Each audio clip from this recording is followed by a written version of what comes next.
The Talking Thrush, The Rabbit and the Monkey, The Sparrow's Revenge, The Judgment of the Jackal. The Talking Thrush.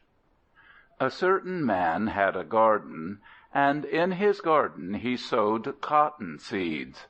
By and by the cotton seeds grew up into a cotton bush, with big brown pods upon it. These pods burst open when they are ripe, and you can see the fluffy white cotton bulging all white out of the pods. There was a thrush in this garden, and the thrush thought within herself how nice and soft the cotton looked. She plucked out some of it to line her nest with, and never before was her sleep so soft as it was on that bed of cotton.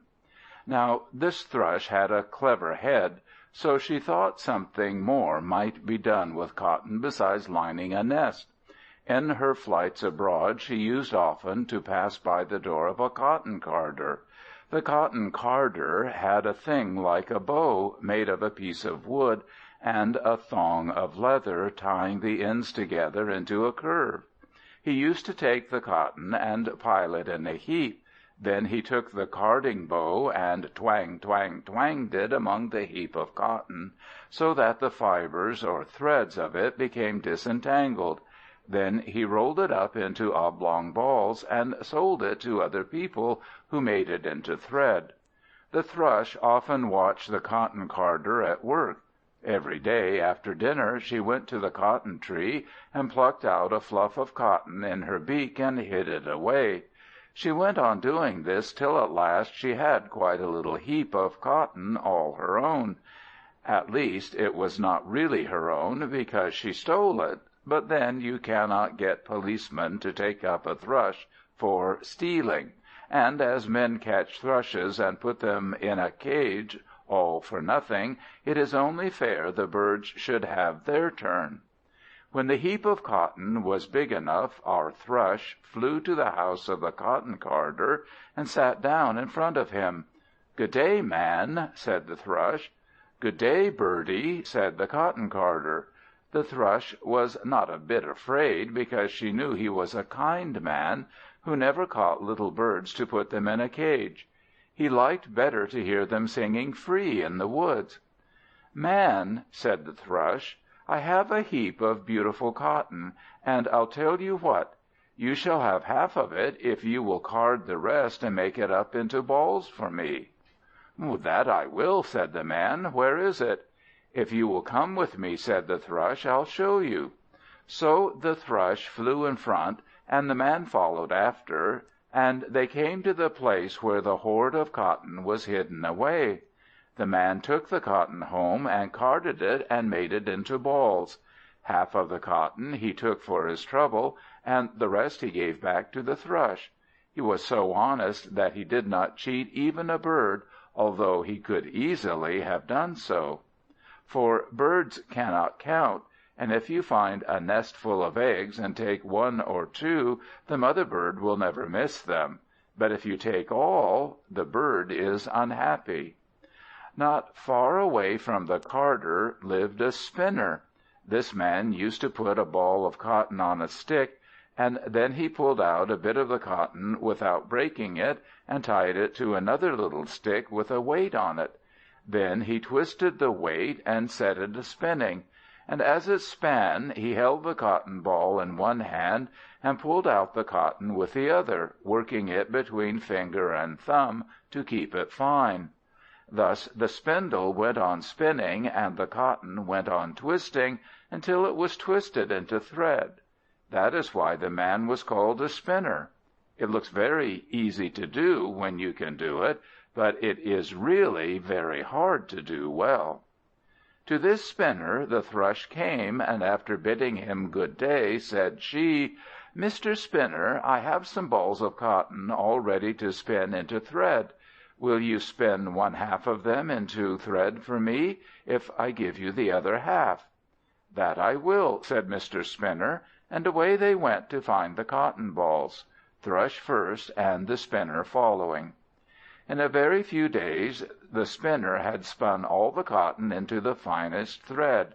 Then he took a pair of scales and weighed it into 2 equal parts. He was an honest man too. Half he kept for himself, and the other half he gave to the Thrush.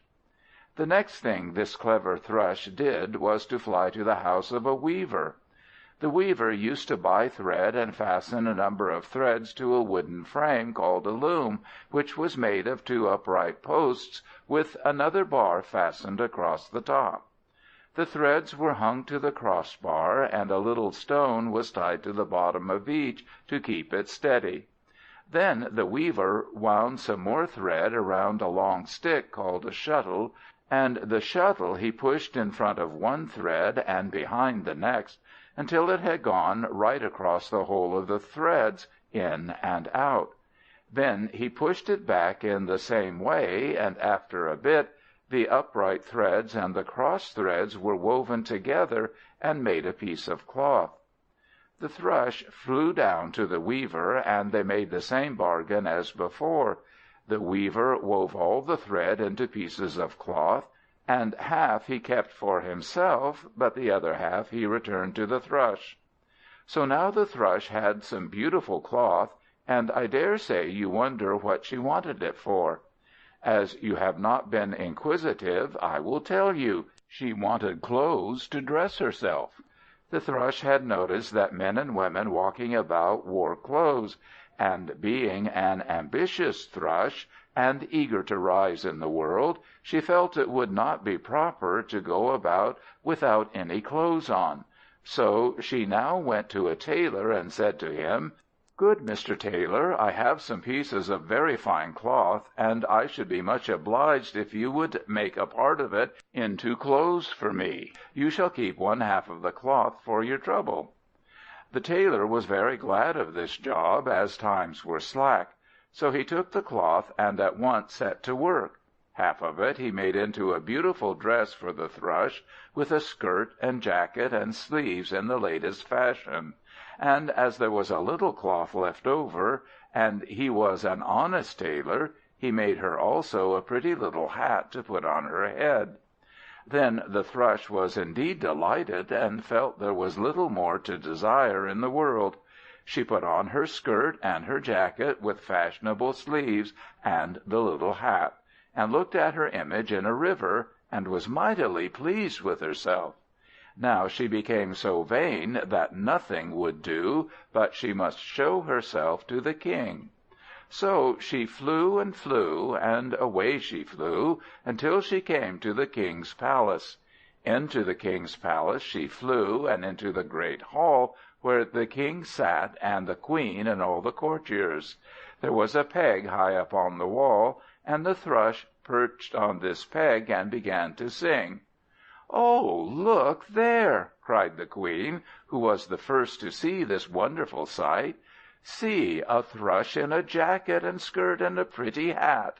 Everybody looked at the Thrush singing on her peg, and clapped their hands. "Come here, birdie," said the king, "and show the queen your pretty clothes." The Thrush felt highly flattered, and flew down upon the table, and took off her jacket to show the queen. Then she flew back to her peg, and watched to see what would happen. The queen turned over the jacket in her hand, and laughed. Then she folded it up, and put it in her pocket. "Give me my jacket," twittered the Thrush. "I shall catch cold, and besides it is not proper for a lady to be seen without a jacket." Then they all laughed, and the king said, "Come here, Mistress Thrush, and you shall have your jacket." Down flew the Thrush upon the table again, but the king caught her and held her fast. "Let me go!" squeaked the Thrush, struggling to get free. But the king would not let her go. I am afraid that although he was a king, he was not so honest as the carter or the spinner, and cared less for his word than the weaver and the tailor. "Greedy king," said the Thrush, "to covet my little jacket." "I covet more than your jacket," said the king. "I covet you, and I am going to chop you up into little bits." Then he began to chop her up into bits. As she was being chopped up, The Thrush said, "The King snips and cuts like a tailor, but he's not so honest." When the King had finished chopping her up, he began to wash the pieces, and each piece, as he washed it, called out, "The King scours and scrubs like a washerwoman, but he is not so honest." Then the King put the pieces of the Thrush into a frying pan with oil, and began to fry them, but the pieces went on calling out, "The King is like a cook, frying and sputtering, but he is not so honest." When she was fried, the King ate her up. From within the body of the King still the Thrush kept calling out, "I am inside the King. It is just like the inside of any other man, only not so honest." The King became like a walking musical box, and he did not like it at all, but it was his own fault. Wherever he went, everybody heard the Thrush crying out from inside the King, "Just like any other man, only not so honest." Everybody that heard this began to despise the King. At last the King could stand it no longer. He sent for his doctor and said, "Doctor, you must cut this talking bird out of me." "Your Majesty will die if I do," said the doctor. "I shall die if you don't," answered the King, "for I cannot endure being made a fool of." So there was nothing for it. The doctor took his knives and made a hole in the King, and pulled out the Thrush. Strange to say, the pieces of the Thrush had all joined together again, and away she flew. But her beautiful clothes were all gone. However, it was a lesson she never forgot, and after that she slept soft in her nest of cotton, and never again tried to ape her betters. As for the King, he died, and a good riddance too. His son became king in his stead, and all life long he remembered his father's miserable death, and kept all his promises to men and beasts and birds. The Rabbit and the Monkey. Once upon a time there lived in the mountains a Rabbit and a Monkey who were great friends. One day, as they sat by the roadside hobnobbing together, who should come by but a man with a bamboo pole over his shoulder, and at each end of the pole was a bundle hung to a string, and there were plantains in one bundle and sugar in the other. Said the Monkey to the Rabbit, "Friend of my heart, do as I shall tell you. Go and sit upon the road in front of that man, and as soon as he sees you, run. He is sure to drop his load and follow. Then I will pick up his load and hide it safely, and when you come back we shall share it together." No sooner said than done. The Rabbit ran, and the man dropped his burden and ran after him. When the Monkey, who had been hiding in the tall grass by the wayside, pounced upon the sugar and the plantains, and climbed up into a tree, and began to gobble them up at his leisure. By and by the man came back, hot and empty-handed, and finding that his goods were gone, as well as the Rabbit, cursed loudly and went home to be scolded by his wife. Soon the Rabbit came back too, and began hunting about for his friend the Monkey. High and low he searched, and not a trace could he find, till he happened to cast his eyes aloft, and lo and behold, there was Mr. Monkey up in a tree, munching away with every sign of enjoyment. "Hello, friend," said he, "come down out of that." "I'm very comfortable here, thank you," said the Monkey. "But where's my share?" asked the Rabbit indignantly. All gone, mumbled the Monkey, and pelted him with the plantain peel and balls of paper made out of the packets where the sugar had been. "Why did you stay so long? I got hungry, and could not wait any longer." The Rabbit thought his friend was joking, and would not believe it, but it was only too true. The greedy creature had not left a scrap. "Do you really mean it?" said the poor Rabbit. "If you don't believe me, come and see," said the Monkey, and seizing the Rabbit by his long ears, he hauled him up into the tree, and after mocking him and making great game, he left him there and went away. Now the Rabbit was afraid to jump down from such a height, for fear of breaking his neck, so up in the tree he remained for a long time. Many animals passed under the tree, but none took pity on the Rabbit, until at last came an old and foolish Rhinoceros, who rubbed his withered hide against the trunk. "Kind Rhinoceros," said the Rabbit, "let me jump down upon your back." The Rhinoceros, being a simple creature, agreed. Down came the Rabbit with such a thud that the Rhinoceros fell on his stupid old nose, and broke his fat old neck, and died. The Rabbit ran away, and away he ran, until he came to the King's palace, and he hid under the King's golden throne. By and by in came the King, and in came the court. All the grandees stood around in their golden robes, glittering with rubies and diamonds, and their swords were girt about their waists. Suddenly they all heard a terrific sneeze. Everybody said, "God bless you," while the King thundered out, "Who has the bad manners to sneeze in the King's presence?" Everybody looked at his neighbor and wondered who did it. "Off with his head!" shouted the King. Another sneeze came. This time, however, everybody was on the watch, and they noticed that the sound came from under the King's golden throne. So they dived in and lugged out the Rabbit, looking more dead than alive. "All right," said the King. "Off with his head." The executioner ran to get his sword. But our friend the Rabbit, for all he was frightened, had his wits about him, and sitting up on his hind legs, and putting his two forepaws together, he said respectfully, "O great King, strike but here. If thou wilt send a score of men with me, I will give thee a dead Rhinoceros." The King laughed, the courtiers laughed, loud and long. However, just to see what would come of it, the King gave him a score of men. The Rabbit led them to the place where the Rhinoceros fell on his stupid old nose, and there he lay dead. With great difficulty the men dragged the Rhinoceros home. They were very pleased to get a Rhinoceros, because his horn is good for curing many diseases, and the court physician ground his horn into powder, and made out of it a most wonderful medicine. And the King was so pleased that he gave the Rabbit a fine new coat, and a horse to ride on. So the Rabbit put on his fine coat, and got on the back of his horse, and rode off.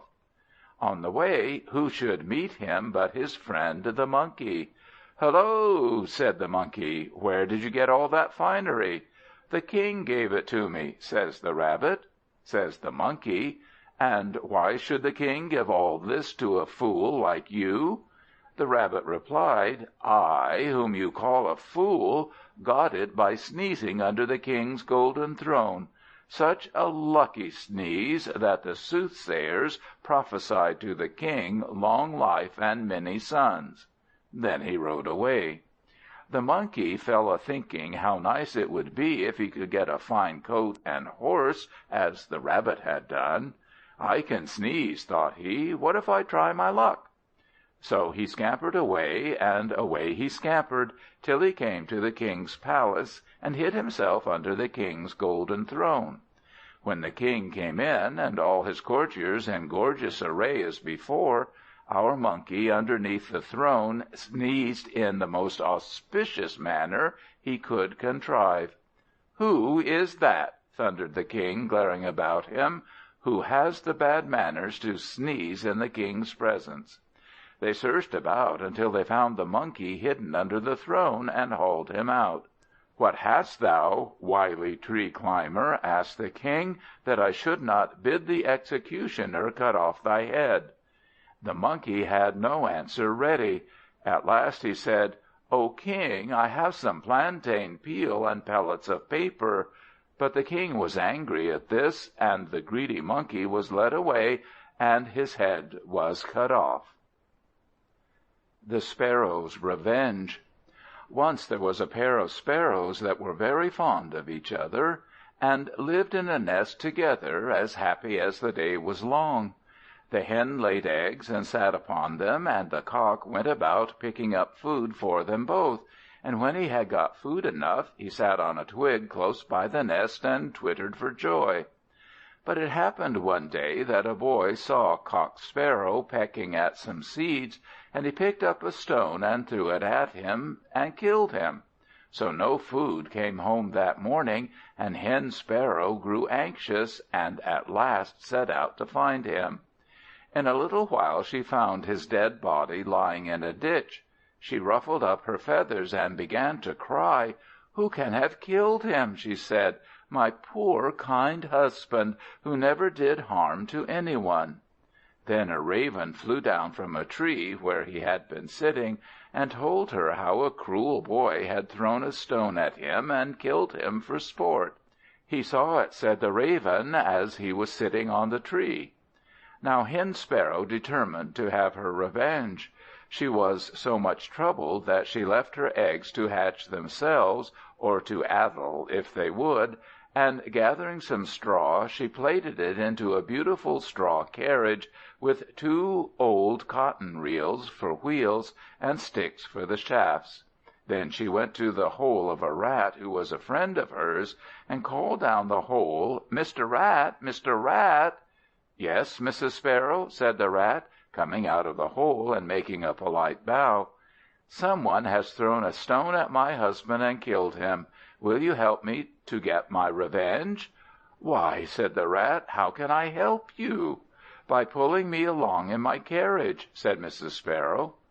"Oh, yes," said the rat, "that I will." So he went down into his hole again, and washed his face and combed his whiskers, and came up all spick and span. Mrs. Sparrow tied the shafts of the straw carriage to the rat, and Mrs. Sparrow got in, and off they went. On the road they met a scorpion. Said the scorpion, "Whither away, Mrs. Sparrow and Mr. Rat?" Said the Hen Sparrow, "My friend, Mr. Rat is pulling me along in my carriage of straw to punish a cruel boy who threw a stone at my husband and killed him." "Quite right, too," said the scorpion. "May I come and help you? I have a beautiful sting in my tail." "Oh, please do. Come and get in," said the sparrow. In got the scorpion, and away they went. By and by they saw a snake. "Good day, and God bless you," says the snake. "Where are you going, may a mere reptile ask?" "Mr. Scorpion and I are going to punish a cruel boy who threw a stone and killed my husband." "Shall I come and help you?" asked the snake. "I have fine teeth in my head to bite with." "The more the merrier," replied Mrs. Sparrow. So in he got. They had not gone far before who should meet them but a wolf. "Hullo!" says the wolf gruffly. "Where are you off to, I should like to know?" "Mr. Rat is kind enough to draw me in my carriage, and we are going to punish a cruel boy who threw a stone and killed my poor husband." "May I come too?" growled the wolf. "I can bite." He opened his big jaws and snarled. "Oh, how kind you are!" said Mrs. Sparrow. "Do come! Jump in, jump in!"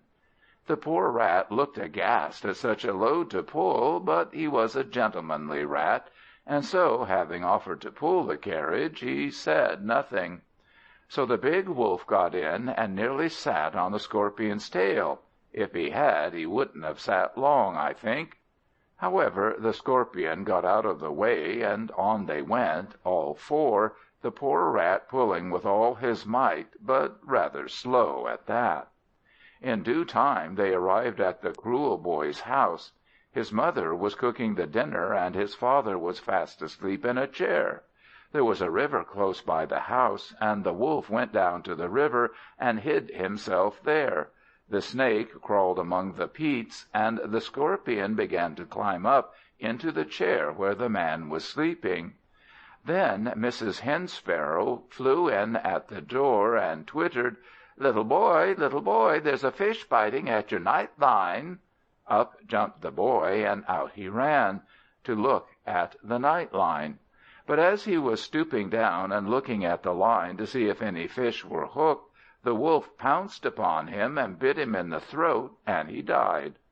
Then the cruel boy's mother went out to get some peats, and as she put her hand in amongst them, the snake bit her, and she gave a shriek and fell down and died. The shriek awoke her husband, sleeping in his chair, and he began to get up, but by this time the scorpion had climbed up the leg of the chair, so he stung the man, and the man died too. Thus there was an end of the cruel boy who killed a harmless sparrow for sport, and though his father and mother had done nothing, yet they ought not to have had a son so cruel, or at least they might have brought him up better. Anyhow, die they did, all three, and Mrs. Hen Sparrow was so delighted that she forgot all about her dead husband, and forgot her eggs, which were getting addled, and went about chirruping until she found another husband, and made another nest, and, I am sorry to say, lived happily ever after. The Judgment of the Jackal. A merchant was returning home from a long voyage, riding upon a mule. As he drew near home, night overtook him, and he was forced to look out for shelter. Seeing a mill by the roadside, he knocked at the door. "Come in," said the miller. "May I stay here for the night?" asked the merchant. "By all means," said the miller, "if you pay me well." The merchant thought this rather mean, because in those days a stranger was made welcome everywhere, without paying anything. However, he made the best of it, and came in. The miller led off his mule to the stable. "Please take care of my mule," said the merchant. "I have still a long way to go." "Oh," said the miller, "your mule will be all right." And then he rubbed him down and fed him. In the morning the merchant asked for his mule. "I am very sorry," said the miller. "He must have got loose last night, and I can't find him anywhere."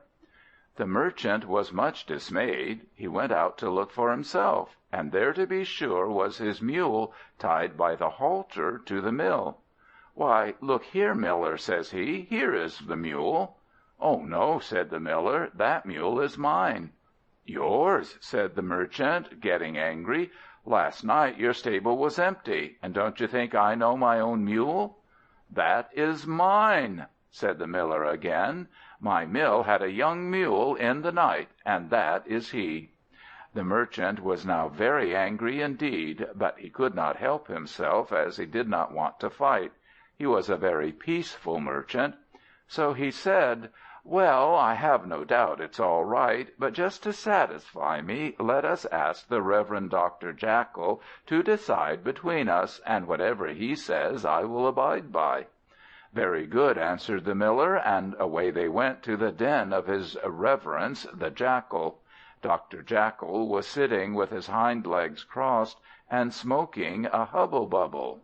"Good morning, worthy gentleman," said the Jackal. "How can I serve you?" Said the merchant, "Last night, my lord judge, I lodged with this miller here, and he took charge of my mule, but now he says it has run away, though I saw it with my own eyes tied by the halter to his mill. He says that the mule I saw is his, and that his mill is the mother of it, and that it was born last night while I was asleep."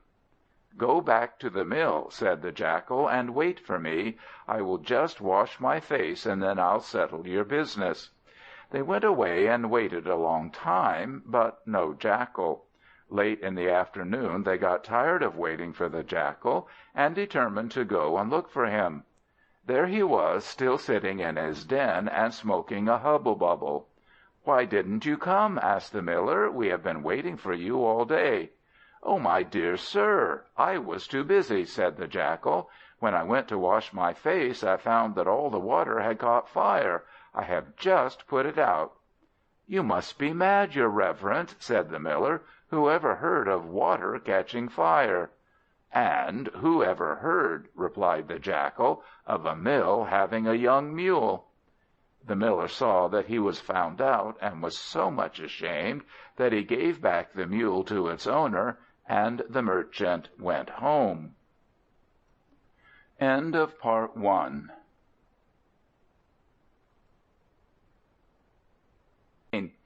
Part 2.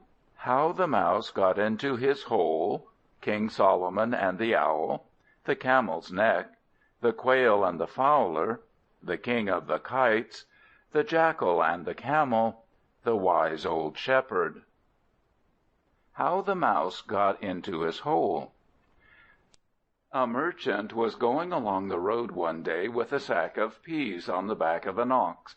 The ox was stung by a fly and gave a kick, and down fell the sack.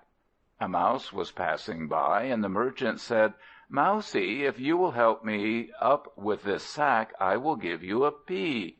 The mouse helped him up with the sack, and got a pea for his trouble. He stole another, and a third he found on the road. When he got home with his 3 peas, he planted them in front of his hole. As he was planting them, he said to them, "If you are not all 3 sprouting by tomorrow, I'll cut you in pieces and give you to the black ox." The peas were terribly frightened, and the next morning they had already begun to sprout, and each of them had 2 shoots. Then he said, "If I don't find you in blossom tomorrow, I'll cut you in pieces and give you to the black ox." When he went to look next day, they were all in blossom.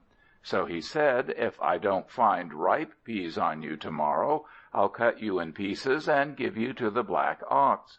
Next day they had pods full of ripe peas on them. So every day he used to eat lots of peas, and in this manner he got very fat. One day a pretty young lady mouse came to see him. "Good morning, Sleeky," said she. "How are you?" "Good morning, Squeaky," said he. "I'm quite well, thank you." "Why, Sleeky," said she, "how fat you are!" "Am I?" said he. "I suppose that's because I have plenty to eat." "What do you eat, Sleeky?" asked the pretty young lady mouse. "Peas, Squeaky," said the other. "Where do you get them, Sleeky?" "They grow all of themselves in my garden, Squeaky." "Will you give me some, please?" asked the lady mouse. "Oh yes, if you will stay in my garden, you may have as many as you like." So Squeaky stayed in Sleeky's garden, and they both ate so many peas that they got fatter and fatter every day. One day Squeaky said to Sleeky, "Let's try which can get into the hole quickest." Squeaky was slim, and she had not been at the peas so long as Sleeky, so she got into the hole easily enough, but Sleeky was so fat that he could not get in at all. He was very much frightened, and went off in hot haste to the carpenter, and said to him, "Carpenter, please pare off a little flesh from my ribs, so that I can get into my hole." "Do you think I have nothing better to do than paring down your ribs?" said the carpenter angrily, and went on with his work. The mouse went to the king, and said, "O king, I can't get into my hole, and the carpenter will not pare down my ribs. Will you make him do it?" "Get out," said the king. "Do you think I have nothing better to do than look after your ribs?" So the mouse went to the queen. Said he, "Queen, I can't get into my hole, and the king won't tell the carpenter to pare down my ribs. Please divorce him." "Bother you and your ribs," said the queen. "I am not going to divorce my husband, because you have made yourself fat by eating too much." The mouse went to the snake. "Snake, bite the queen, and tell her to divorce the king, because he will not tell the carpenter to pare down my ribs and let me get into my hole." "Get away," said the snake, "or I'll swallow you up, ribs and all. The fatter you are, the better I shall be pleased." He went to the stick and said, "Stick, beat the snake, because she won't bite the queen, who won't divorce the king, and make him tell the carpenter to pare down my ribs, and let me get into my hole." "Off with you," said the stick. "I'm sleepy because I have just beaten a thief. I can't be worried about your ribs." He went to the furnace and said, "Furnace, burn the stick, and make it beat the snake, that he may bite the queen and make her divorce the king, who won't tell the carpenter to pare down my ribs, and let me get into my hole." "Get along with you," said the furnace. "I am cooking the king's dinner, and I have no time now to see about your ribs." He went to the ocean and said, Ocean, put out the fire, and make it burn the stick, so that it may beat the snake, and the snake may bite the queen, and she may divorce the king, who won't tell the carpenter to pare down my ribs and let me get into my hole." "Ah, don't bother me," said the Ocean. "It's high tide, and all the fishes are jumping about and giving me no rest." He went to the Elephant and said, "O Elephant, drink up the Ocean, that it may put out the fire, and the fire may burn the stick, and the stick may beat the snake, and the snake may bite the queen, and the queen may divorce the king, and make him tell the carpenter to pare down my ribs and let me get into my hole." "Go away, little Mouse," said the Elephant. "I have just drunk up a whole lake, and I really can't drink any more." He went to the Creeper and said, "Dear Creeper, do please choke the Elephant, that he may drink up the Ocean, and the Ocean may put out the fire, and the fire may burn the stick, and the stick may beat the snake, and the snake may bite the queen, and the queen may divorce the king, and the king may tell the carpenter to pare down my ribs, and let me get into my hole." "Not I," says the Creeper. "I am stuck fast here to this tree, and I couldn't get away to please a fat little Mouse." Then he went to the Scythe and said, "Scythe, please cut loose the Creeper, that it may choke the Elephant, and the Elephant may drink up the Ocean, and the Ocean may put out the fire, and the fire may burn the stick, and the stick may beat the snake, and the snake may bite the queen, and the queen may divorce the king, and the king may tell the carpenter to pare down my ribs and let me get into my hole." "With pleasure," said the Scythe, who is always sharp. So the Scythe cut the Creeper loose, and the Creeper began to choke the Elephant, and the Elephant ran off and began to drink up the Ocean, and the Ocean began to put out the fire, and the fire began to burn the stick, and the stick began to beat the snake, and the snake began to bite the queen, and the queen told the king she was going to divorce him, and the king was frightened and ordered the carpenter to pare Sleekie's ribs, and at last Sleekie got into his hole. King Solomon and the Owl. Once King Solomon was hunting all alone in the forest. Night fell, and King Solomon lay down under a tree to sleep. Over his head, on the branch of a tree, sat a huge owl, and the owl hooted so loud and so long, "Tu-whit, tu-woo, tu-whit, tu-woo," that Solomon could not sleep. Solomon looked up at the Owl and said, "Tell me, O Owl, why do you hoot all night long upon the trees?" Said the Owl, "I hoot to waken those that sleep, as soon as day's first beams do peep, that they may rise and say their prayers, and not be caught in this world's cares." Then he went on again, "Tu-whit, tu-woo," shaking his solemn old head to and fro. He was a melancholy Owl, and I think he must have been crossed in love. Solomon thought this Owl very clever to roll out beautiful poetry like that, off-hand as it were. He asked the Owl again, "Tell me, O wise Owl, why do you shake your very solemn old head?" Said the Owl, "I shake my head to let all know this world is but a fleeting show. Men's days are flying with quick wings, so take no joy in earthly things. Yet men will fix their hearts below upon the pleasures that must go. Their joy is gone when they are dead, and that is why I shake my head." This touched King Solomon in a tender place, for he was himself rather fond of earthly delights. He sighed and asked again, "O most ancient and wise Owl, tell me why you never eat grain." Answered the Owl, "The bearded grain I do not eat, because when Adam ate some wheat, he was turned out of paradise, so Adam's sin has made me wise. If I should eat a single grain, the joys of heaven I should not gain, and so, to keep my erring feet, the bearded grain I never eat." Thought Solomon to himself, "I don't remember reading that story in Genesis, but perhaps he is right. I must look it up when I get home."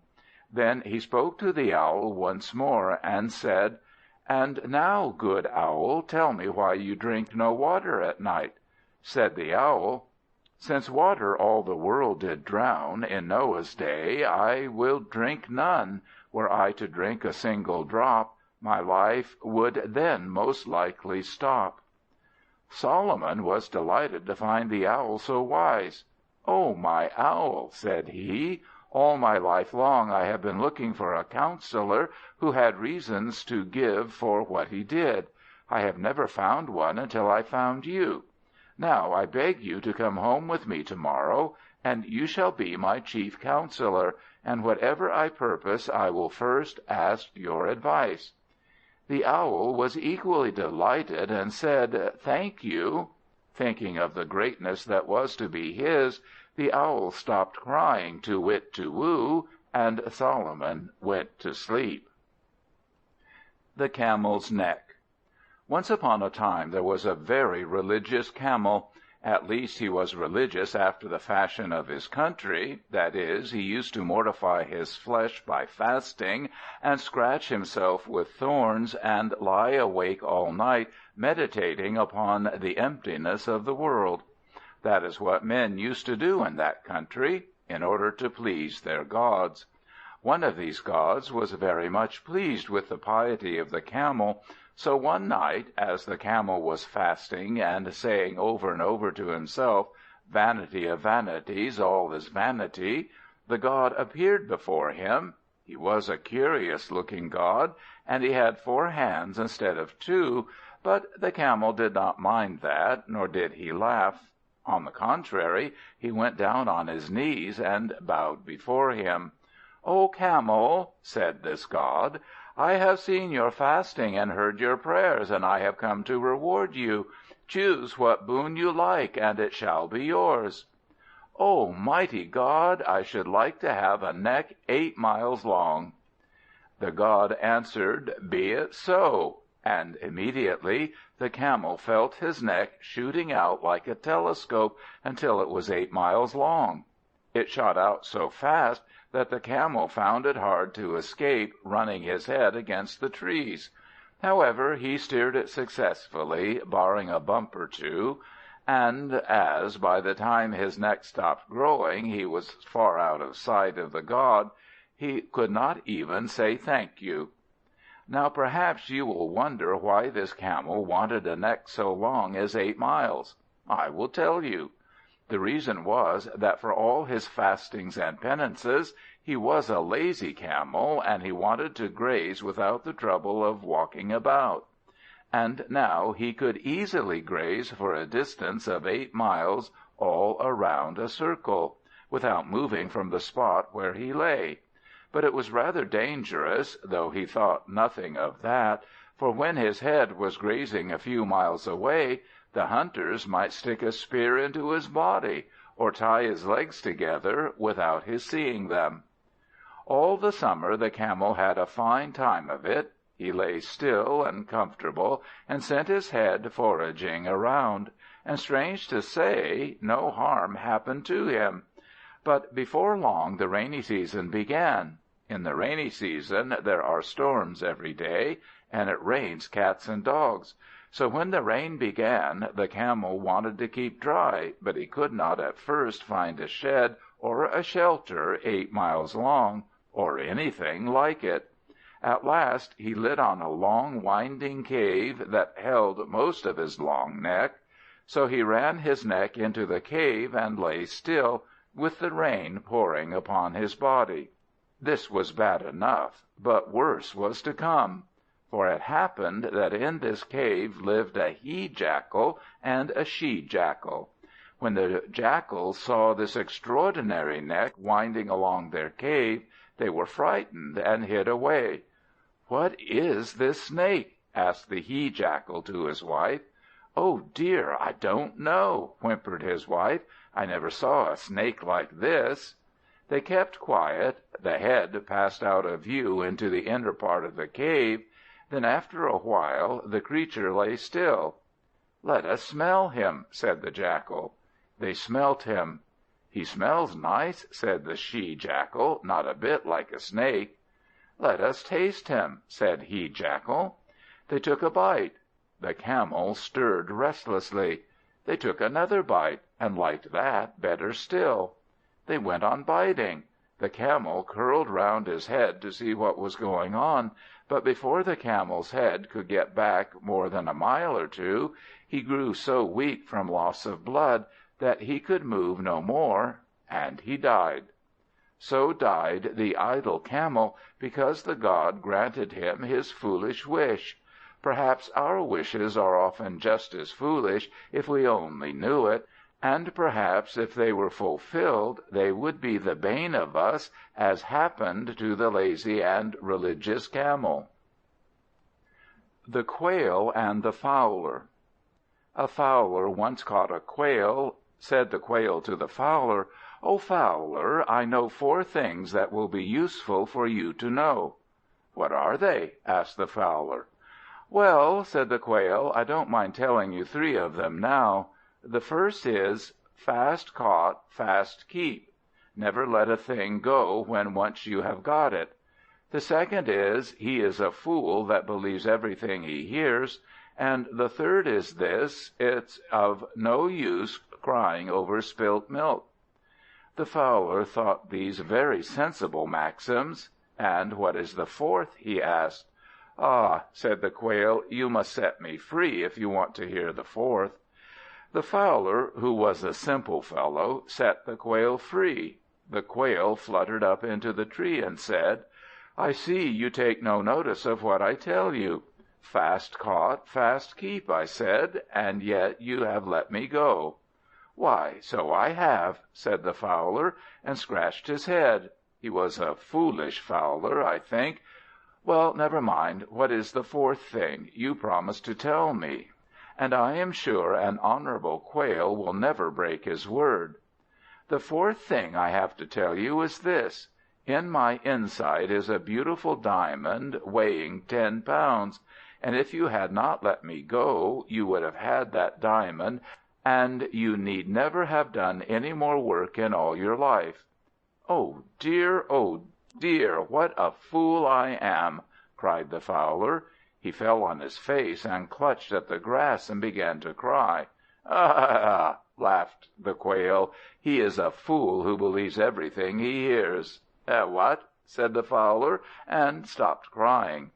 "Do you think a little carcass like mine can hold a diamond as big as your head?" asked the Quail, roaring with laughter. "And even if it were true, where's the use of crying over spilt milk?"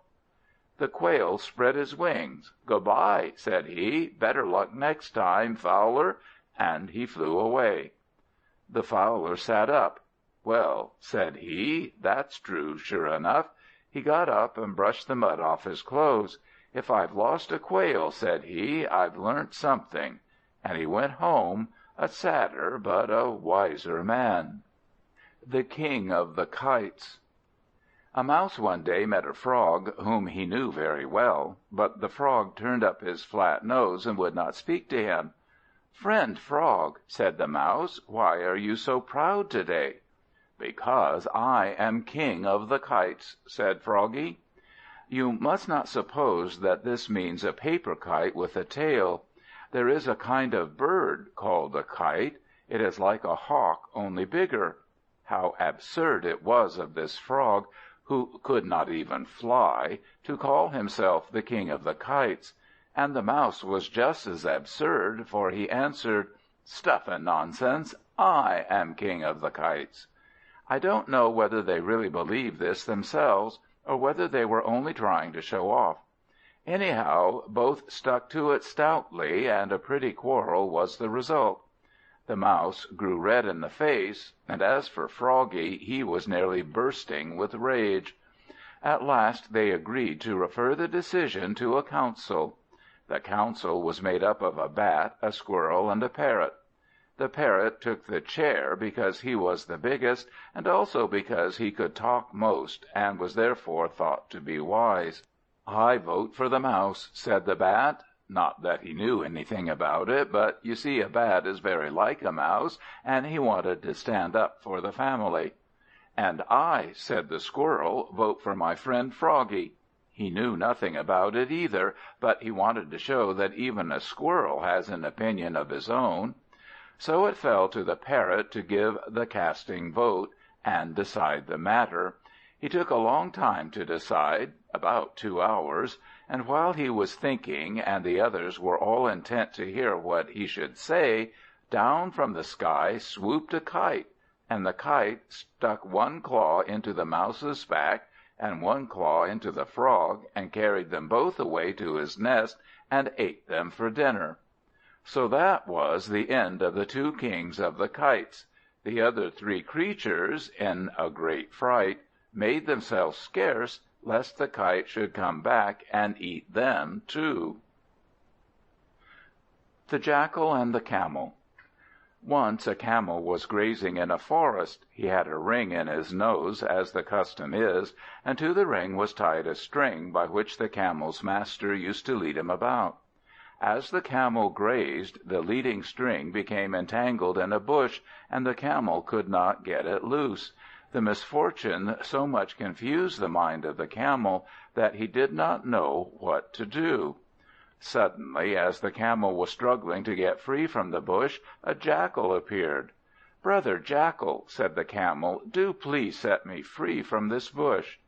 "Brother Camel," said the Jackal, "I will set you free, only you must pay me for it. Do not the wise say, even a brother will not serve thee for nothing?" "What shall I pay you, Brother Jackal? I am a very poor Camel." "You shall pay me," quoth the Jackal, "1 pound of your flesh." This was a hard condition, but there was nothing for it. "Better to lose 1 pound of my flesh," thought the Camel, "than lose my life." So he agreed to pay the Jackal 1 pound of flesh.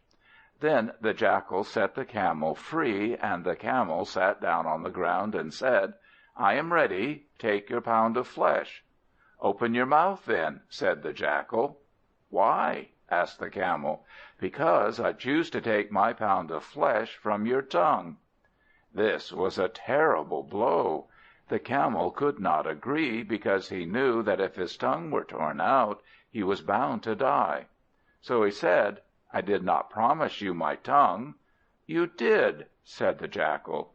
"Don't tell lies," said the Camel. "Where are your witnesses?" Away trotted the Jackal to find a witness.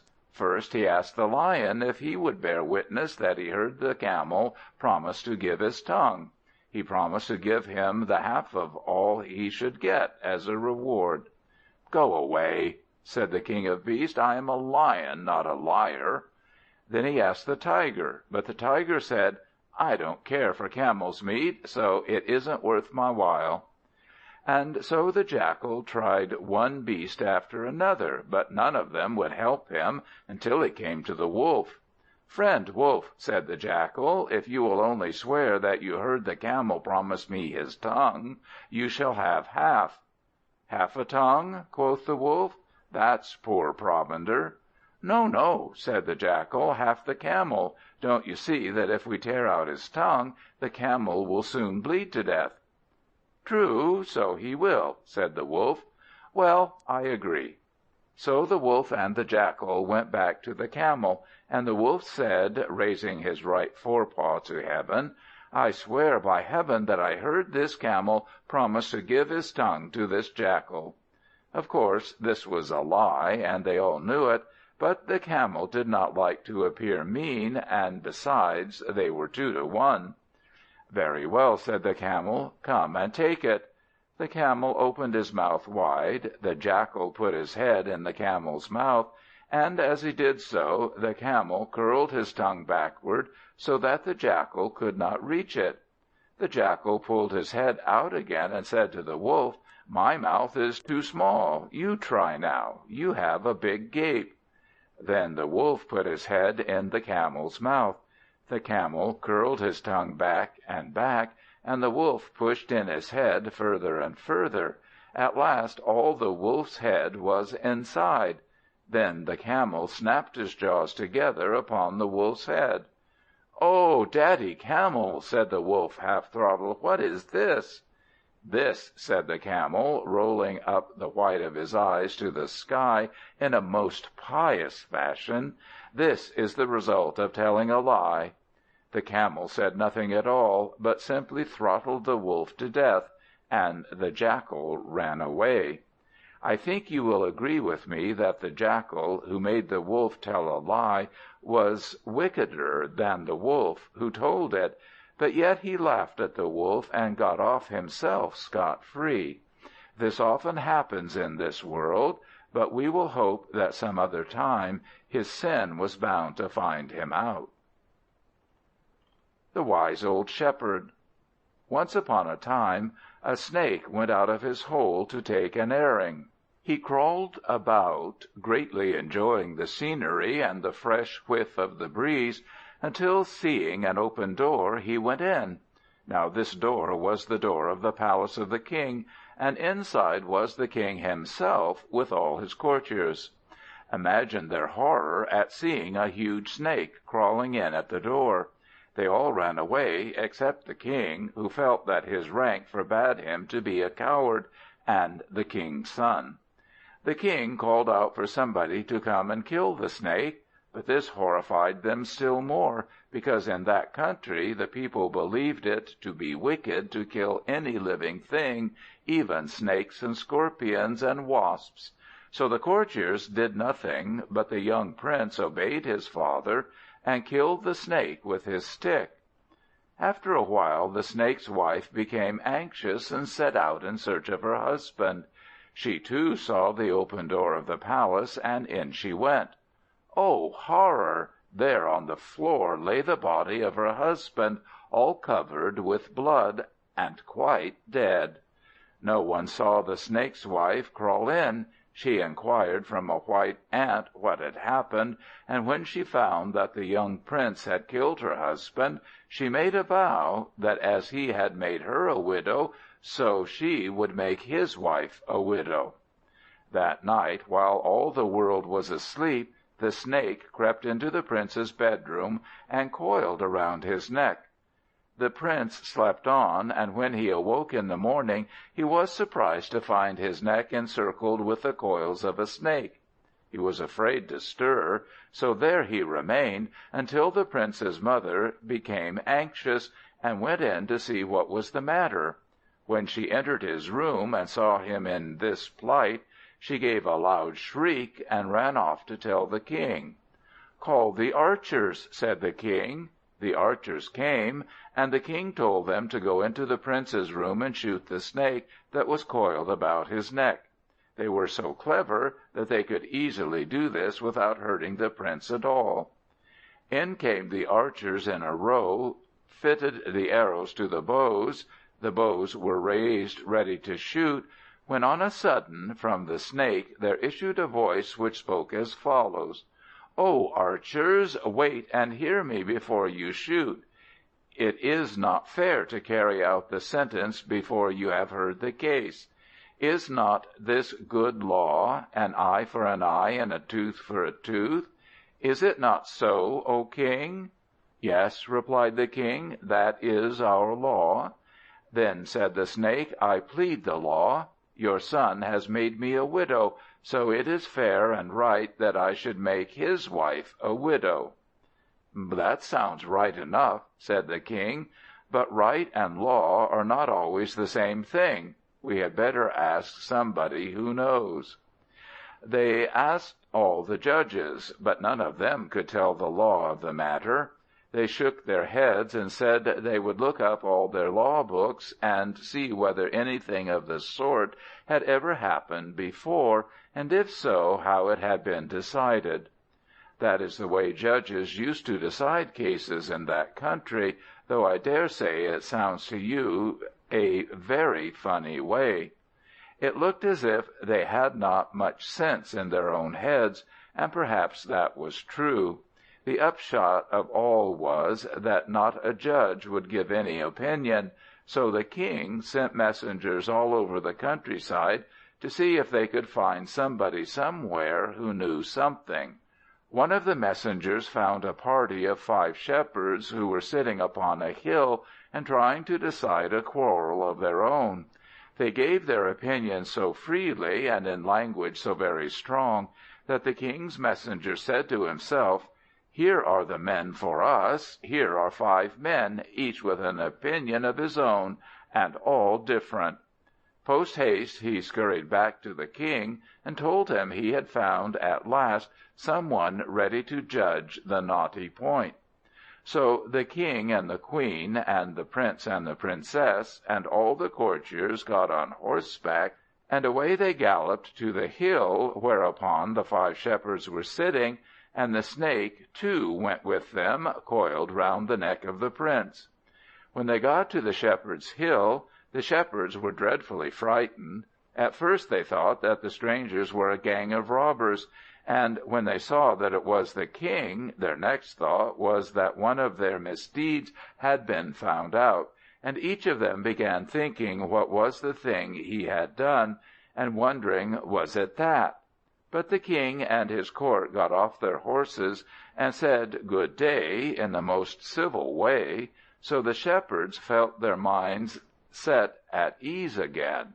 Then the king said, "Worthy shepherds, we have a question to put to you, which not all the judges in all the courts of my city have been able to solve.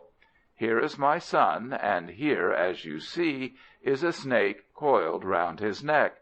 Now the husband of this snake came creeping into my palace hall, and my son, the prince, killed him. So this snake, who is the wife of the other, says that as my son has made her a widow, so she has a right to widow my son's wife. What do you think about it?" The first shepherd said, "I think she's quite right, my lord king. If any one made my wife a widow, I should pretty soon do the same to him." This was brave language, and the other shepherds shook their heads and looked fierce. But the king was puzzled, and could not quite understand it. You see, in the first place, if the man's wife were a widow, the man would be dead, and then it is hard to see how he could do anything. So, to make sure, the king asked the second shepherd whether that was his opinion too. "Yes," said the second shepherd, "now the prince has killed the snake has a right to kill the prince if he can." But that was not much of use either, as the snake was as dead as a doornail, so the king passed on to the third. "I agree with my mates," said the third shepherd, "because, you see, a prince is a prince, but then a snake is a snake." That was quite true, they all admitted, but it did not seem to help the matter much. Then the king asked the fourth shepherd to say what he thought. The fourth shepherd said, "An eye for an eye, and a tooth for a tooth, so I think a widow should be a widow, if so be she don't marry again." By this time the poor king was so puzzled that he hardly knew whether he stood on his head or his heels. But there was still the fifth shepherd left, the oldest and wisest of them all, and the fifth shepherd said, "O king, I should like to ask 2 questions." "Ask 20 if you like," said the king. He did not promise to answer them, so he could afford to be generous. "First, I asked the princess how many sons she has." "4," said the princess. "And how many sons has Mistress Snake here?" "7," said the snake. "Then," said the old shepherd, "it will be quite fair for Mistress Snake to kill His Highness the Prince when Her Highness the Princess has had 3 sons more." "I never thought of that," said the snake. "Good-bye, king, and all you good people. Send a message when the princess has had 3 more sons, and you may count upon me, I will not fail you." So saying, she uncoiled from the prince's neck and slid away among the grass. The king and the prince and everybody shook hands with the wise old shepherd, and went home again. And as the princess never had any more sons at all, she and the prince lived happily for many years, and if they are not dead, they are living still. End of Part 2.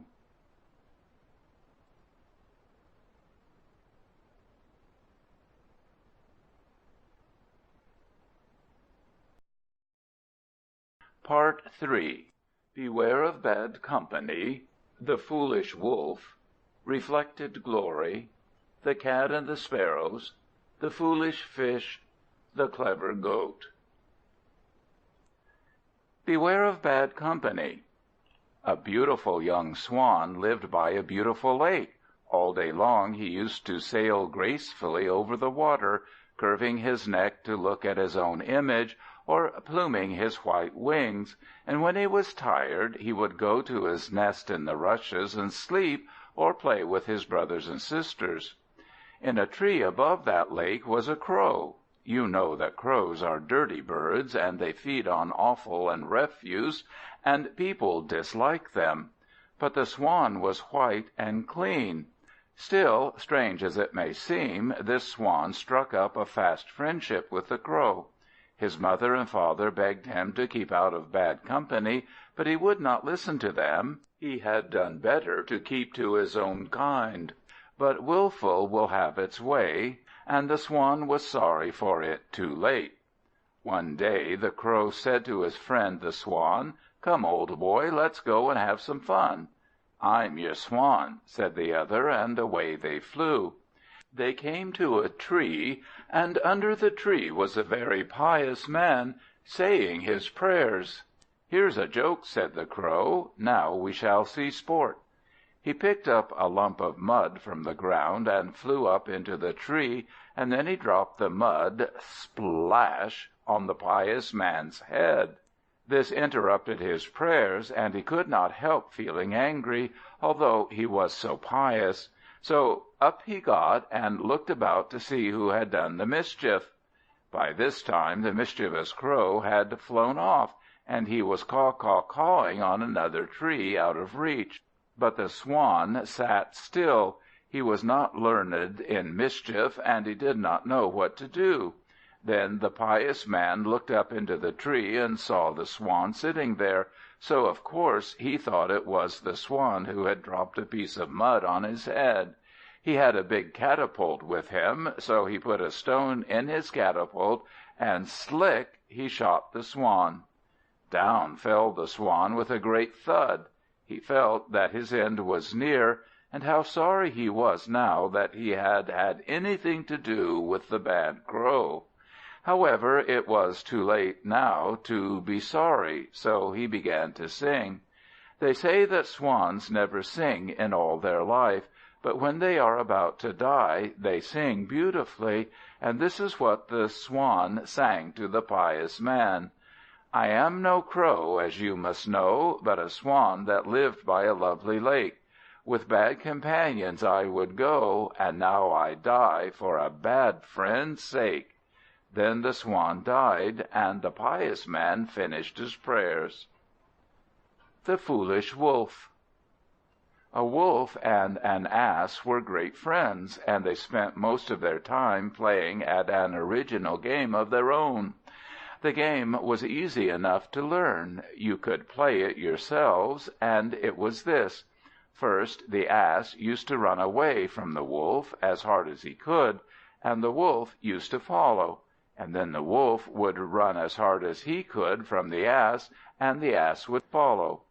One day, as the wolf was running away, full tilt from the ass, a boy saw them. "Ha, ha, ha!" said the boy. "What a coward that wolf is to run away from an ass!" He thought, you see, that the wolf was afraid of being eaten by the ass. The wolf heard him, and was very angry. He stopped short, and said to the boy, "So you think I am a coward, little boy? You shall rue the word. I'm brave enough to eat you, as you shall find out this very night, for I will come and carry you off from your home." If the wolf was no coward, at least he was a foolish wolf to tell the boy if he meant to carry him off, as I think you will agree with me. The boy went home to tell his mother. "Mother," said he, "a wolf is coming to-night to carry me off." "Oh, never mind if he does," said the boy's mother. "He won't hurt you." The boy did not feel quite so sure about that, for he had seen sharp teeth in the mouth of the wolf. So he chose out a big and sharp stone, and put it in his pocket.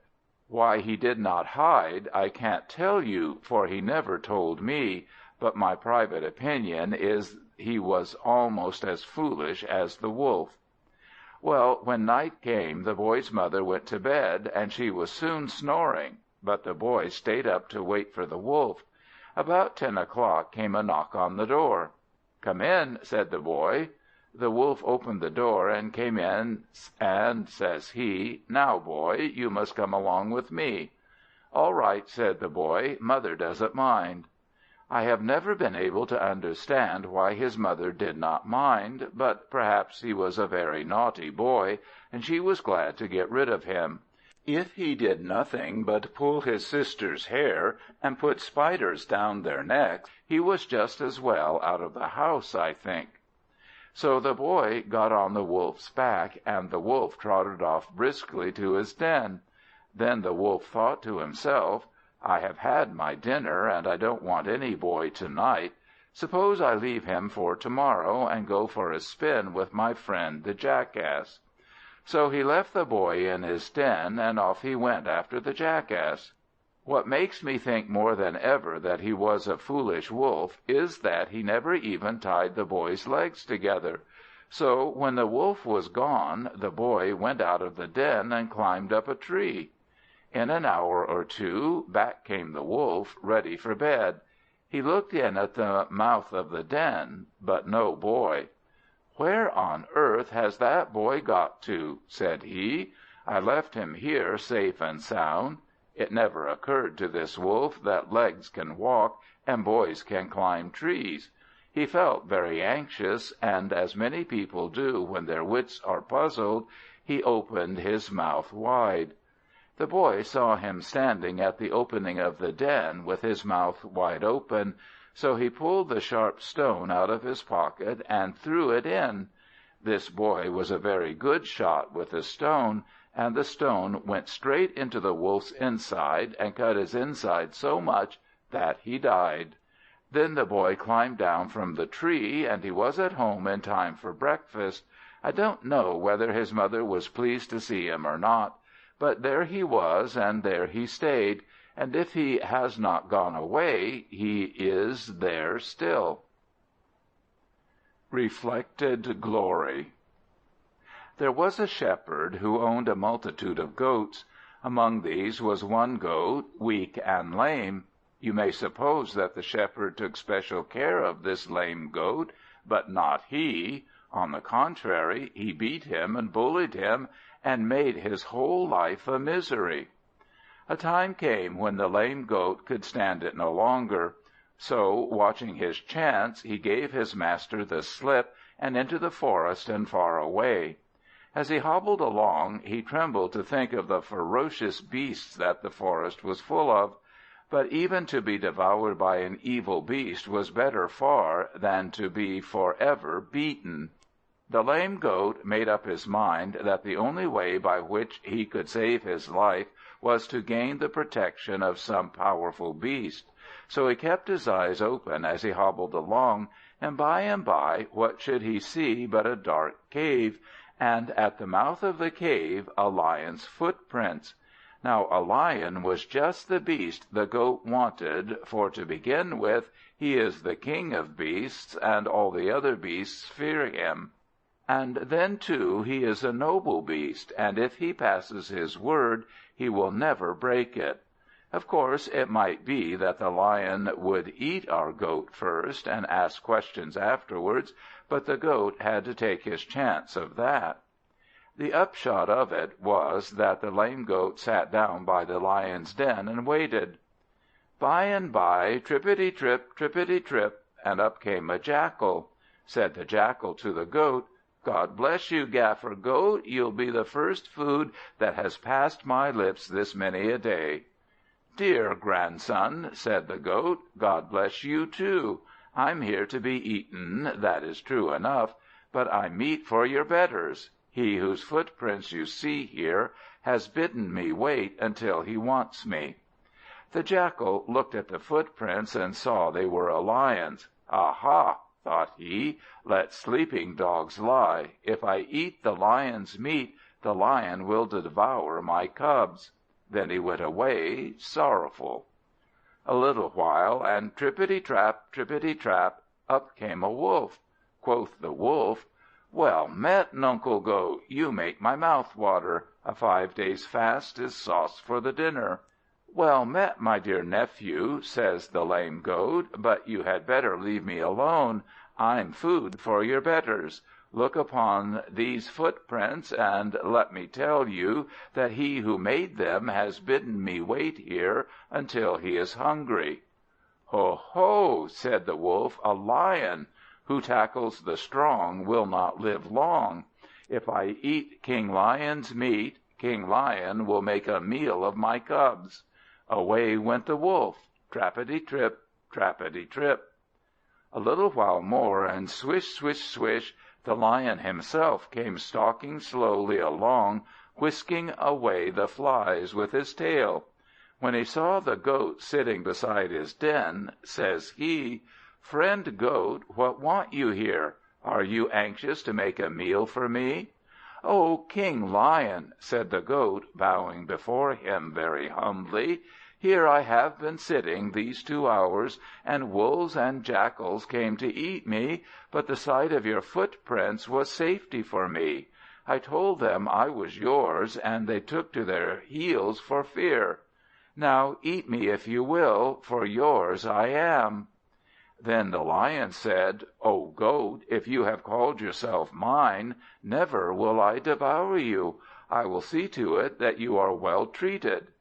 Then the Lion went out and found an Elephant, who greeted him with the greatest respect. "Elephant," said the Lion, "I want you to do something for me." "Speak on," said the Elephant. "Do it I will." The Lion said, "There is a poor lame Goat has thrown himself on my mercy, and I have thought of a plan by which he can be fed. If you will suffer him to mount on your back, then while you go grazing about, he can browse upon the young shoots of the trees as you pass under." "That is a good idea," said the Elephant, "and I'll do it for you willingly, and indeed anything else in my power." If the Lion was pleased at the kindness of the Elephant, more pleased was the lame Goat, and a happy life was his from that day. Never again was he beaten by a cruel goatherd, but he fed on the fat of the land, and lived to a green old age, and I hope we may be half as happy as he was. The Cat and the Sparrows. There was once a pair of sparrows that lived in a tree. They used to hop about all over the place, picking up seeds or anything they could find to eat. One day, when they came back with their pickings, the Cock had found some rice, and the Hen a few lentils. They put it all in an earthen pot, and then proceeded to cook their dinner. Then they divided the mess into 2 equal parts. The Cock was rather greedy, so he would not wait while his wife put out the fire and got ready to join in the meal. No, he gobbled up his share at once, before she could begin. When at last the poor Hen came up, her greedy mate would not let her rest even then. "Go and get me a drink of water," he said quite rudely. She was a very kind wife, so without taking any notice of his rudeness, off she went for the water.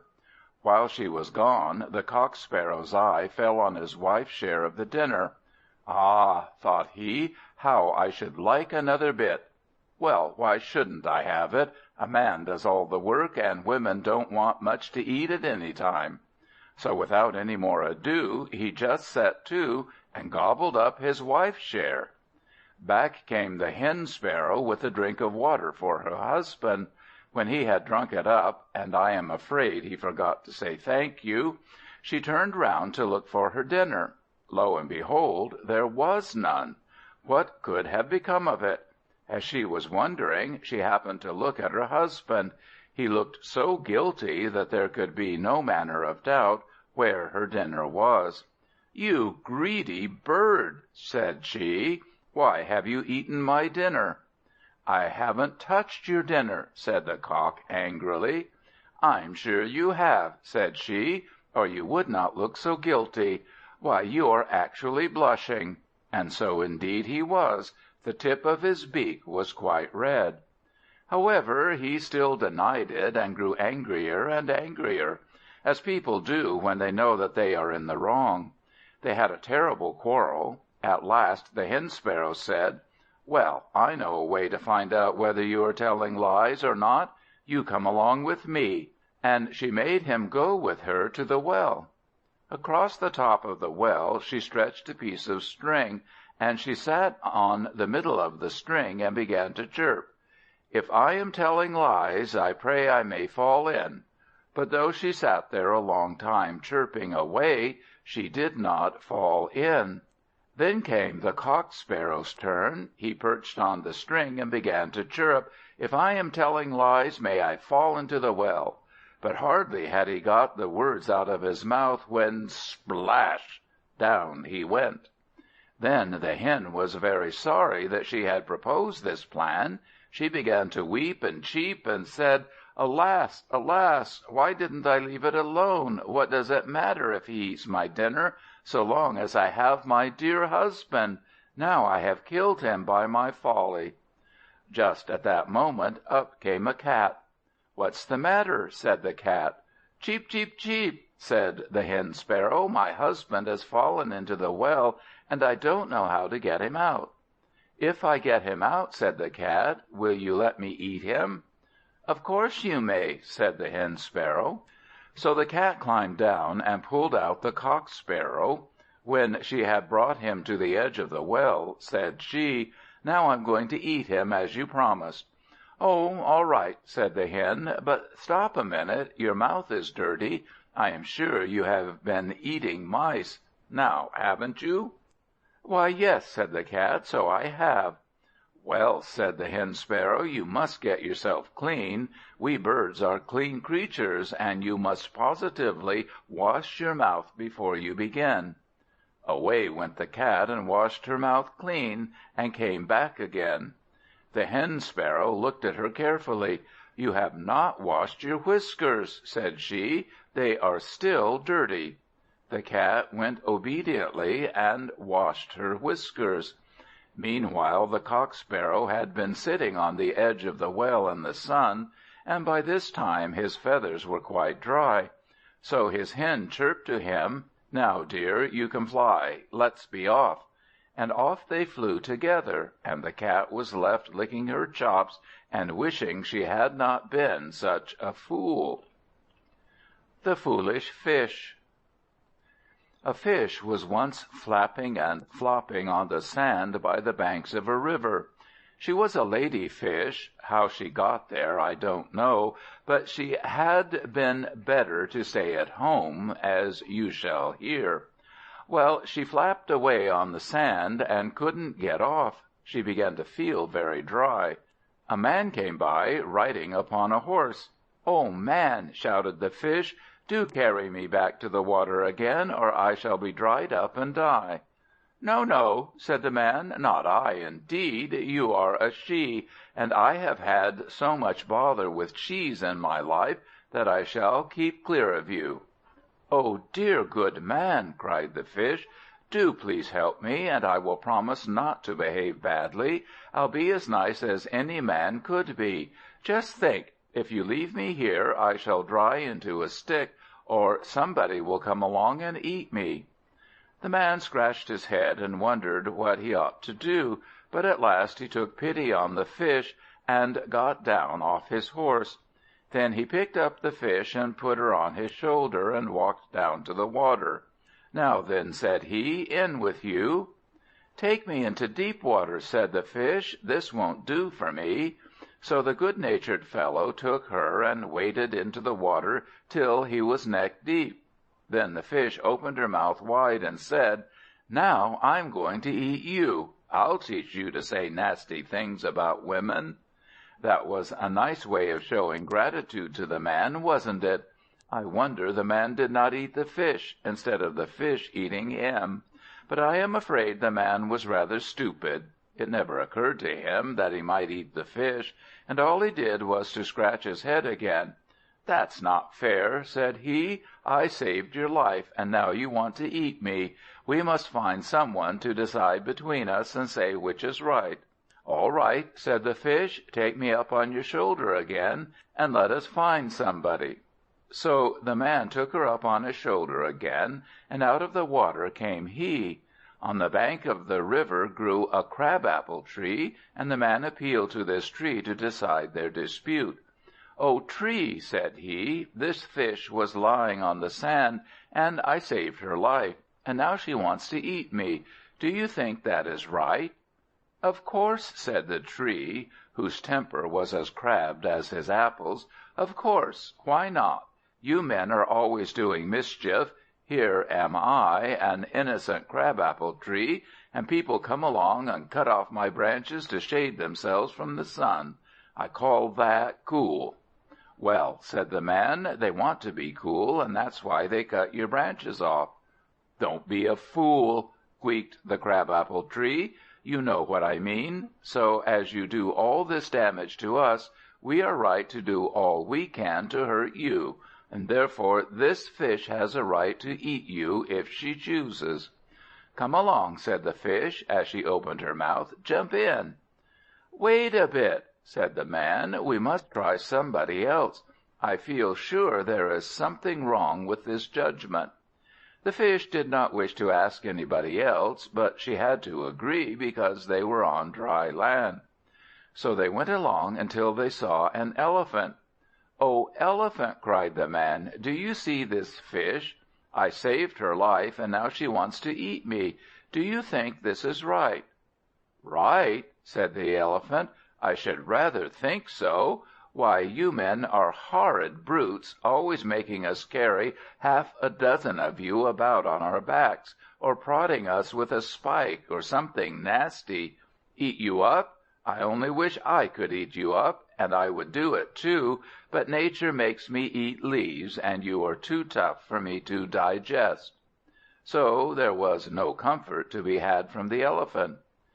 The Fish opened her mouth wider than ever, for she was getting hungry, and said, "Now then, look sharp, in with you."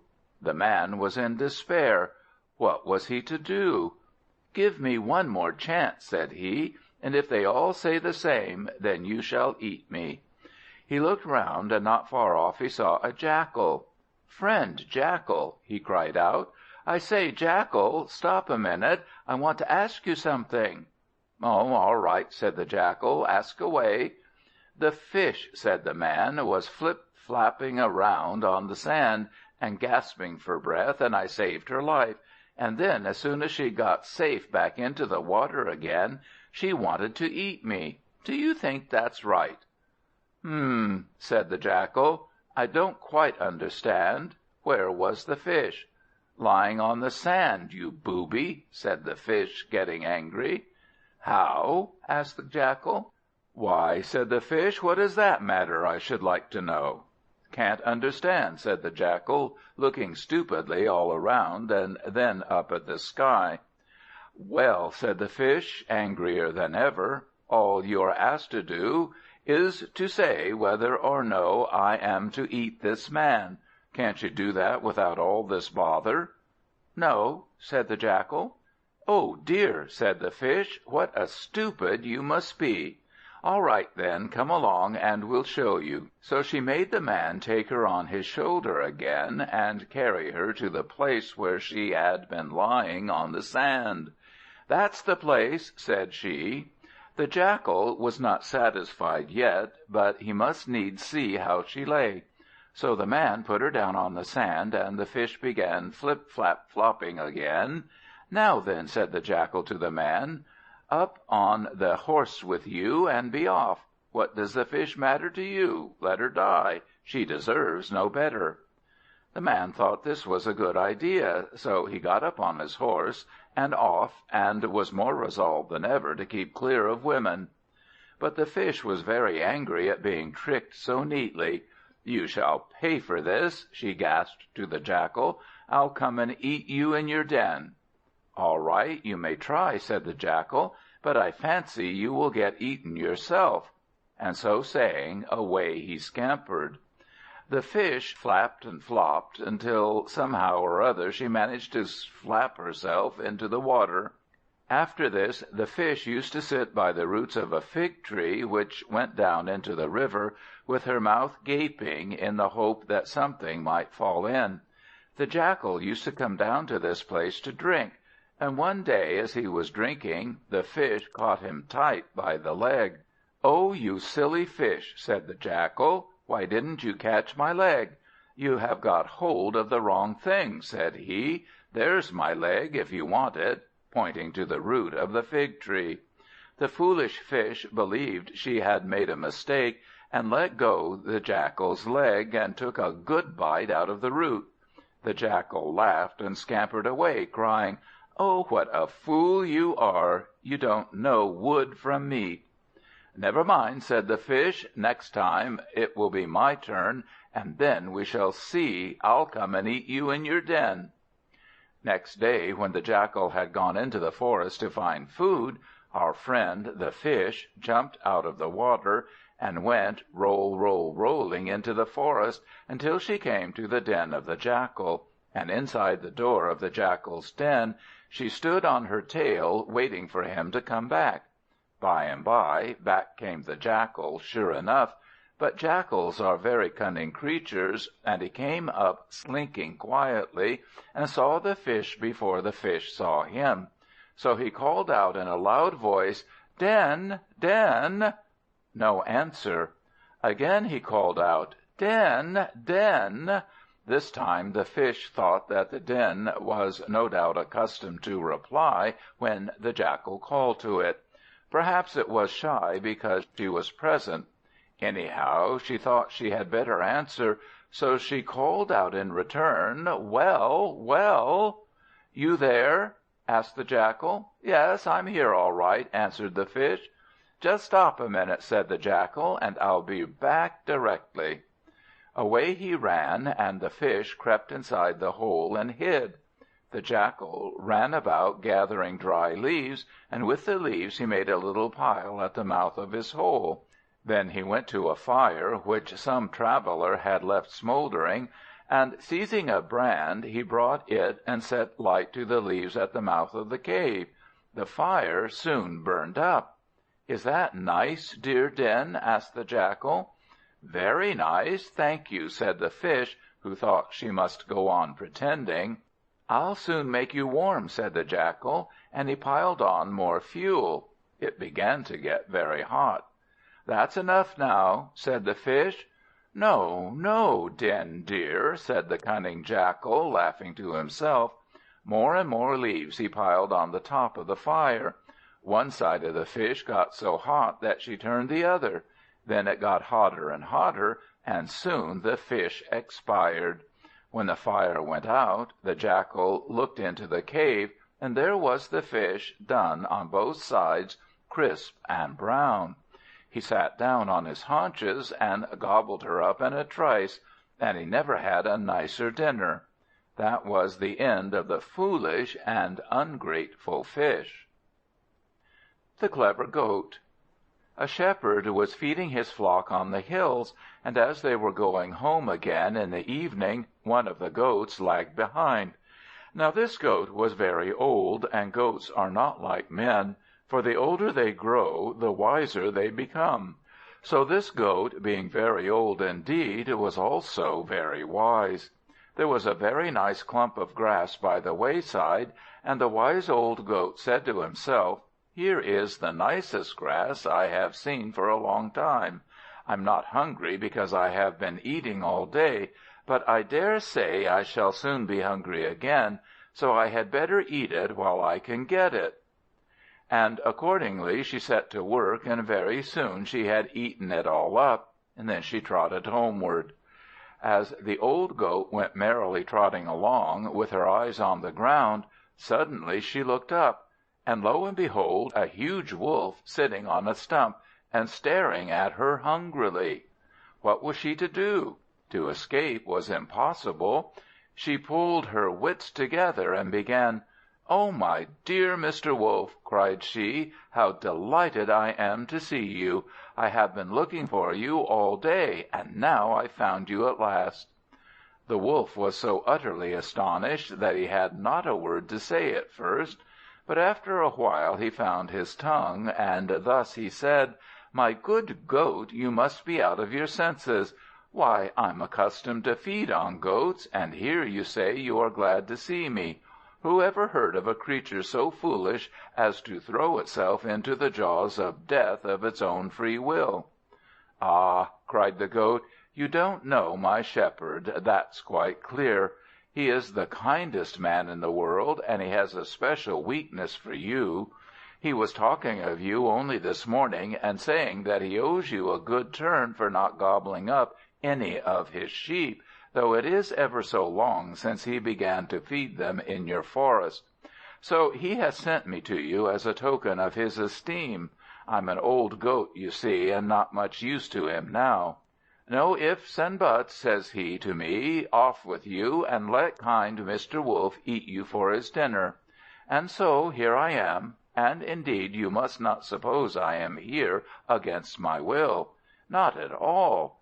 I could not think of disobeying our good Shepherd, and if I did, he could sell me to the butcher to have my throat cut and be eaten by horrid beasts of men, who have only 2 legs to bless themselves with. I assure you I much prefer being eaten by a noble 4-legged gentleman like yourself."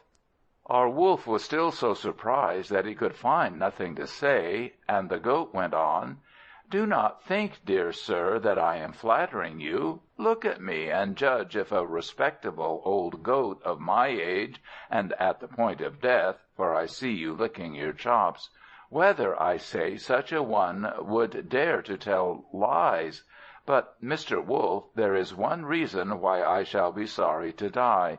You may not have heard of it, but it is true nevertheless that I am a famous songster, and it will be indeed a pity that a gift so rare should be lost. Will you do me one last favour, and let me sing you a song before I die? I am sure it will delight you, and you will enjoy eating me all the more afterwards." The Wolf was very much pleased at the Goat's politeness. "Well," said he, "since you are so kind as to offer, I should like to hear what you can do in the way of music." "All right," said our Goat, "just sit down on the hillock yonder, and I'll stay here. It won't sound so nice if I am too near you." The Wolf trotted off to the hillock and sat down, and waited for the Goat to begin her song. The Goat opened her mouth and uttered a loud "Baa, baa, baa." "Is that all?" asked the Wolf. He was rather disappointed, but he did not say so for fear of being thought an ignorant lout. "Oh, no," said the Goat, "that was only tuning up to get the pitch." Then she cried again, "Baa, baa, baa, baa," louder than before. Meanwhile the Shepherd was not far off, and he heard this loud "Baa, baa" of one of his goats. "Hullo," thought he, "what's up, I wonder?" and set off running in the direction of the sound. Just as the Wolf was getting impatient, and the Goat was opening her mouth for another "Baa, baa," up came the Shepherd behind the Wolf. Thwack, thwack, thwack came his stick on the stupid Wolf, and with a groan the Wolf turned over and died on the spot.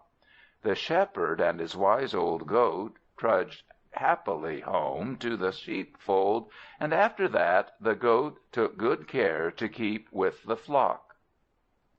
End of Part 3.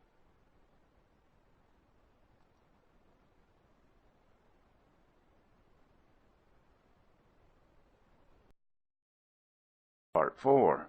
A crow is a crow forever. The grateful Goat, the cunning Jackal, the farmer's ass, the parrot judge, the frog and the snake, little Miss Mousie and her friends. A crow is a crow forever.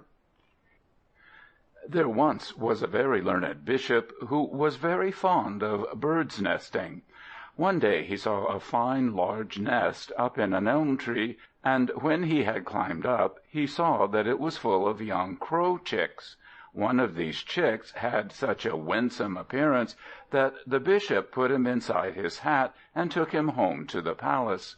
In due time the Crow grew up, and as he heard around him continually the Bishop and his friends talking divinity, by degrees he became quite clever in divinity himself. He knew all the kings of Israel and Judah and the cities of refuge, so that at last there was no question in a divinity paper he could not answer. Indeed, once when the examining chaplain was ill, the Crow did his work for him. The fame of this learned Crow spread far and wide, until at last it reached the king's ears. Now the Bishop had been expecting this all along, and ever since he found the young Crow he had been training him for a purpose. I am sorry to say he was rather a greedy man, and as he hoped to get something out of the king by the means of this Crow, he trained him to fly towards anything that shone bright, such as gold and silver. When the king asks me to show off my Crow, he thought, I will ask as a price anything the Crow may choose, and then doubtless he will fly to the king's crown, and I shall be king. At the first all fell out as he looked for. The king sent word to say he wanted to see the Crow. He was sitting in the garden with his golden crown on, and all his courtiers around him, and then asked to hear him say all the kings of Israel and Judah. "With pleasure, sire," said the Bishop, "if your Majesty will deign to grant him what he chooses for a reward. He has been well taught, and will not work for nothing." "By all means," said the king, "let him choose his reward, and I will give it." Then the Bishop took his Crow out of his hat, and the Crow said all the kings of Israel and Judah quite right, forwards and backwards, without a single mistake. The king was delighted. He could not have done as much. "And now, sire," said the Bishop, "I will let him go and tell him to choose his own prize." So the Bishop let the Crow loose. The Crow was flying straight for the king's crown, when all on a sudden what should he spy but a dead cat. He turned off on the instant, and down he swooped on the dead cat. You know crows eat dead things and offal, and this Crow liked a dead cat for dinner better than a gold crown. The king laughed. The courtiers roared with merriment. "Bishop," said the king, when he had done laughing, "your Crow is easily pleased, it seems. Well, he has chosen his reward, and by my royal beard he shall have it. But the Bishop felt very rueful indeed, all his pains and trouble lost, and nothing to show for it. He shook his head and went away, singing to himself a little chant he made up on the spot, all out of his own head. "I kept my Crow in a lovely cage, and taught him wisdom's holy page. But still 'tis true, whate'er he may know, a dirty Crow is a dirty Crow." The Grateful Goat. Once upon a time a butcher bought a goat, but as he was going to kill the goat and make him into meat for the table, the goat opened his mouth and said, "If you kill me, butcher, you will be a few shillings the richer, but if you spare my life, I will repay you for your kindness." The butcher had killed many goats in his day, but he never before heard one of them talk. Goats can talk to each other, as you must have heard, but most of them do not learn English. So the butcher thought there must be something special about this goat, and did not kill him. The goat felt very grateful that his life had been spared for a few more happy summers, and when he found himself free, the first thing he did was to go into the forest to see if he could find some means of repaying the butcher's kind deed. As he trotted along under the trees, stopping now and then to crop some tender shoot that came within reach, he met a jackal. "I am glad to see you, goatee," said the Jackal, "and now I'm going to eat you." "Oh, don't be such a fool," said the Goat. "Can't you see I am nothing but skin and bones? Wait till I get fat. That's why I am here, just to get fat. And when I'm nice and fat, you may eat me and welcome." The Goat was very skinny in truth, and he pulled in his breath to make himself look more skinny. So the Jackal said, "All right, look sharp, and be sure you look out for me on your way back." "Oh, I shan't forget, Jackal," said the Goat. "Ta-ta." By and by he fell in with a Wolf. "Ah," said the Wolf, smacking his lips, "here's what I want. Get ready, my Goat, for I am going to eat you." "Oh, surely not," said the Goat. "A skinny old thing like me?" He drew in his breath again, and looked very skinny indeed. "I have come here to fatten myself, and when I'm fat, you shall eat me if you like." "Well," said the Wolf, "you don't look like a prize Goat, I grant you. Go along then, but look out for me when you come back." "Oh, I shall look out for you," said the Goat, and away he trotted. By and by he came to a church. He went into the church, and there he saw last Sunday's collection plate, full of gold coins. In that country any one would have been ashamed to put coppers into the plate, not because they were rich, for they were not, but because they were generous. Now, Goats are not taught that they must not steal, but they think they have a right to whatever they can get hold of. So this Goat opened his mouth and licked up all the sovereigns, and hid them under his tongue. The Goat next went to a flower shop, and asked the man who sold the flowers to make some wreaths, and cover him up with them, horns and all. So the man covered him up with flowers, till he looked like a large rose bush. Then the Goat popped out a sovereign from his mouth to pay the man, and very glad the man was to get so much for his roses. Then the Goat set out on his homeward way. He looked out for the Wolf, as he had promised to do, and when the Wolf saw him coming along, he thought he was a rose bush. The Wolf was not at all surprised to see a rose bush walking along the road, for many were the strange things he had seen in his life, and if you come to think of it, this was no stranger than a Goat that could talk English. "Good afternoon, Rose Bush," said the Wolf. "Have you seen a Goat passing this way?" "Oh, yes," said the Goat. "I saw him a few minutes ago, back there along the road." "Many thanks, Rose Bush," said the Wolf. "I am much obliged to you," and away he ran in the direction in which the Goat had come. By and by he came to the Jackal. "Hello, Rose Bush," said the Jackal. "Have you seen a Goat anywhere as you came along?" "Oh, yes," replied the Goat out of the roses. "I saw him just now, and he was talking to a big Wolf." "Good heavens," said the Jackal, "I must look sharp if I want some Goat to-day," and off he galloped in a great hurry. In the evening he got to the butcher's house. "Hullo," said the butcher, "what have we here?" He knew that rose bushes could not walk, but he could not make out what it was at all. "Bah, bah," said the Goat, "it's your grateful old Goat come back to pay you for your kindness." And with these words he spouted out all the sovereigns he found in the church, except the ones he paid to the flower man. The butcher was delighted to see so many sovereigns. He asked no questions, because he thought it wiser. He took the sovereigns, and found they were enough to keep him all his life, without killing any more Goats. So he lived in peace, and the Goat spent his remaining years browsing comfortably in the butcher's paddock. The Cunning Jackal.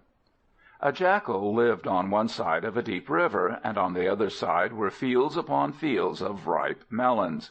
The Jackal was always hungry, and he had eaten everything within reach, so he used to sit on the river bank and bemoan his luck.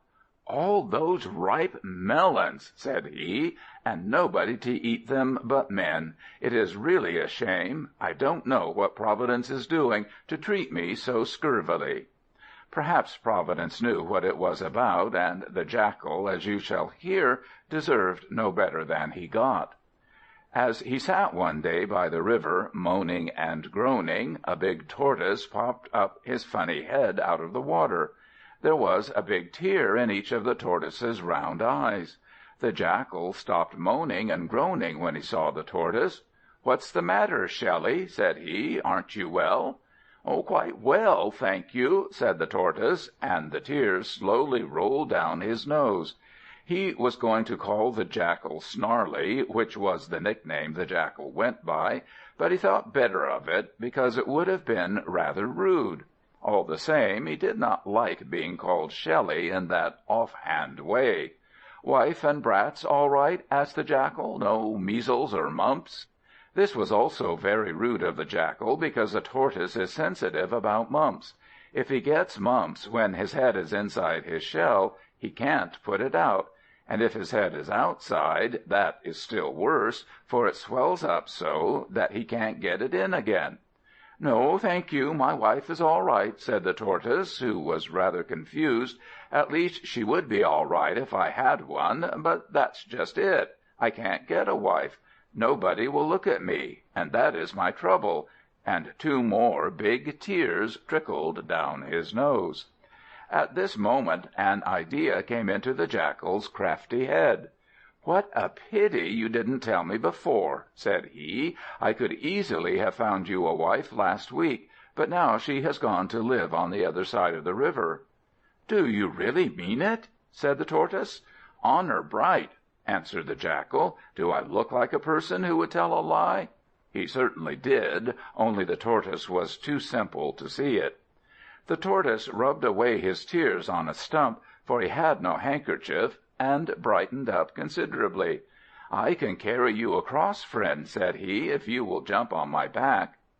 The Jackal wanted nothing better, so down he jumped on the back of the Tortoise, and the Tortoise swam across. When they got across, the Tortoise was quite tired, because the Jackal was very heavy for a Tortoise to carry. A fine time the Jackal had on the other side of the river. He ran about among the fields, and ate melons till he was nearly bursting. Every day the Tortoise came to the bank, asking whether the match was yet arranged, and every day the Jackal told him that all was going well. "You have no notion how pleased they are," said the Jackal. "Just see how fat I am getting. They feed me like a fighting cock, all because of you." It was indeed because of the Tortoise that the Jackal was so well fed, but not as he meant it. By and by the season of melons came to an end, and all that the Jackal had left were cut and sold in the market. Melons were dear that season, because the Jackal had eaten so many of them before they could be cut. Then the Jackal stole a white dress and a veil, and hung them on the stump of a tree which stood near the riverside. And next day, when the Tortoise popped his funny head out of the water, said the Jackal, "There's your wife, at last, old Shelley. There she stands, dumb as a stone. Not a word will she have to say to you until I am out of the way, because she is too modest. Come, hurry up, Shellfish, and take me across." The Tortoise was angry at being called a shellfish, because tortoises are not fish at all, and they feel insulted if you call them so. However, he was so glad to get a wife at last that he said nothing, only presented his back for the Jackal to jump on. Flop came the Jackal, so heavy by this time that it was all the Tortoise could do to get him across safely. If he was tired before, he was nearly dead now. But he swam across at last, and the Jackal ran off into the forest, chuckling at the simplicity of the poor Tortoise. Back went our Tortoise across the river and climbed up on the bank. "Wife!" he called out in a tender voice. No answer. Again he called, "Wife!" but still no answer. He could not make it out a bit. He crawled up to the stump, which the Jackal had decked out in wedding finery, and put out his flapper to touch his wife's hand. Lo and behold, it was only an old tree stump. The rage of the Tortoise knew no bounds, and he determined to have his revenge. Next day the Jackal came down to drink at the river. The Tortoise was watching for him under water, and while the Jackal was drinking, the Tortoise nipped his teeth into the Jackal's leg. How the Jackal did howl, to be sure! He was a great coward, and even used to cry when his teeth were pulled out by the dentist. So now he howled at the top of his voice, "Let me go! Let me go!" But the Tortoise held on like grim death. He was too weak to pull the Jackal under, but he was too heavy for the Jackal to pull out. So there he bides his time. By and by the tide began to rise. The tide rose to the Jackal's middle, it rose to his head, and his last howls came up from underneath the water in big bubbles, which showed that the crafty Jackal would play his mean tricks never more. The Farmer's Ass. There was once a Farmer who had an Ass. It was the habit of this ass to lift up his voice and bray whenever he heard the church bells a-ringing. Now, in the country where this farmer lived, they used to believe that a man's soul passes when he dies into an animal or something else. So this farmer thought that any ass that was fond of church bells must have been a great saint in some former life. Accordingly, he named his ass St. Anthony. All his life long this ass served the farmer faithfully, and earned him a great deal of money. At last the ass died of old age. The farmer was very sad and sorry when his ass died. "My ass served me faithfully," said he, "and it's only fair he should have a good funeral." So he sent for the undertaker and told him to make a big coffin, and put it on the hearse, and buried the ass with great splendor. Then he shaved off every scrap of hair from his head, as the custom was in those parts when anybody died, and gave a funeral feast to all his relations, and dressed himself in black. Next time he went to the grocer's to buy sugar, the grocer noticed his head shaved bare and the black clothes, so he knew someone must be dead, a relation or a great friend. "I am sorry to see you have lost someone," said he. "Who is it?" "St. Anthony is dead," said the farmer.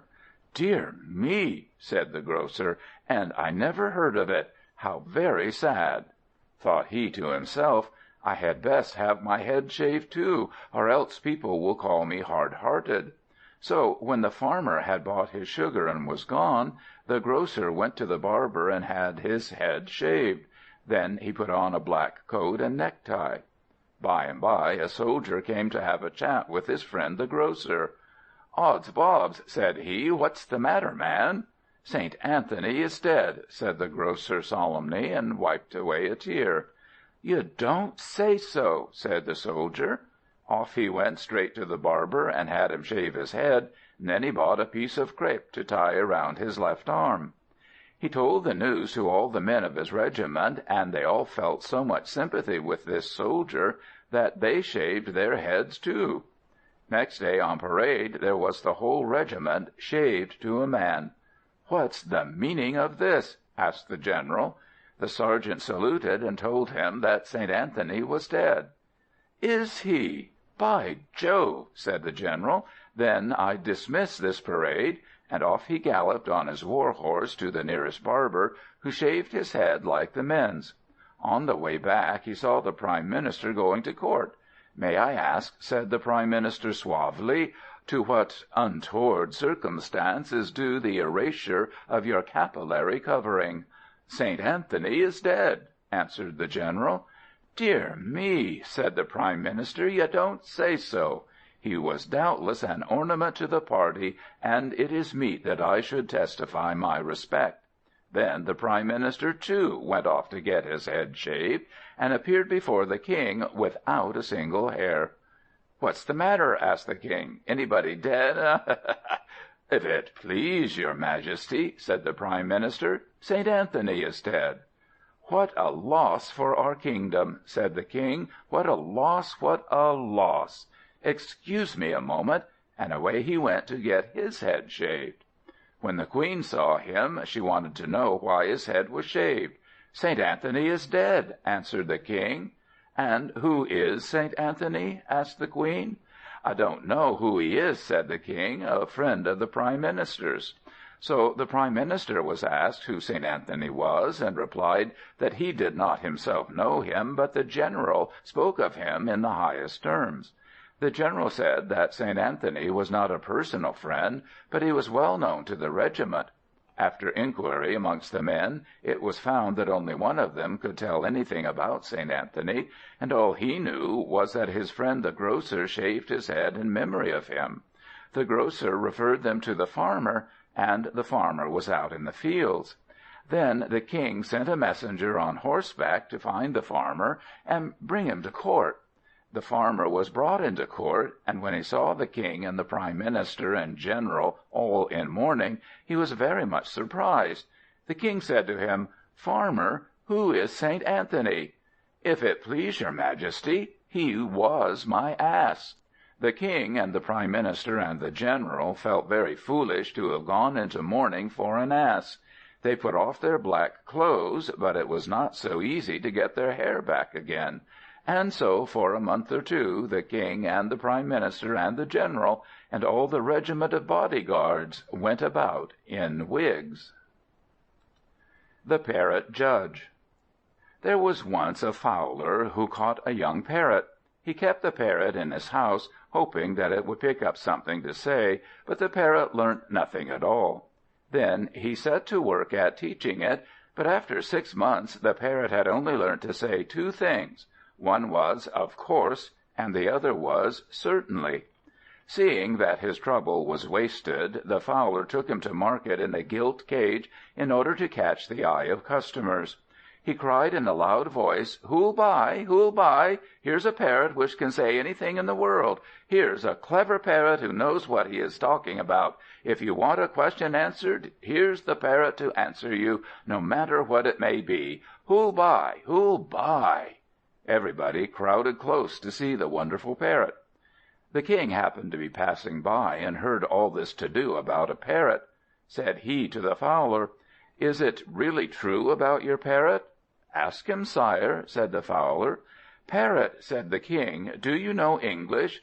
"Of course," said the parrot, in a tone of scorn, turning up his beak, as who should say, "What a question to ask me!" "Can you decide knotty points of law?" the king went on. "Certainly," said the parrot, with great confidence. "This is the bird for me," said the king, and asked his price. The price was 1,000 pounds. The king paid 1,000 pounds to the fowler, and departed. A big price, you will say, for a parrot. So it was, but the king had a reason for paying it. The judge of the city had just died, and the king could not find another. Hundreds of men offered to do the work. Some wanted too much money, more than the king could pay. Some were reasonable, but knew no law. And the cheaper ones, who professed to know everything, were all Germans, whom the king would not have at any price. When he heard of this wise parrot, thought he, "Here's my judge. He will want no wages but sugar and chickweed, and he will take no bribes." So the parrot was made judge, and sat on a big throne, with a white wig and a red robe lined with ermine. Next day the parrot was in court, and a case came up for judgment. It was a murder case, and when the evidence had been heard, the pleader on the murder side finished up his speech by saying, "And now, my lord, you must admit that my client is innocent." Said the parrot, "Well, of course."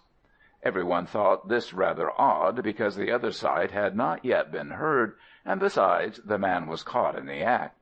However, they held their tongues and waited. Then the prosecutor got up and made a long speech, at the end of which he said, "It is no longer possible to doubt that the prisoner at the bar is guilty. 2 witnesses saw him do the deed, and half a dozen caught him just as he was pulling the knife out of the body. I therefore call upon you, my lord, to pass sentence of death." Said the parrot, "Certainly." At this the king pricked up his ears. The man could not be innocent, of course, and yet certainly guilty at the same time. So he turned to the judge and said, "If you go against evidence so clear, judge, I shall begin to suspect that you killed the man yourself."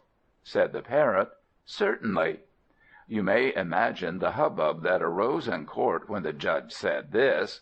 Everybody saw that the king had made a mistake in his judge, and even the king himself began to suspect that something was wrong.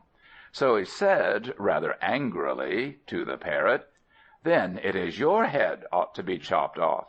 Said the parrot, "Of course." "Chop off his head, then," cried the king, and they took away the parrot and chopped off his head without delay, and all the while he was being dragged along he called out, "Certainly, certainly, certainly." The Frog and the Snake. A Frog and a Snake had a quarrel as to which could give the more deadly bite. They agreed to try it on the next opportunity. A man came to bathe in the pond where these 2 creatures lived. The Snake bit him under the water, while the Frog floated on the top. "Something has bitten me," the man called out to his friends. "What is it?" they asked. Then he saw the frog swimming on the top of the water. "Oh, it's only a frog," said he. Then he went away, and no harm came of it. The next time that man came to bathe in the pond, the frog bit him under the water, while the snake swam on the top. "Oh dear," said the man, "a snake has bitten me." The man died. "Now," said the frog, "you will admit that my bite is more poisonous than yours." "I deny it altogether," said the snake. So they agreed to refer their dispute to the king of the snakes. The Snake King listened to their arguments, and decided in favor of the snake, and said the man had died of fright. "Of course," grumbled the frog, "the Snake King sides with the snake." So both of them bit the frog, and he died, and that was the end of him. Little Miss Mouse and Her Friends. There was once a little lady mouse that lived in a field. She was all alone in the world, a little old maid, and she very much wanted a friend. But every creature turned up his nose at the poor little mouse, and not a friend could she get, until at last a clod of earth took pity upon her. Then the mouse and the clod became firm friends, and went about everywhere together. The mouse walked upon her 4 legs, and the clod rolled along like a cricket ball. One day the mouse wanted to bathe, and nothing would serve but the clod must go bathe along with her. In vain the clod protested that she did not like the water, that she had never washed in her life, that she could not swim. Miss Mousie would take no denial, and said severely that if the clod had never washed before, it was high time to begin. So at length the clod was persuaded, and into the river they went. Mousie went in first, and the clod rolled in afterwards. But no sooner had the poor clod rolled into the water than what was Miss Mousie's horror to see her melt away in the water and disappear. Mousie was now friendless again, and loudly complained to the river that he had stolen away her favourite clod. "I'm very sorry," the river said. "I really couldn't help melting a thing so soft. I can't give you back your clod, but I will give you a fish instead." This comforted Mousie, and she took her fish and went home. Then she put the fish on the top of a post to dry. Down swooped a big kite, and flew away with the fish. "Oh, my poor fish!" wailed Miss Mousie, "to be taken away before we had a word together."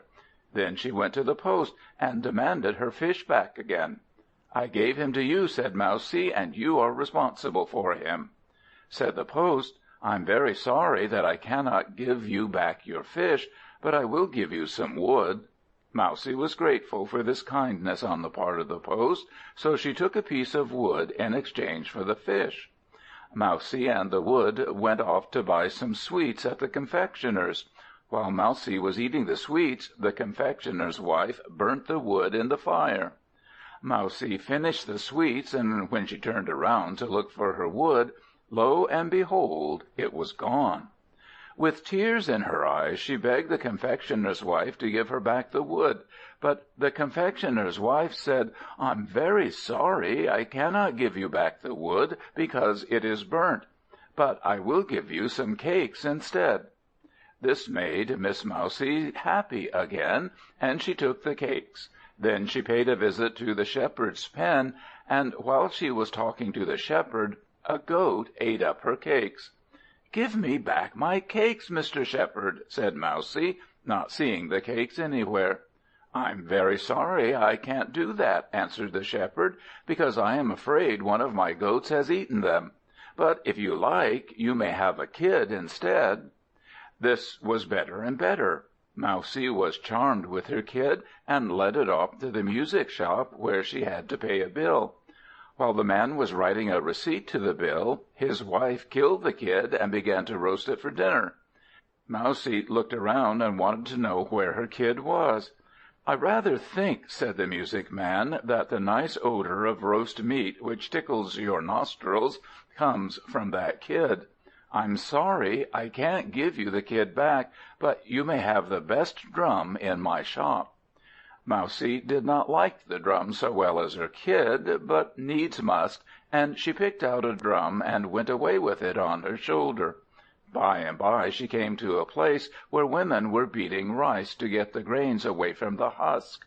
She hung up her drum on a peg while she watched the women husking the rice. Bang! Flap! A woman drove her pestle right through the drum. Poor Mousie! It seemed as if her misfortunes would never end. When she asked the woman for her drum again, there it was, burst. The tears ran down her cheeks. "We are very sorry," the women all said, "that we cannot give you back your drum, but you can have a girl instead, if you like." This brought smiles to Miss Mousie's sad face, and she dried her tears. The women gave her a nice girl, and Mousie took the girl home. They set up house together and planted a crop of corn. The corn ripened, and they went out to cut it. Miss Mousie was a wee mousie, and was quite hidden among the stalks of the corn. While the girl was cutting the corn with a sickle, she did not see poor little Mousie, so she cut her in two, and that was the end of her. End of Part 4.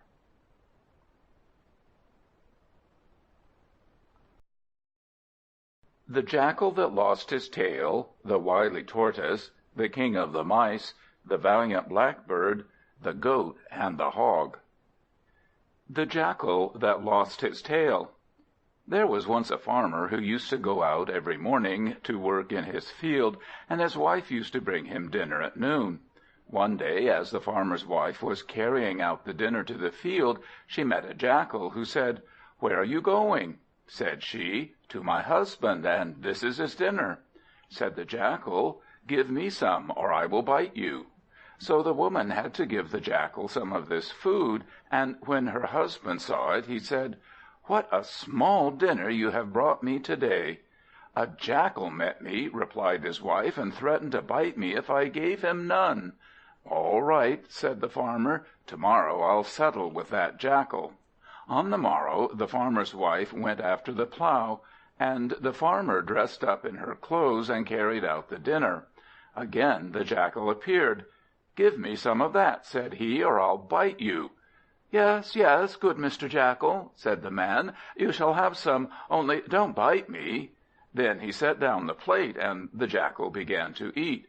"Just scratch my back, you woman," said the Jackal, "while I am eating my dinner." "Yes, sir, yes, sir," said the man. He began gently to tickle and scratch the back of the Jackal, and in the middle, suddenly out with his knife, and slish! Cut off the Jackal's tail. The Jackal jumped up and capered about. "Yow!" he went. "What has come to my tail? Oh dear, how shall I swish away the flies? Oh dear, how it hurts! Yow!" Away he scuttled as fast as his legs could carry him. When he got home, all the Jackals came round him and asked what had become of his tail. The Jackal was ashamed to have lost his tail, which was a particularly long and fine tail, but he pretended to like it. "Poor fellow," said the Jackals, "where is your tail?" "Oh, I had it cut off," said the Jackal, "and good riddance. It was always in my way. Why, I never could sit down in comfort, and now look here." He sat down on the place where his tail used to be, and looked proudly around. "Now you try," said he. They all tried, and found that their tails got underneath them when they sat, and it hurt their tails rather. "We never thought of that before," said they. "We must get rid of these things. Who cut off yours?" "Oh, a kind farmer's wife," said the first Jackal. Then he told them where the farmer's wife lived. That evening a knock came at the farmer's door, as the farmer and his wife were sitting at tea. "Come in," said the farmer. The door opened, and in trooped a number of Jackals. "Please, Mr. Farmer," said they, "we want you kindly to cut off our tails." "Willingly," said the farmer, whipped out his knife, and in a jiffy, slish, slish, slish, off came the Jackals' tails. "Yow!" went the Jackals, capering about. "We didn't think it would hurt." Away they went, and all the woods echoed that night with yowling and howling. When they all got home, they found the first Jackal waiting for them. He laughed in their faces. "Now we're all alike," said he, "all in the same boat." "Are we?" said the other Jackals, and set on him and tore him to pieces. "Now we must have our revenge on the Farmer," said the Jackals, when they had eaten up their friend. So next morning they scampered off to the Farmer's house. The Farmer was out, and his wife was gathering fuel. "Good morning, Mrs. Farmer," said the Jackals. "We have come to eat the Farmer for cutting our tails off."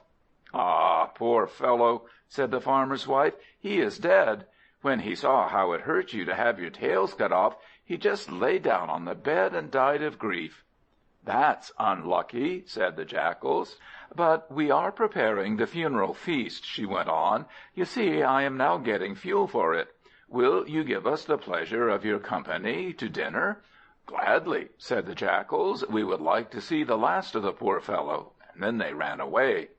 At dinner time they all came back, and found chairs put for them, and plates round the table, with the woman at one end.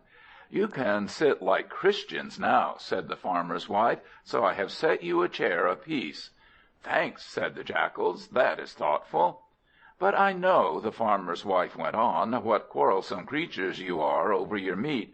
Don't you think I had better tie you to your chairs, and then each will have to keep to his own plateful?" "A good plan," the Jackals said, wagging their heads. They had now no tails to wag, and they had to wag something. So the Farmer's wife tied them tight to their chairs. "But how shall we eat?" said the Jackals, who could not stir a paw. "Oh, no fear for that. I'll feed you." Then she brought out a steaming mess, and put it in the middle of the table. All the Jackals sniffed at the steam, and all their eyes were fixed greedily upon the meat. They began to struggle.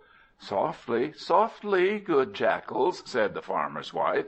But what a surprise awaited the Jackals! They were so intent upon watching the Farmer's wife and the meat, that none of them heard the door open, and none of them saw the Farmer himself creep softly in, with a great club in his hand.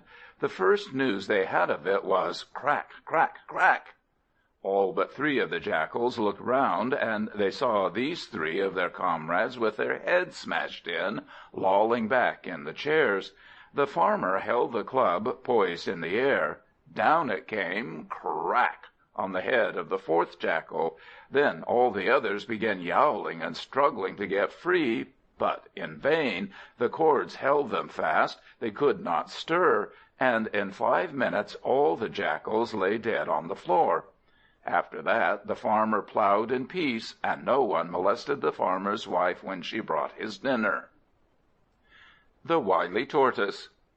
A fowler was bird-catching in the jungle, and snared a wild goose. As he was carrying home his goose, he sat down by a pond. In this pond lived a tortoise, and the tortoise put up his nose out of the pond to sniff the air. He saw the fowler and the goose, and being a very innocent tortoise, he feared no harm, but began to waddle towards them. "Take care, friend," said the goose. "This fowler has caught me, and he will catch you."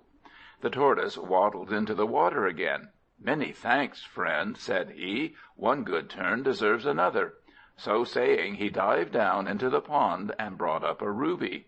"Here, Mr. Fowler," said he, "take this ruby, and let my friend the goose go."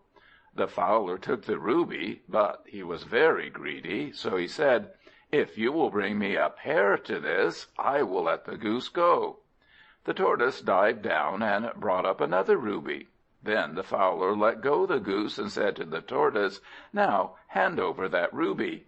The tortoise said, "Forgive me, I have made a mistake, and brought up the wrong ruby. Let me see the first, and if it does not match, I will try again." The Fowler gave back the first ruby. "As I thought," said the tortoise. Down he dived into the pond. The Fowler waited a good long time, but nothing was seen of the tortoise. As you have guessed, when the tortoise found himself safe at the bottom of the pond, he stayed there. The Fowler tore his hair and went home, wishing he had not been so greedy. The King of the Mice. Far away in the forest was the kingdom of Mouseland. There was a great city, where every mouse had his little house, with doors and windows, tables and chairs, books for the grown-up mice, and toys for the children. There were little shops, where the mice bought clothes and food, and everything they wanted. There was a little church where they went on Sunday, and a reverend little mouse in a little lawn surplice to preach to them. There was a little palace, and in this palace lived the little Mouse King. Now it happened that a caravan passed through the kingdom of the mice. Not that the men of the caravan knew what a wonderful kingdom they were in.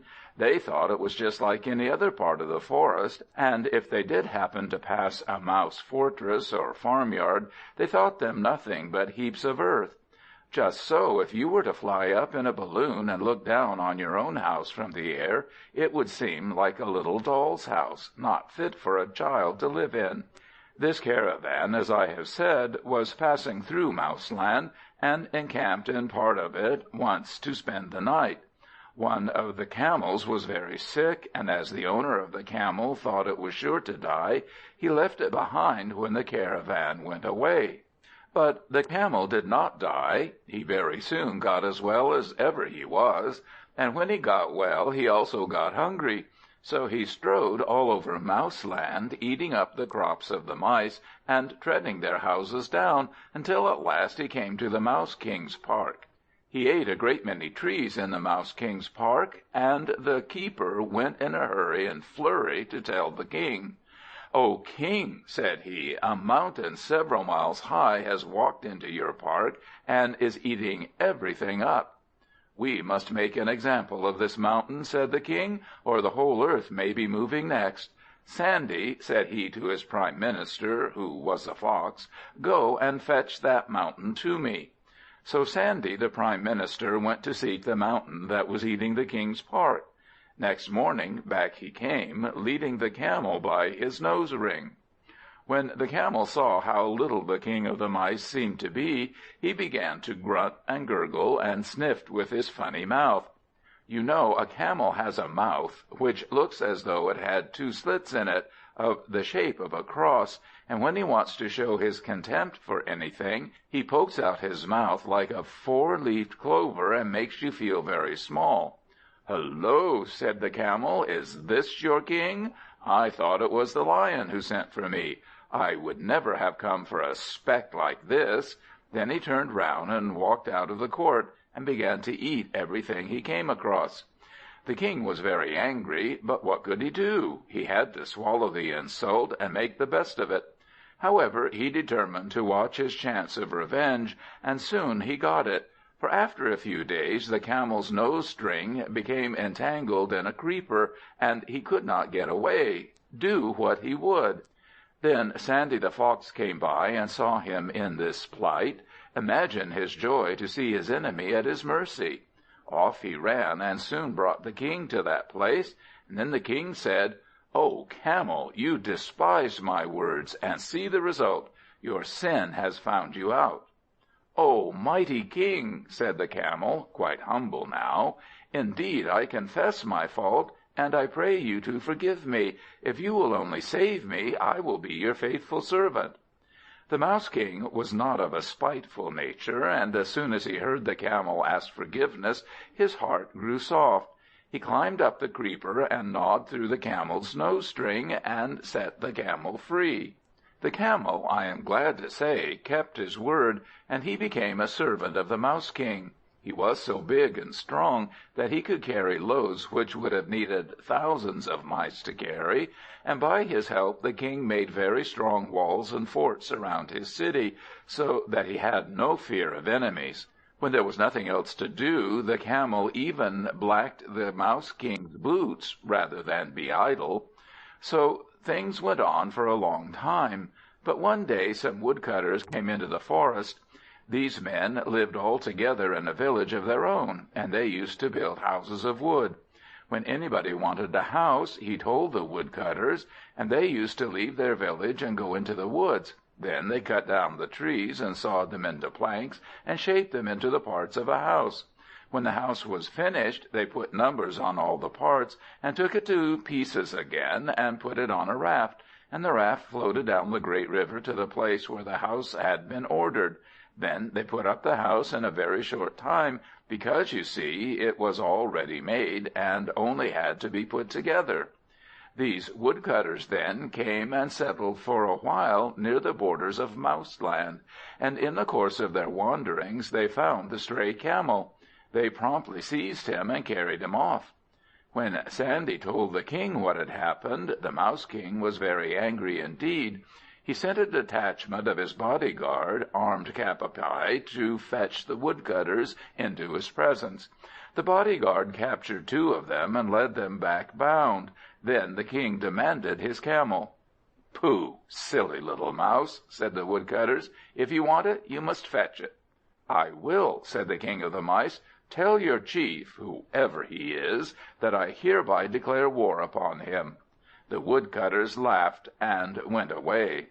Then the Mouse King gathered together all his subjects, millions and millions of sturdy mice, and they set out for the village of the woodcutters.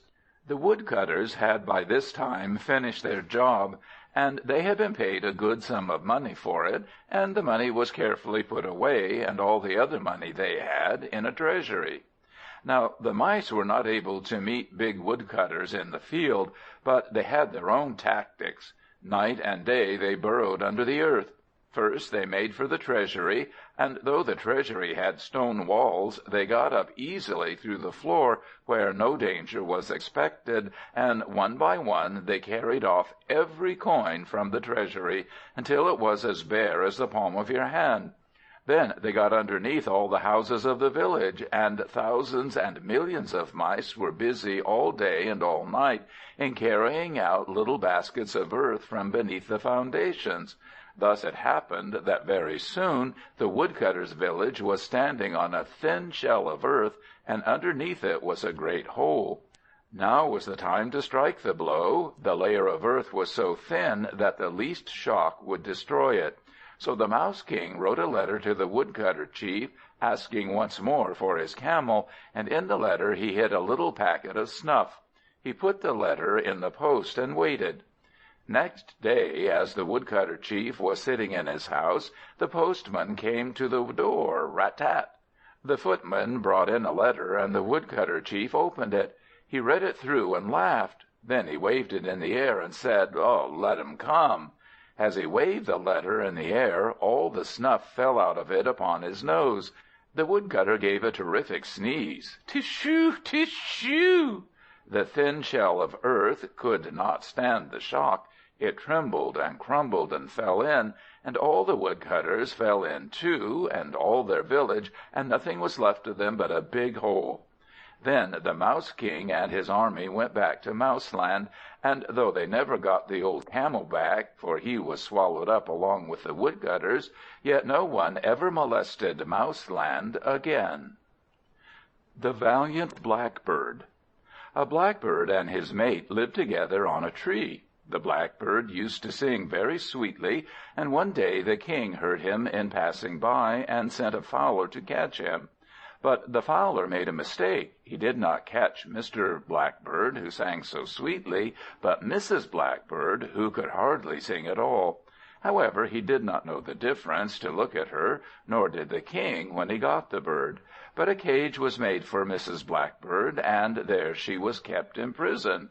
When Mr. Blackbird heard that his dear spouse was stolen, he was very angry indeed. He determined to get her back, by hook or by crook. So he got a long sharp thorn and tied it at his waist by a thread, and on his head he put the half of a walnut shell for a helmet, and the skin of a dead frog served for body armor. Then he made a little kettle drum out of the other half of the walnut shell, and he beat his drum and proclaimed war upon the King. As he walked along the road, beating his drum, he met a cat. "Whither away, Mr. Blackbird?" asked the cat. "To fight against the King," said Mr. Blackbird. "All right," said the cat, "I'll come with you. He drowned my kitten." "Jump into my ear, then," says Mr. Blackbird. The cat jumped into the blackbird's ear and curled up and went to sleep, and the blackbird marched along, beating his drum. Some way further on he met some ants. "Whither away, Mr. Blackbird?" asked the ants. "To fight against the King," said Mr. Blackbird. "All right," said the ants, "we'll come too. He poured hot water down our hole." "Jump into my ear," said Mr. Blackbird. In they jumped, and away went Blackbird, beating upon his drum. Next he met a rope and a club. They asked him whither away, and when they heard that he was going to fight against the king, they jumped into his ear also, and away he went. Not far from the king's palace, Blackbird had to cross over a river. "Whither away, friend Blackbird?" asked the river. Quoth the Blackbird, "To fight against the king." "Then I'll come with you," said the river. "Jump into my ear," says the Blackbird.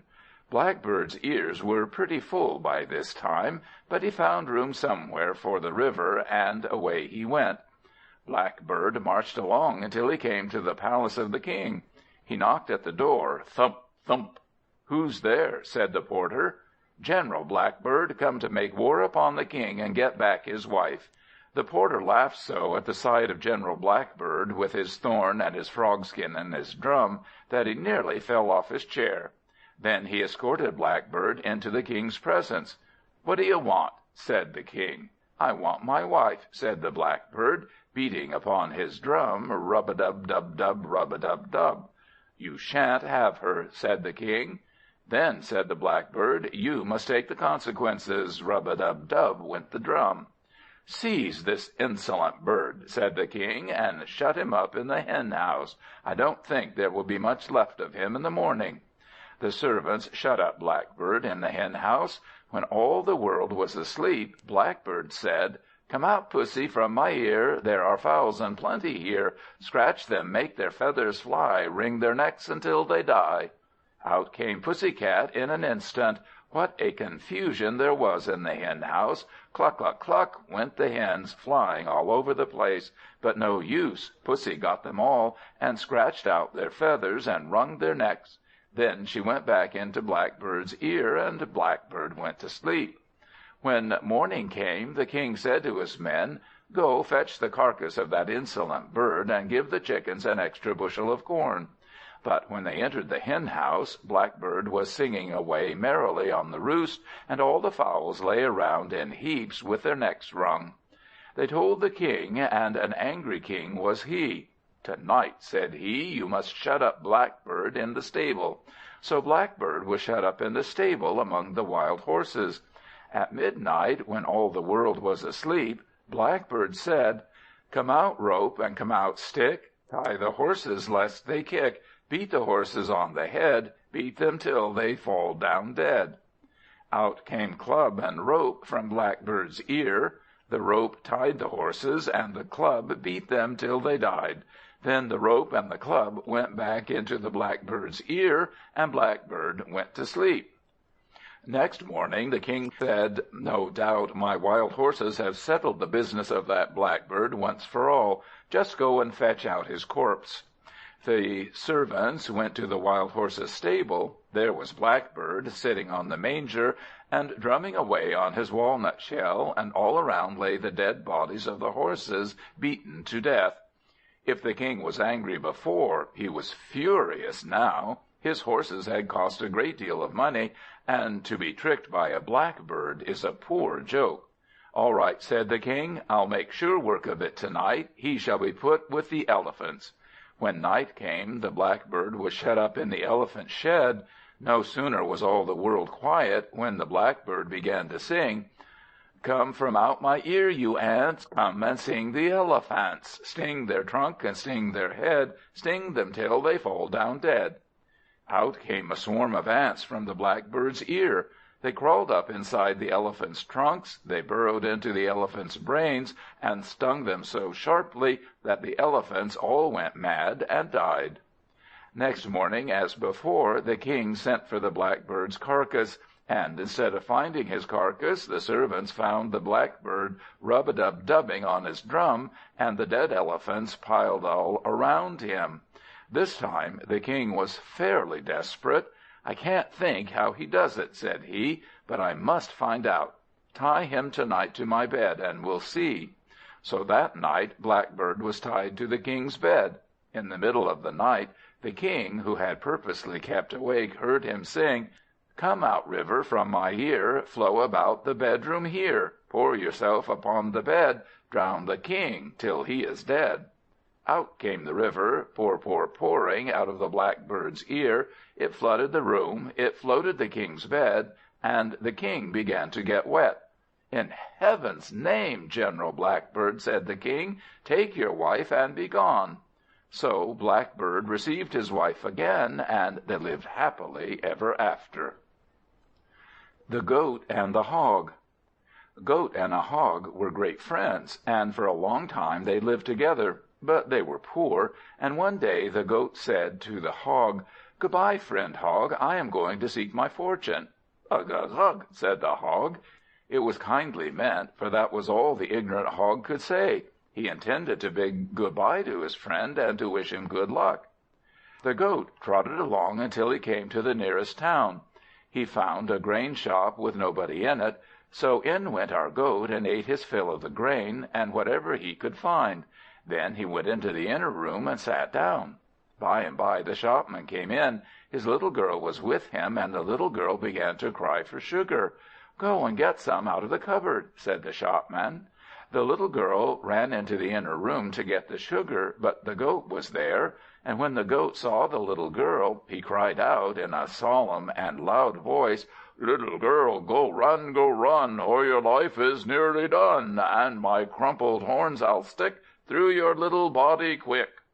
The little girl ran out, shrieking. "What is it, my dear?" said the father. "A demon, father," she said. "Save me from his crumpled horn." What a terrible thing to happen in a quiet household! The poor man did not know what to do, so he sent for all his relations, and they advised him to try what the parson could do. So the parson was sent for, and the clerk and the sexton, with bell, book, and candle. They lit the candle and opened the book. I think it was a Latin grammar, which they judged would be enough to scare any demon, and rang the bell. And then the parson, with his heart in his boots, advanced into the room.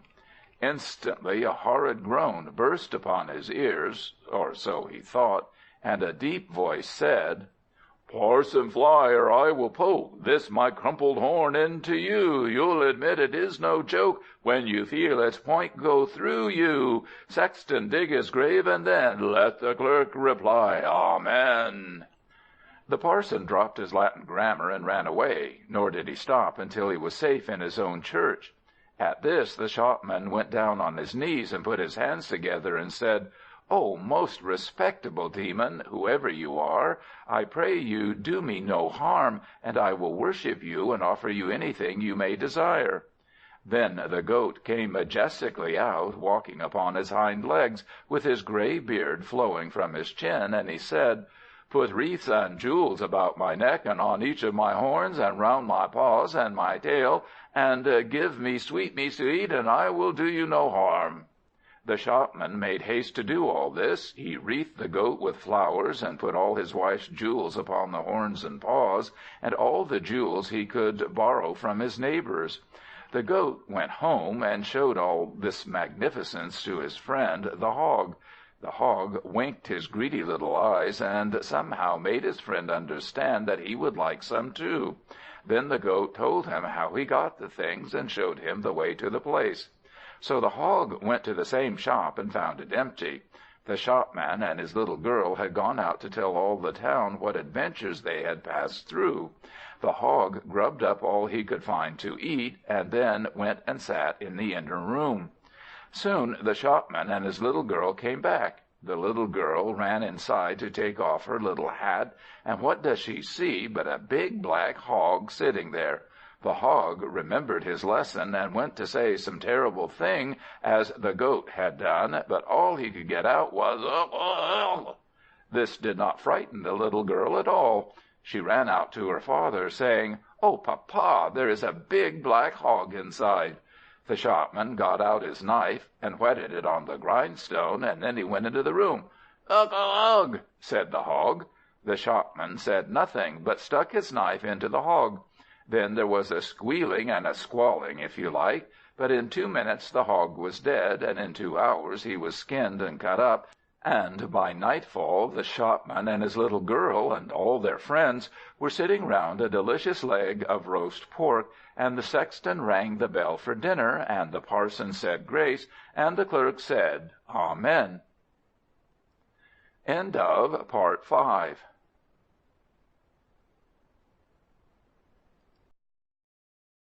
The Parrot and the Parson, the Lion and the Hare, the Monkey's Bargains, the Monkey's Rebuke, the Bull and the Bullfinch, the Swan and the Crow.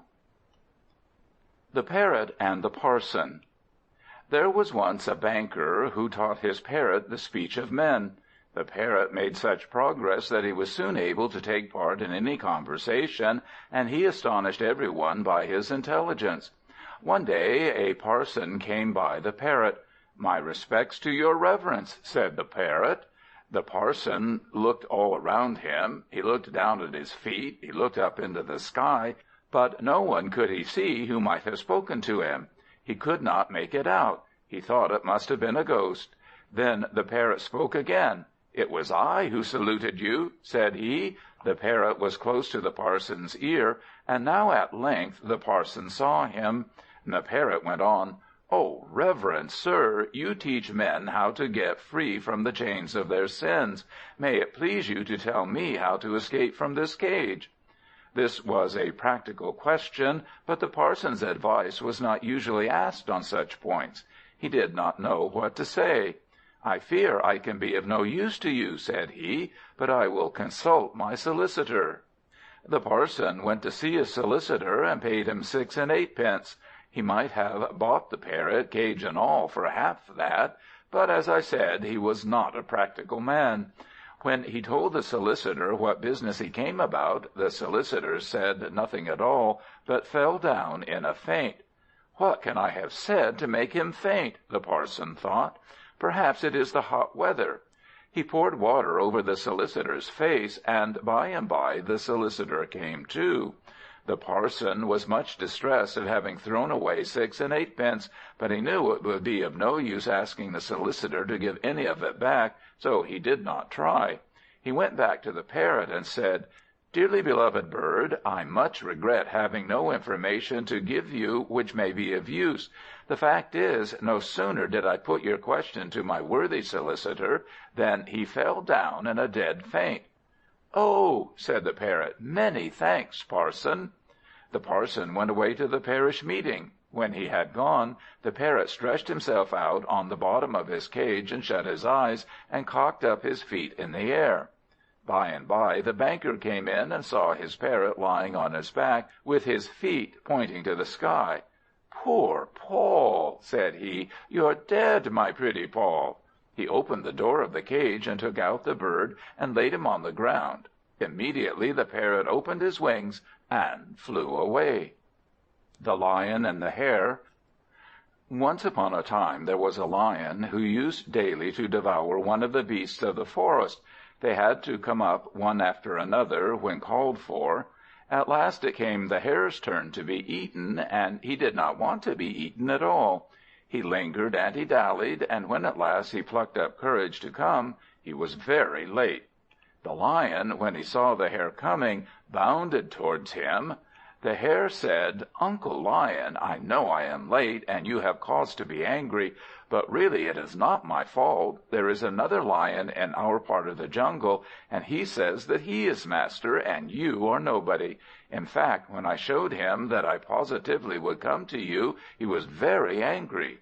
"Ha!" said the lion, roaring. "Who says he is my master? Show him to me. I'll teach him who rules the forest." "Come along, then," said the hare. They went a long way until they came to a well. The hare looked down into the well. "He was here just now," said he. The lion looked in, and at the bottom he saw what looked like a lion in the water. He shook his mane. The other lion shook his mane. He roared. The echo of a roar came up from the bottom of the well. "Let me get at him!" roared the lion. In he jumped. Splash! Nothing more was ever heard of that lion, and the beasts of the forest were glad to be left in peace. They put their heads together and composed a verse of poetry which is always sung in that forest on Sundays. The hare is small, but by his wit he now has got the best of it. By folly down the Lion fell, and lost his life within the well. The Monkey's Bargains.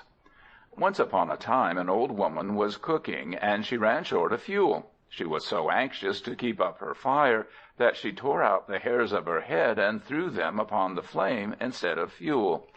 A Monkey came capering by and saw the old woman at her fire. "Old woman," said the Monkey, "why are you burning your hair? Do you want to be bald?" "Oh, Monkey," quoth the old woman, "I have no fuel, and my fire will go out." "Shall I get you some fuel, mother?" said the Monkey. "That's like your kind heart," said the old woman. "Do get me some fuel, and receive an old woman's blessing." The Monkey scampered away to the woods, and brought back a large bundle of sticks. The old woman piled the dry sticks on the fire, and made a fine blaze. She put on her cooking plank, and made 4 cakes. All this while the Monkey sat on his tail, and watched her. But when the cakes were done, and gave forth a delightful odour, the Monkey got up on his hind legs, and began dancing and cutting all manner of capers round about the cakes. "Oh, Monkey," said the old woman, "why do you caper and dance around my cakes?" "I gave you fuel," said the Monkey, "and won't you give me a cake?" It seems to me that she might have thought of that without being asked, but she did not, so the Monkey had to ask for it.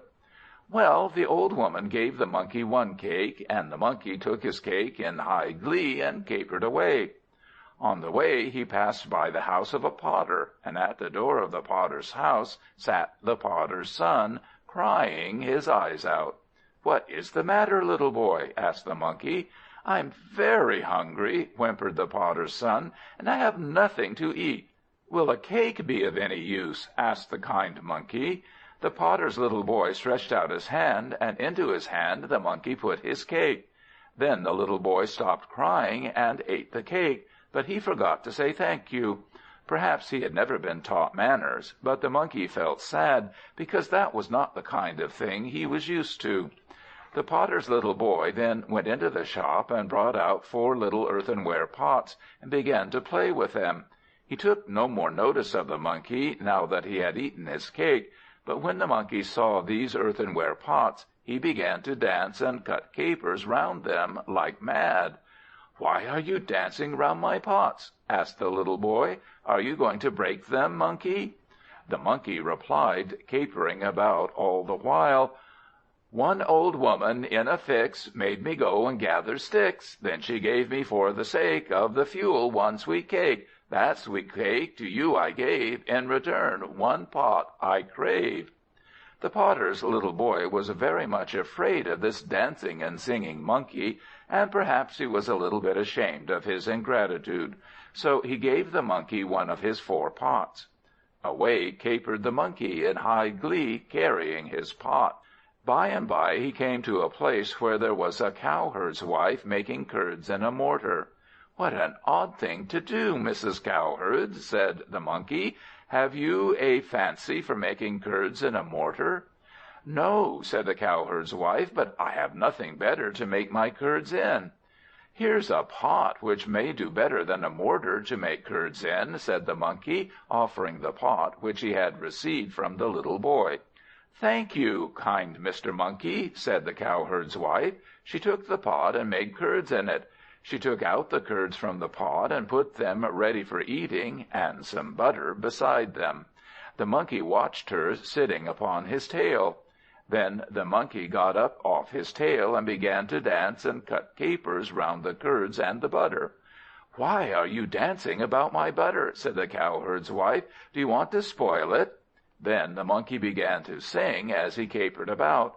"One old woman in a fix made me go and gather sticks. Then she gave me for the sake of the fuel 1 sweet cake. Potter's son ate that, and he gave a pot instead to me. Since to you I gave the pot, give me butter, will you not?" The wife of the cowherd was much pleased with this song, as she was fond of music. "If your kindness," said she, "had not already earned the butter, your pretty song would be worth it." Then she gave him a good lump of butter. Off went the Monkey in high glee, capering along with the lump of butter wrapped up in a leaf. As he went, he came to another place where a cowherd was grazing his kine. The cowherd was sitting down at that moment and enjoying his dinner, which consisted of a hunk of dry bread. "Why do you eat dry bread, Mr. Cowherd?" asked the Monkey. "Are you fasting?" "I am eating dry bread," quoth the Cowherd, "because I have nothing to eat with it." "What do you say to this?" said the Monkey, cutting a caper and offering to the Cowherd his lump of butter, wrapped up in a leaf. "Ah," said the Cowherd, "prime." Not another word said he, but spread the butter upon his dry bread, and set to with much relish. The Monkey sat on his tail and watched the Cowherd eating his meal. When the meal was eaten, up jumped the Monkey and began capering and dancing, hopping and skipping, round and round the herd of kine. "Ah," said the Bumpkin, "what are you doing that for?" The Bumpkin was so ignorant that he thought the Monkey wanted to bewitch his cattle, and dry up all their milk. The Monkey went on with his skips and capers, and as he capered, he sang this ditty.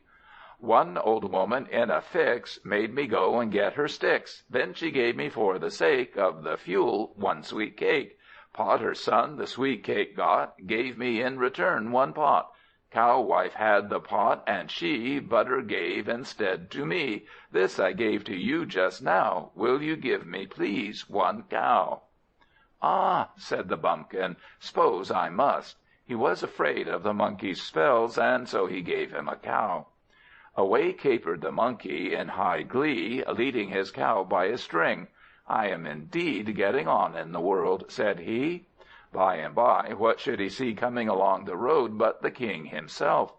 The King was fastened to the shafts of a cart, which he was slowly dragging along, and jogging by the side of this cart was an ox, and upon the ox sat the Queen.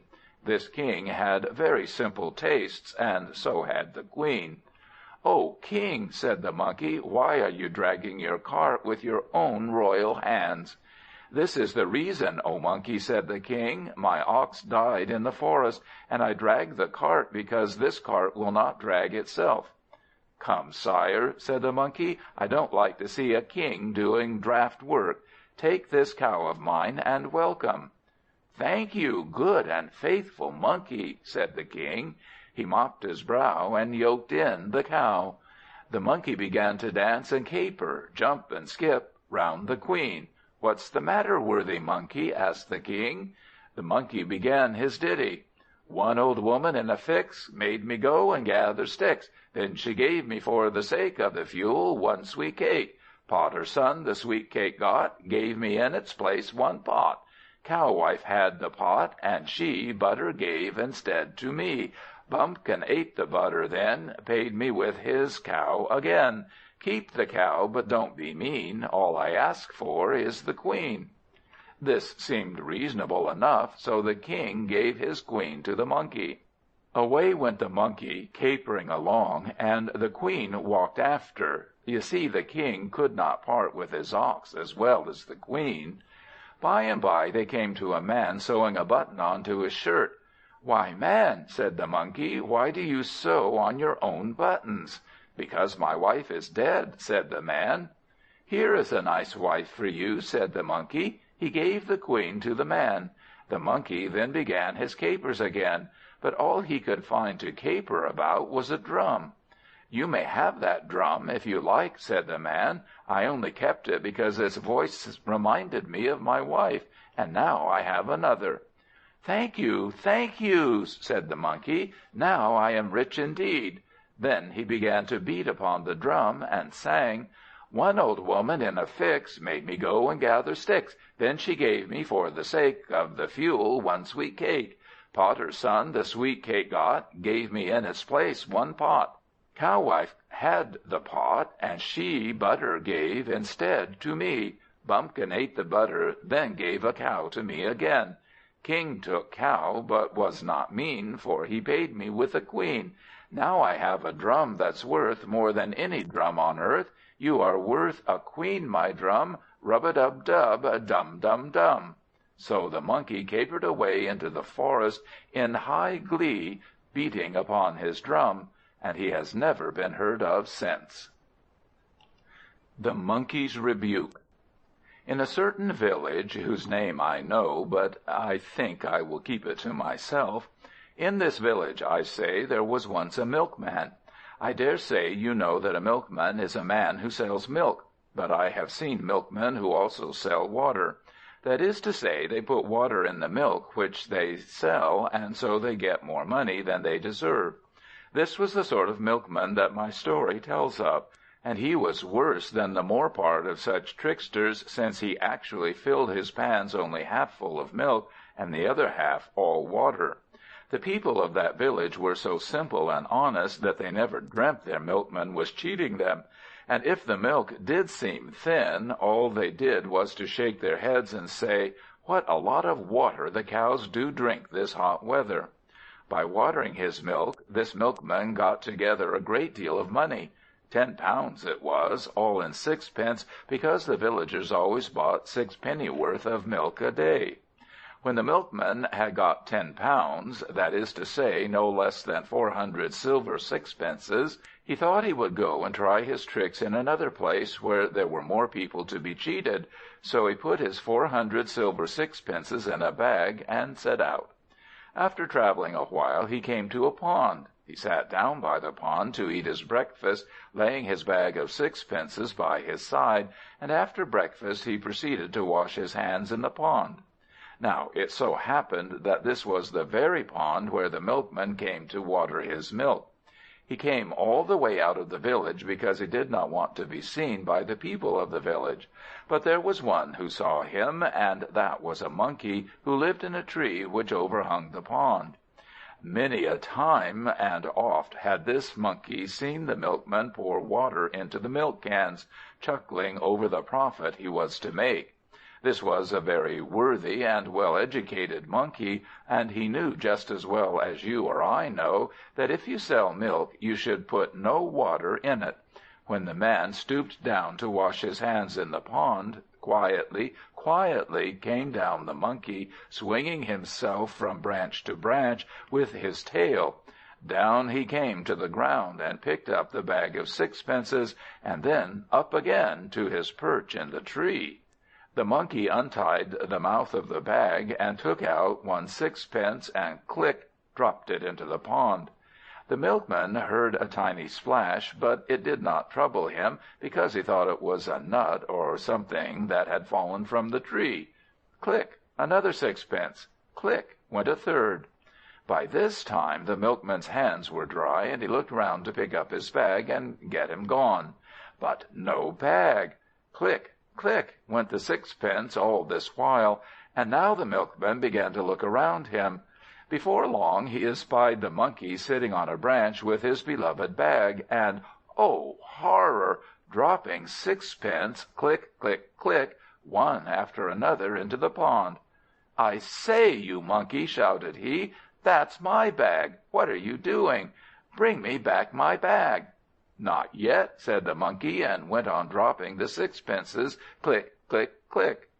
The milkman wept. The milkman tore handfuls of hair out of his head, but the monkey might have been made of stone for all the notice he took of the milkman. At last the monkey had dropped 200 sixpences into the pond. Then he tied up the mouth of the money bag and threw it down to the milkman. "There, take your money," said the monkey. "And where's the rest of my money?" asked the milkman, fuming with rage. "You have all the money that is yours," said the monkey. "Half of the money was the price of water from this pond, so to the pond I gave it." The milkman felt very much ashamed of himself, and went away, a sadder but a wiser man, and never again did he put water in his milk. And that is why I have not told you the name of the village where he lived, for now that he has turned over a new leaf, it would hardly be fair to rake up his old misdeeds against him. The Bull and the Bullfinch. Under a certain tree lived a wild bull, and a bullfinch had his nest in the branches. A bull in a field is vicious enough, as I dare say you know, but a wild bull is worse than anything. Wild bulls are tremendously strong, and they can fight with almost any beast of the forest, even lions and tigers. This wild bull used to attack every creature that came near, and that, not for the sake of food, as lions and tigers do, but out of pure mischief. When the creature, were he man or beast, was killed, this wild bull would leave the corpse lying and begin to eat grass. But the little bullfinch harmed nobody, unless it were a worm he would eat now and again for a treat. All day long he hopped about, picking up seeds and singing away with all his throat. Many a time he saw the wild bull gore some creature to death, and when he saw such things, tears would roll out of his eyes because he could do nothing to help.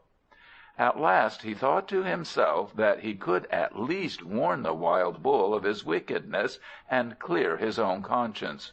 So one morning, when the wild bull was sitting under his tree and looking around him, Bullfinch piped up and said, "Good brother Bull, I suppose we are akin somehow or other because of our names."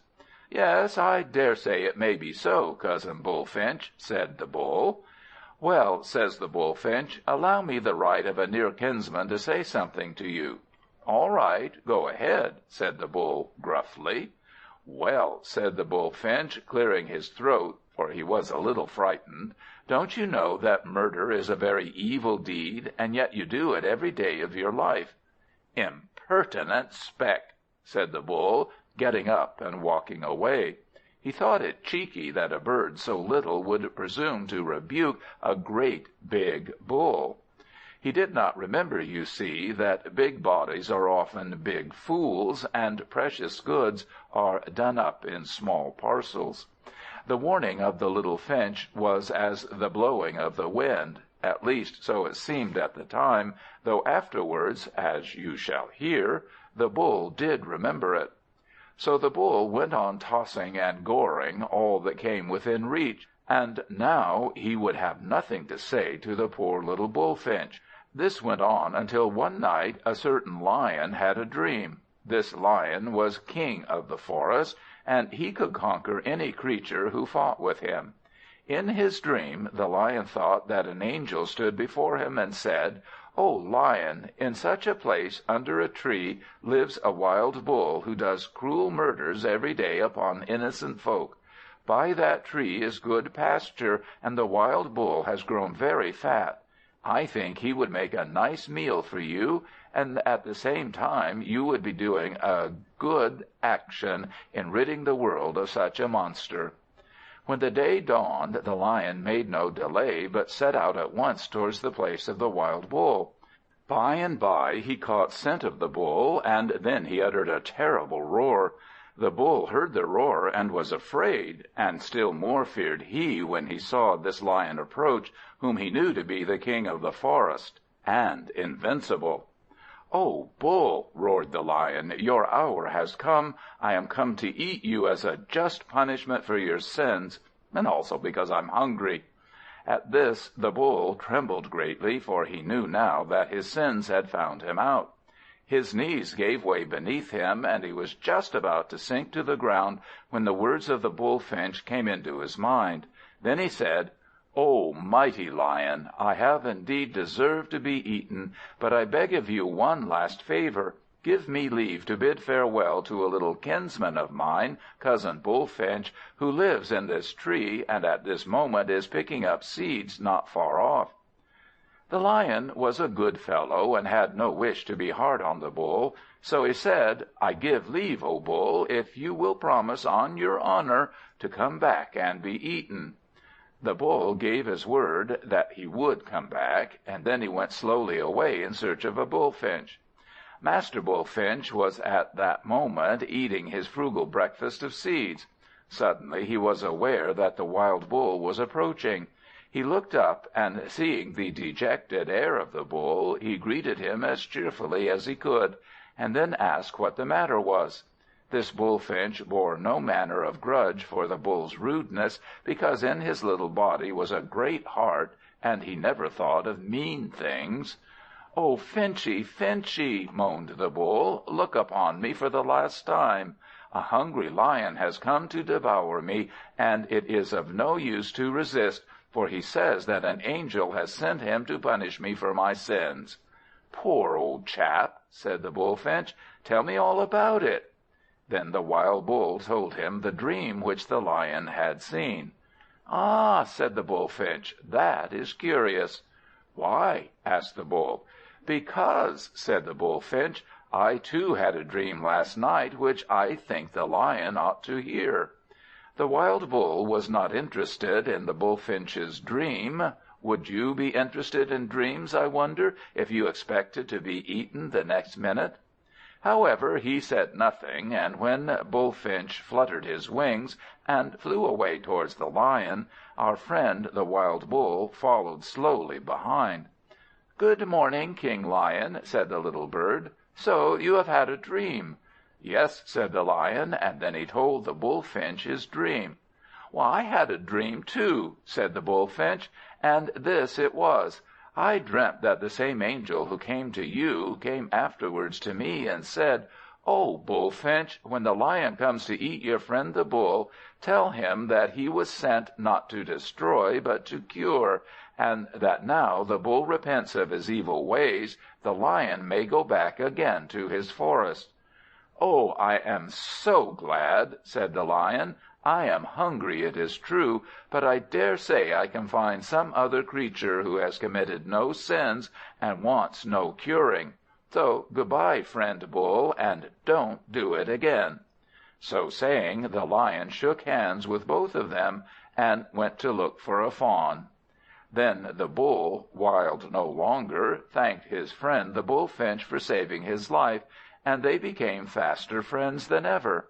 The Bull gored no more creatures. Indeed, he welcomed them as his guests, and in the fat pastures around that tree you might have seen, if you had been there, whole herds of deer and antelopes grazing without any fear, and the Bull lived in their midst to a green old age, till he died respected and went to a happier world.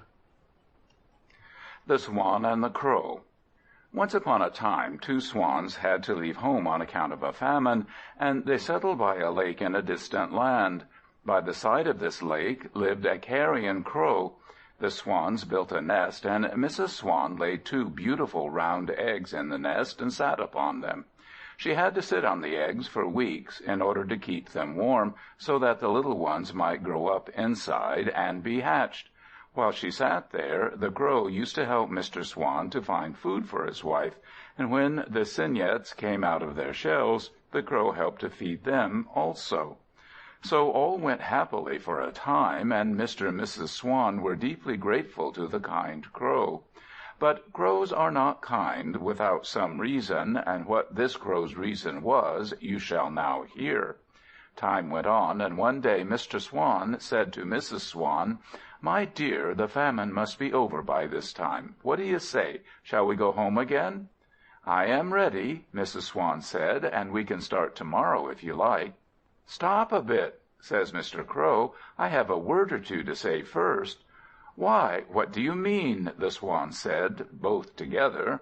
"I mean," said the Crow, "that you may go if you like, but these cygnets are as much mine as yours, and may I be plucked if I let them go with you?" "Yours," said Mrs. Swan. "Who laid the eggs? Who hatched them?" "And who fed them, I should like to ask?" said the Crow, with a disagreeable laugh. "Caw, caw, caw." Here was a bolt from the blue. The Crow stuck to it, and the end of it was that Mrs. Swan stayed behind to look after her little ones, while Mr. Swan flew off to lay a complaint in court against the greedy Crow. But you must not suppose that this Crow meant to sit still and let the Swan have things all his own way. Not he. Off he flew secretly to the judge, and to the judge said he, "O Judge, a Swan is going to lodge a false charge against me, and I want your help." "If it is false," said the judge, "you want help from no one." "Caw, caw, caw," said the Crow, "you understand me." Then this vulgar Crow winked one eye at the judge. Said the judge, looking at the Crow, "It is a pity to say it, but it is quite true that this judge was an unjust judge, and he was ready to give any decision, right or wrong, so long as he was bribed well for his trouble. In that country, you see, there was no jury to decide matters, but all power lay in the hands of the judge. The judge winked one eye at the Crow, and then he said very softly, "What will you give me?" "Silver and gold have I none," said the Crow, "but I'll tell you what I will do. I'll carry your father's bones to the Holy Land and bury them in Jerusalem, and then your father will be sure to go to heaven." The judge was so foolish that he really believed his father would go to heaven at once if only his bones were buried in Jerusalem, although his father had been as wicked as himself while he was alive. So he agreed to the Crow's proposal. When the case came into court, of course the judge gave decision in favor of the Crow, though there was no evidence on his side except his own word. And who but a fool would trust the word of a carrion crow? When the court rose, the Crow flew to the house of the judge and asked for the bones of the judge's father. So the judge tied up his father's bones in a bag and hung the bag round the Crow's neck. Away flew the Crow, but he didn't fly far, for as the judge watched him, the Crow hovered over a filthy drain, and untying the bag, began dropping the bones one by one into the mud. "Hey, you brute!" shouted the judge. "What are you doing?" "Oh, you pumpkin!" said the Crow. "Did you verily think I should take the trouble to carry your father's rotten old bones to Jerusalem?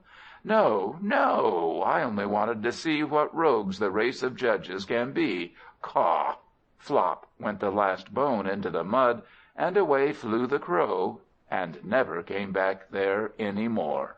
So the judge had to pick his father's bones out of the gutter, and the next thing he had to do was to reverse his own decision and give the Swan his young ones again, because, you see, a great many people had heard what the Crow said to the judge, and knew, if they didn't know it before, that the judge was a rogue. So the Swan got his young ones back, and as for the judge, he became the laughing-stock of the whole city, and he was obliged to go and try his tricks elsewhere. End of Part 6.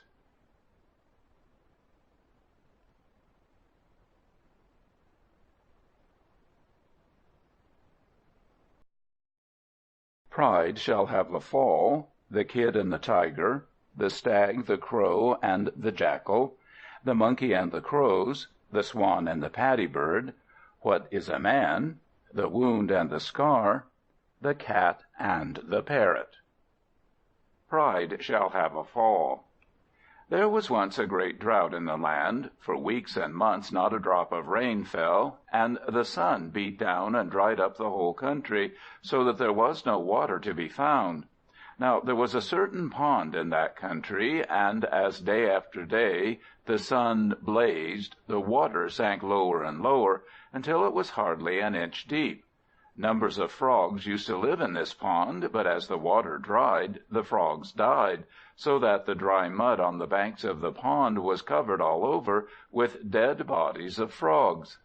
There came a jackal out of the forest. He was glad to see this pool, because the pool where he used to drink had been quite dried up. So he made a little platform of mud and stuck up 4 posts at the 4 corners, and then he gathered bundles of dry grass and put them upon the top of the 4 posts for a thatch.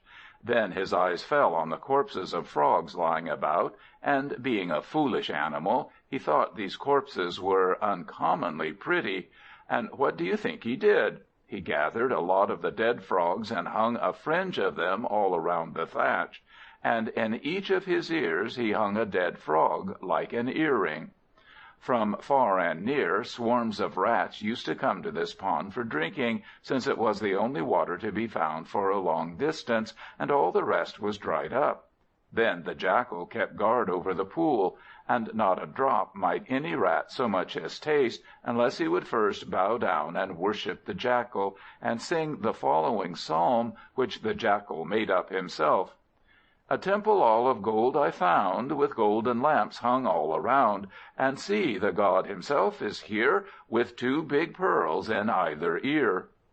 Even a rat can tell a dead frog from a pearl, but willy-nilly he needs must sing it, or else no water. So when the rat had sung this psalm, and bowed himself down 3 times before the Jackal, worshipping him as if he were a god, he was allowed to go down and take a sip of the water. One day what should come down to the water to drink but an ox with one eye? "Ho, ho, one-eyed ox!" screamed the Jackal, "not a drop till you sing your psalm." The ox blinked his one eye stupidly and looked around. "What psalm?" asked the one-eyed ox. "Mine," said the Jackal, who was very proud of his psalm, "my own composition." Then he sang it over to the ox that he might hear it. "A temple of gold I found—" "That's this, you know," he explained, pointing to the scraggy thatch. "A temple of gold I found, with golden lamps hung all around, and see, the god himself is here, with 2 big pearls in either ear." "Ah," said the one-eyed ox, "I'm rather stupid, I fear, and it will take me a minute or 2 to learn that psalm. It's a mighty fine psalm, that. I never heard the like in church. Suppose I say it over to myself while I'm a-drinking. That will save time, and it would be 1,000 pities to spoil a thing like that." This flattered the Jackal so much that he agreed. One Eye went down to the pool and took a long, long pull at the water. Then he came out of the water and went slowly up to the Jackal as he was sitting under his thatch with its string of dead frogs, and the 2 frogs in the Jackal's ears. "Now then, booby," the Jackal said, "look sharp. The god is waiting." The ox opened a big mouth, and in a very hoarse voice he sang, "A nasty dirty thatch I found, with dried-up frogs hung all around, and see the mangy Jackal here, with 2 dead frogs in either ear." You may imagine the rage of the Jackal to hear this. He fairly foamed at the mouth. "You blasphemous beast!" screamed he. "I'll teach you to abuse a god." And with that he jumped down off his seat and gave chase. Away scuttled the ox, and as he ran, the water he had been drinking went gurgling inside him, flippity-flop, flippity-flop. This sound rather frightened the Jackal. "What's that?" he cried. "A dog at your heels," said the ox. The Jackal was so scared at the very name of dog that he turned around in no time, blind with terror, and away he scampered as hard as he could pelt. He was so frightened that he did not see where he was going, so he ran straight into the midst of a pack of hounds, who made short work of the conceited Jackal. The Kid and the Tiger.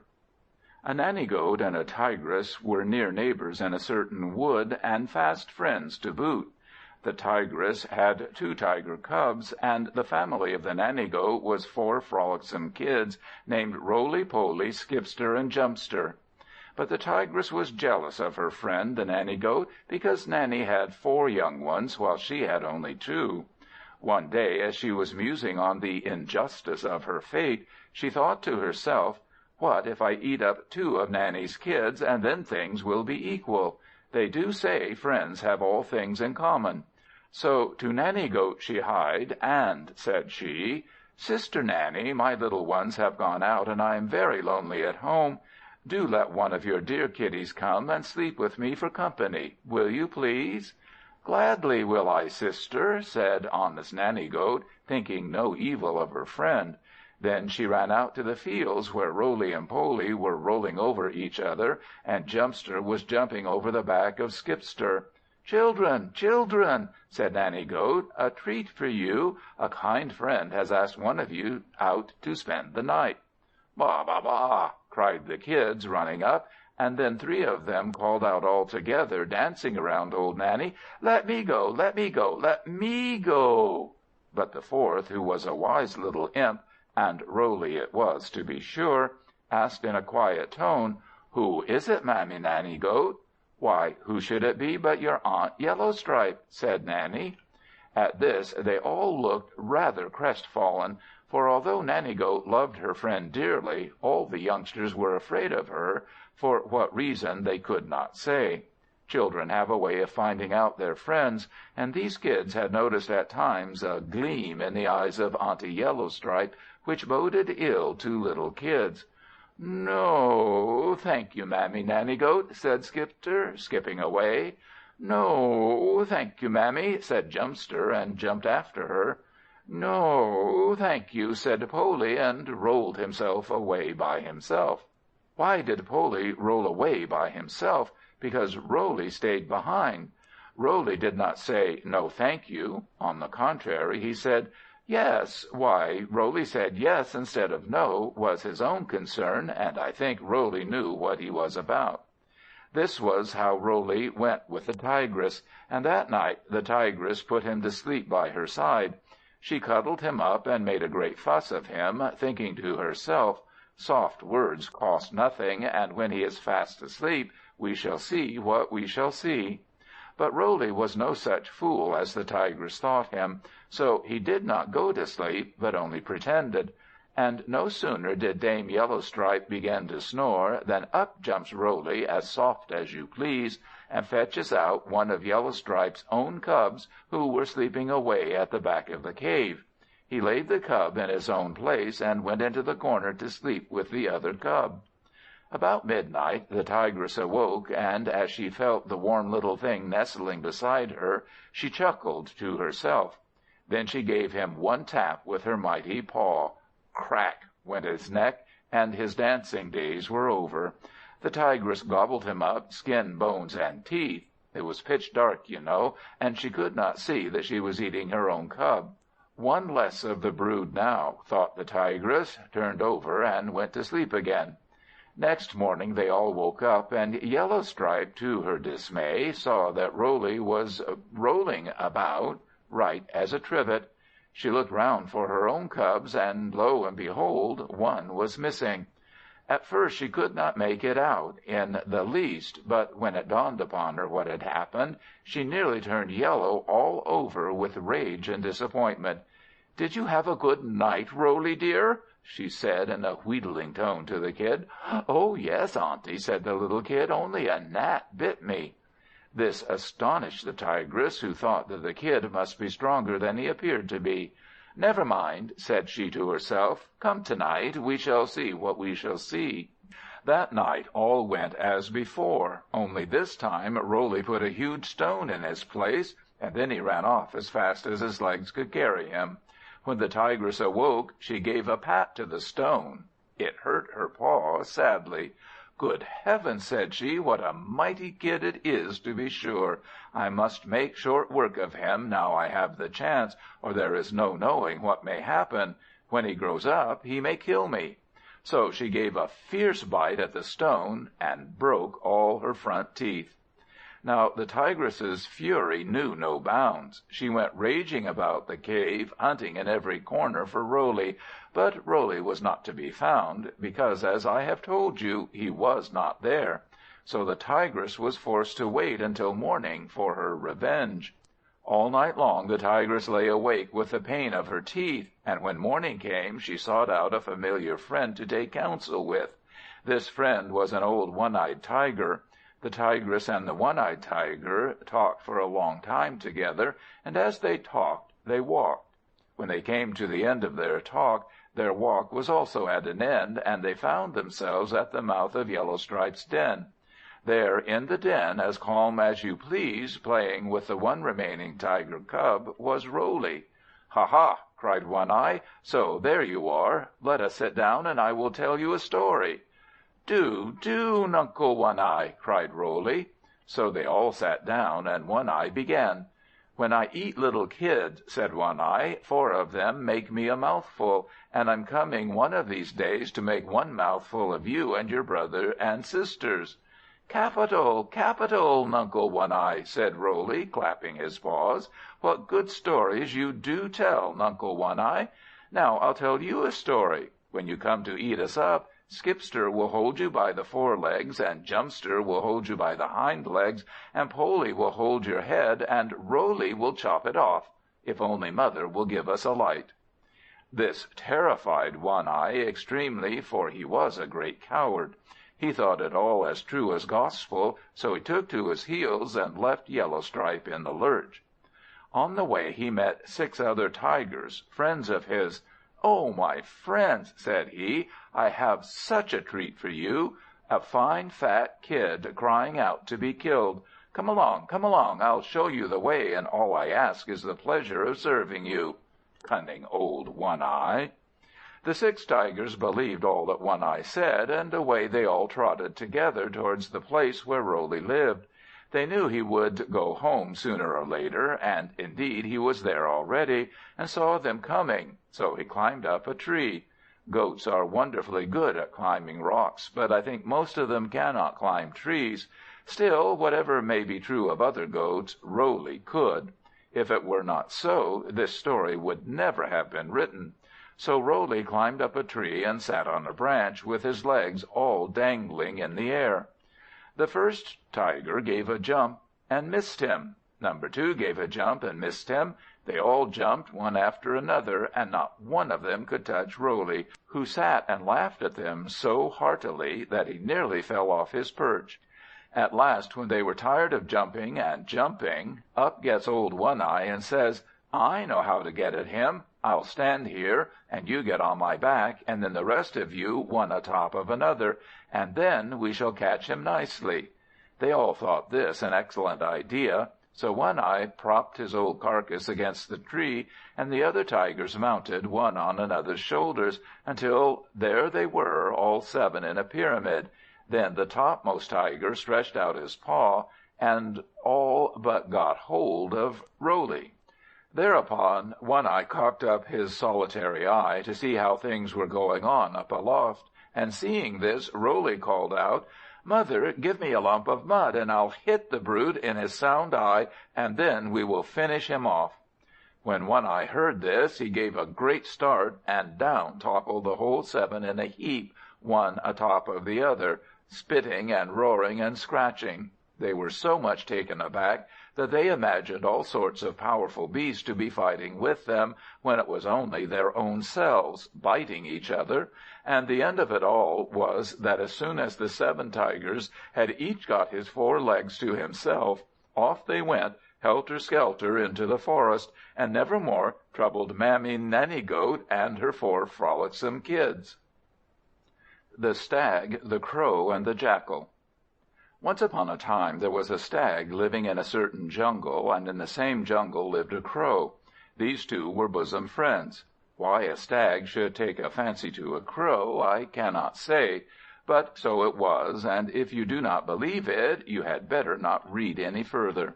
It so befell that a jackal came by one day, and his eye fell on this stag, and a fine plump stag he was.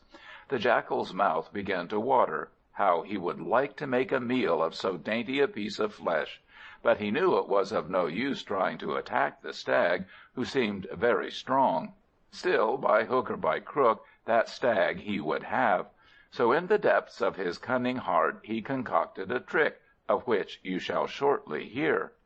The jackal watched his chance, and as soon as he had found the stag alone, he began to say, sidling up to the stag and whispering in his ear, "Beware of that crow, he's fooling thee. Beware, beware, all birds of the air. There's no trusting any bird, let alone a crow, who is worst of the whole feathered tribe. Now you and I, who never try in the air to fly, good honest gentlemen with 4 legs apiece, we are marked out for friends by Nature herself." Will you be surprised to hear that the stag listened to the crafty and slanderous words, and deserted his friend the crow?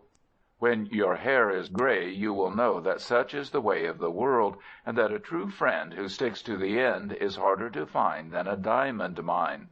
But although this stag was shallow-hearted and weak, not so the crow. He was a true friend, and he was cut to the heart by the unkindness of his friend the stag. But he wasted no time in fruitless tears. He went about his work as usual, and waited for a chance of winning back his recreant friend.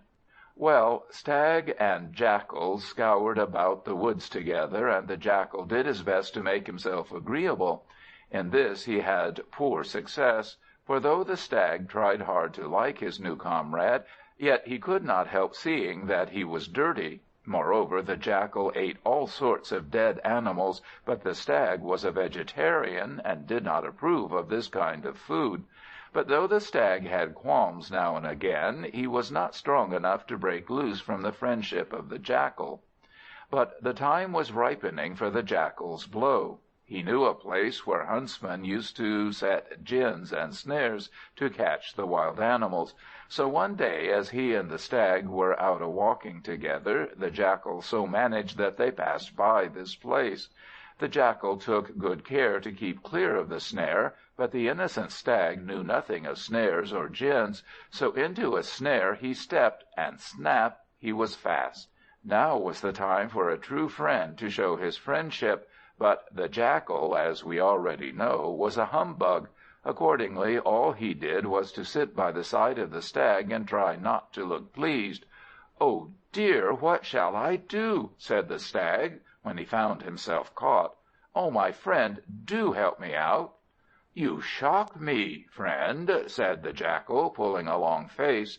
"Surely you have not forgotten that it is Sunday. We are told in the 10 Commandments to do no work on the Sabbath day. If it were not so, how gladly would I help you."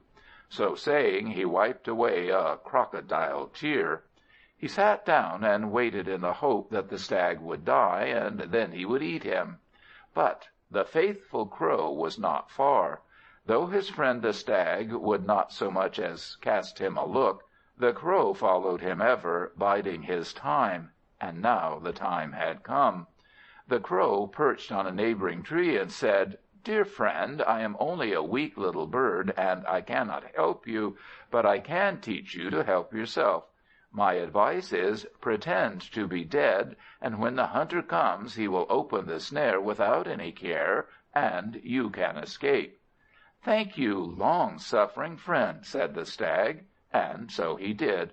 When the huntsman came, he thought the Stag was dead. He opened the snare, and before he was aware, the Stag was up and off and away. The Stag asked his friend the Crow to forgive him, and they lived happily together as before. As for the treacherous Jackal, he never came near them more. The Monkey and the Crows. In a certain land, a flock of crows built their nests in the branches of a huge cotton tree. In that country the climate is not the least like ours. It is hot all the year round, and for 8 months the sun blazes like a fiery furnace, so that the people who live there are burnt as black as your boot. Then, after 8 months, comes the rain, and the rain comes down in buckets full, with lightning fit to blind you, and thunder enough to crack your head.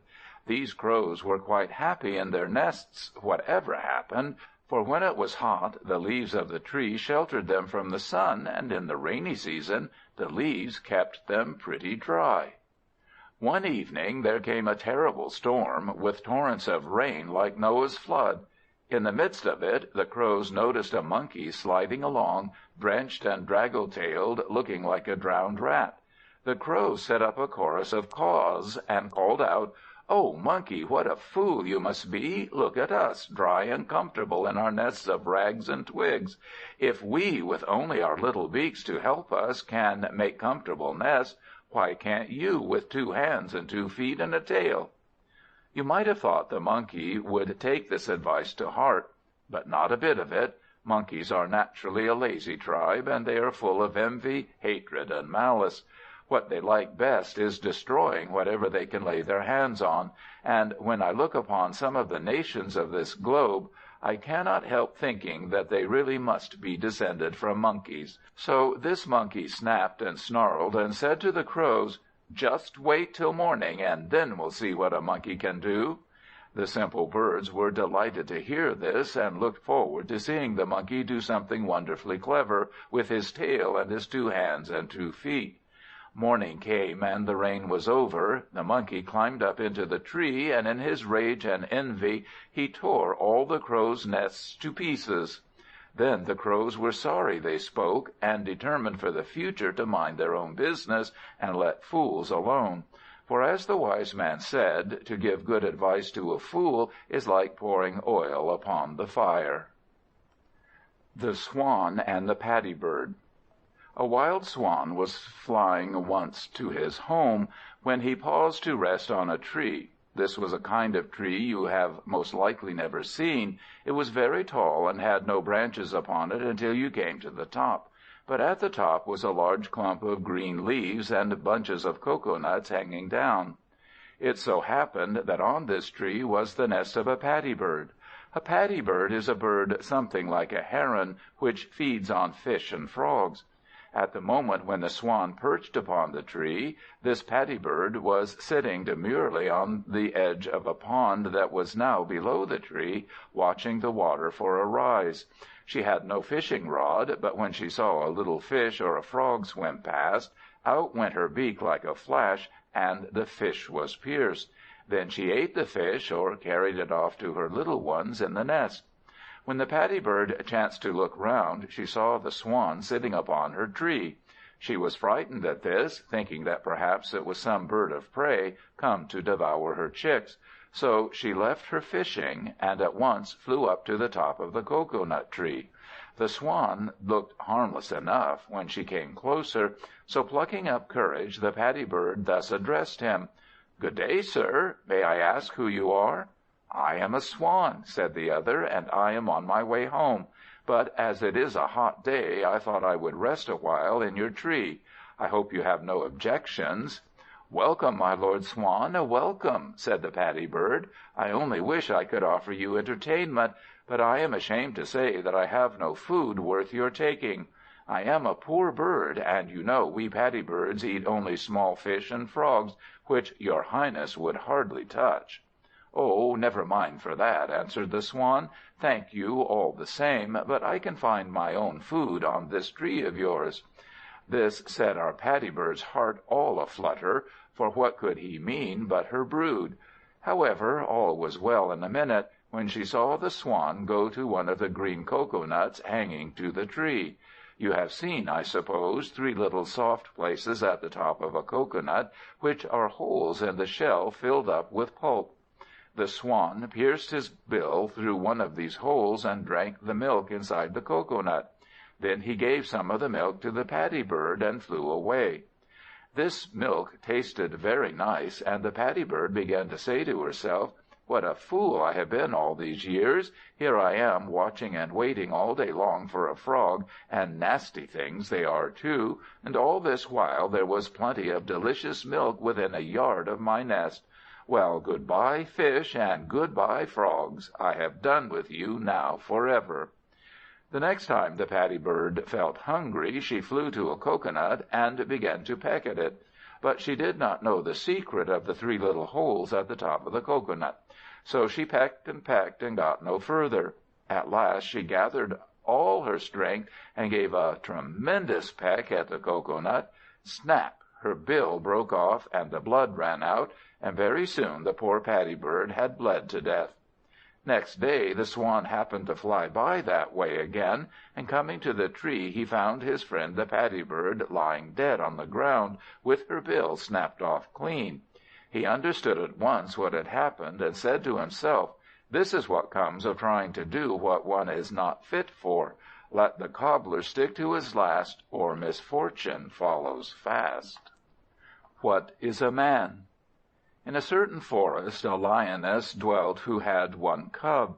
This cub did not go to school, as you one day will go, but he learned his lessons at home. And what do you think his lessons were? Not multiplication, which is vexation, not the rule of 3, which puzzles me, not spelling and copybooks. No, the lioness had only 1 lesson to teach her cub, and that was to avoid mankind, as they were poison. Every day, morning and evening, she taught him for an hour, telling him again and again that of all the beasts of the forest he need fear none, for a lion is stronger than any, but man he must fear and keep clear of. Well, the little lion grew big, and as often happens to children as well as lions' cubs, he grew conceited too. Could not believe that his mother was old enough to know better than he. No, he would see for himself. So one fine day this lion set out on a voyage of discovery. The first thing he saw was an ox. This ox was a fine sturdy animal, and the Lion felt rather nervous to see such hoofs and horns. You must remember he was young and ignorant, and had hardly seen any animal but his mother and father. So he went up to the ox and said timidly, "Oh, good morning, sir. Will you be good enough to tell me if you are a man?" If an ox could laugh, that ox would have laughed in the face of the Lion's cub. But an ox is always solemn, like a Turk, though he does not love bloodshed as a Turk does. This ox was chewing the cud, munching and mouthing with great calmness, so as to get the full flavor of the rich grass. He turned his meek eyes and stared at the Lion. Then he said, "A man? God forbid!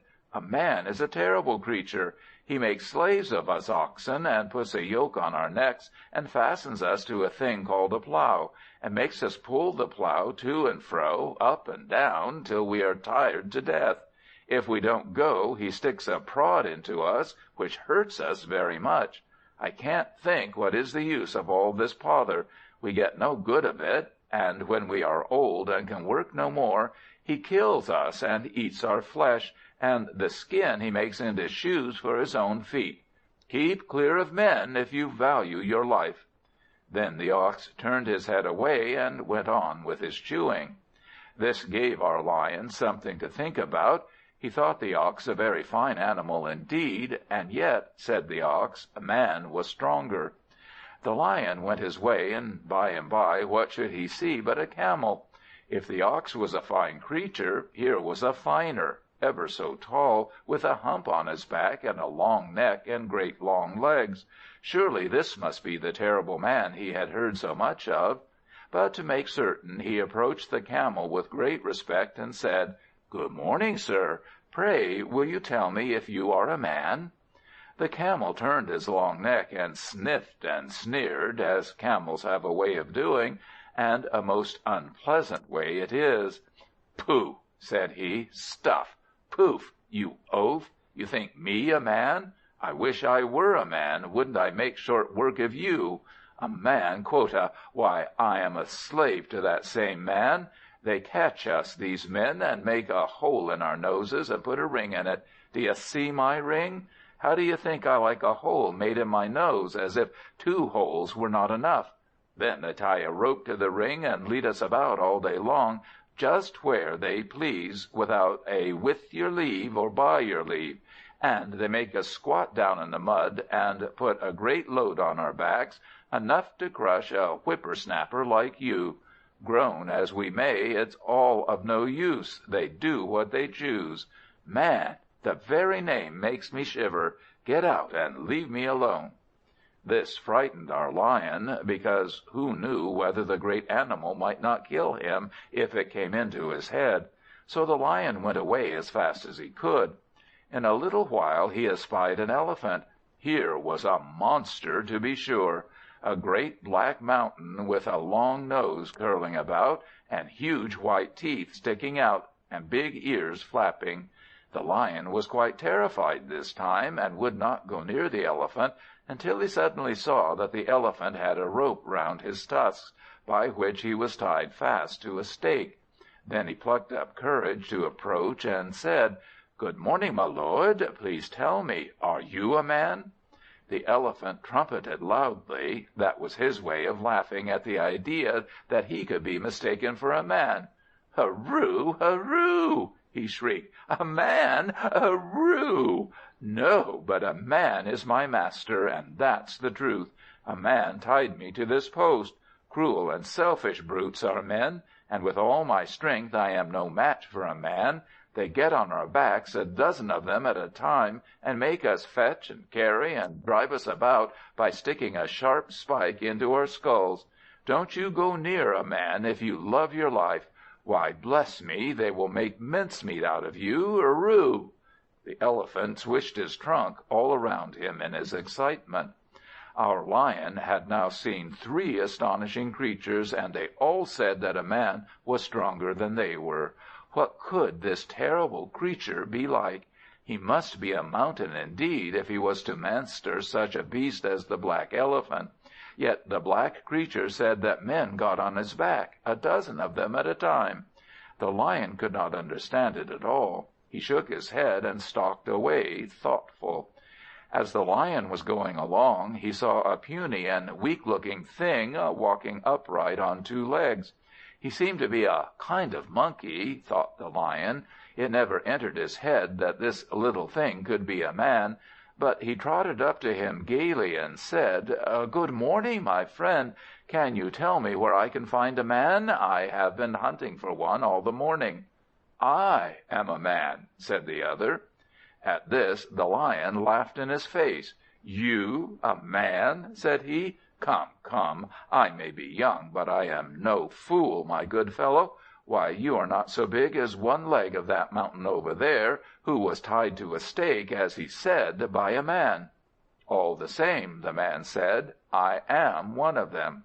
"But look here," the Lion went on, "my mother and father both say that man is a terrible and cruel creature, and the only creature a lion need fear. Now either you are no man, or else my father and mother are quite wrong."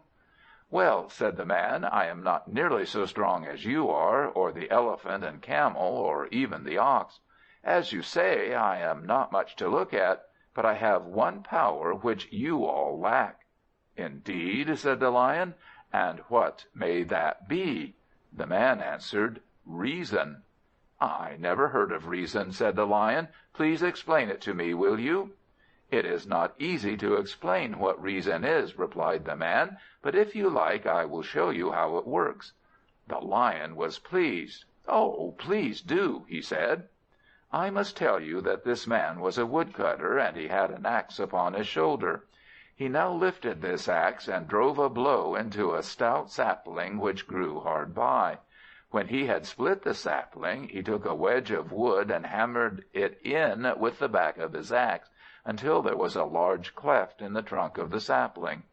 "Now then," said the man, "just put your paw in that hole." The Lion obediently put his paw into the cleft, and then the man pulled out the wedge from the cleft. The sapling closed tight on the paw of the Lion and squeezed it.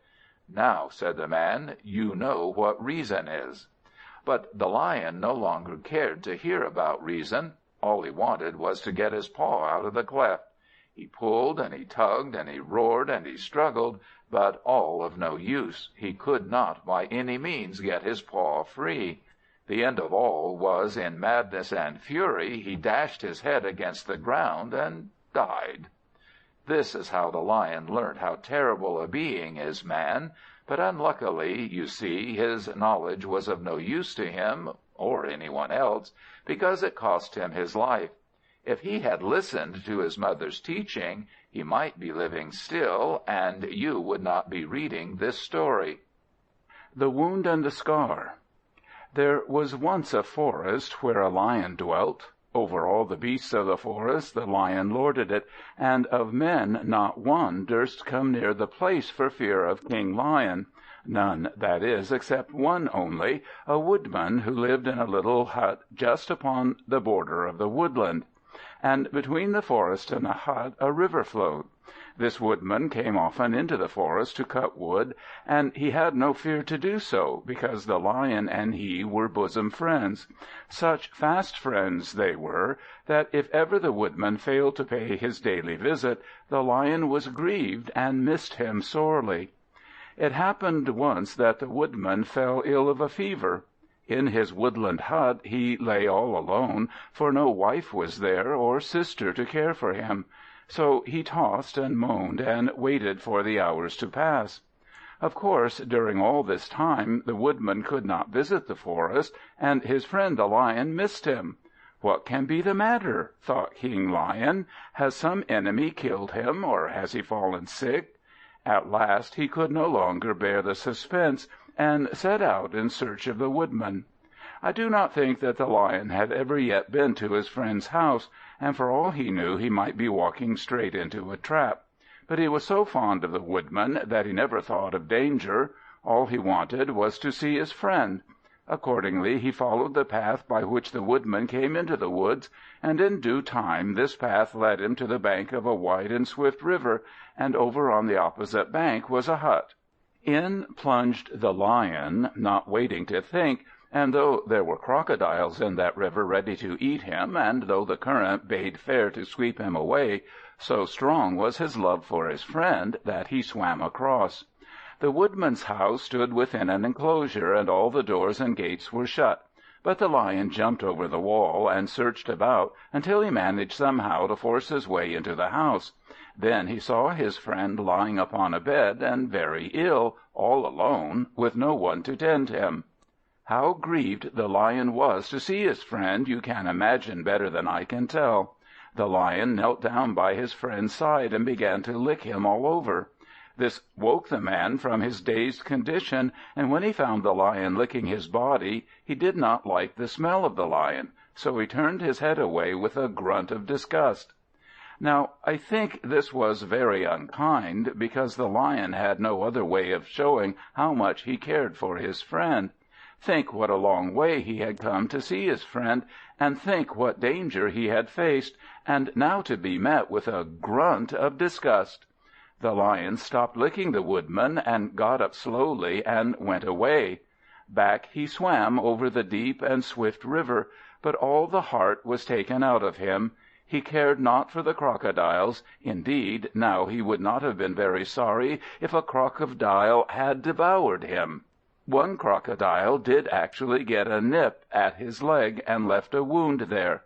Back to his den he crept, solitary and sad, and when he got to his den he lay down, sick of his friend's fever, which he had taken by licking him.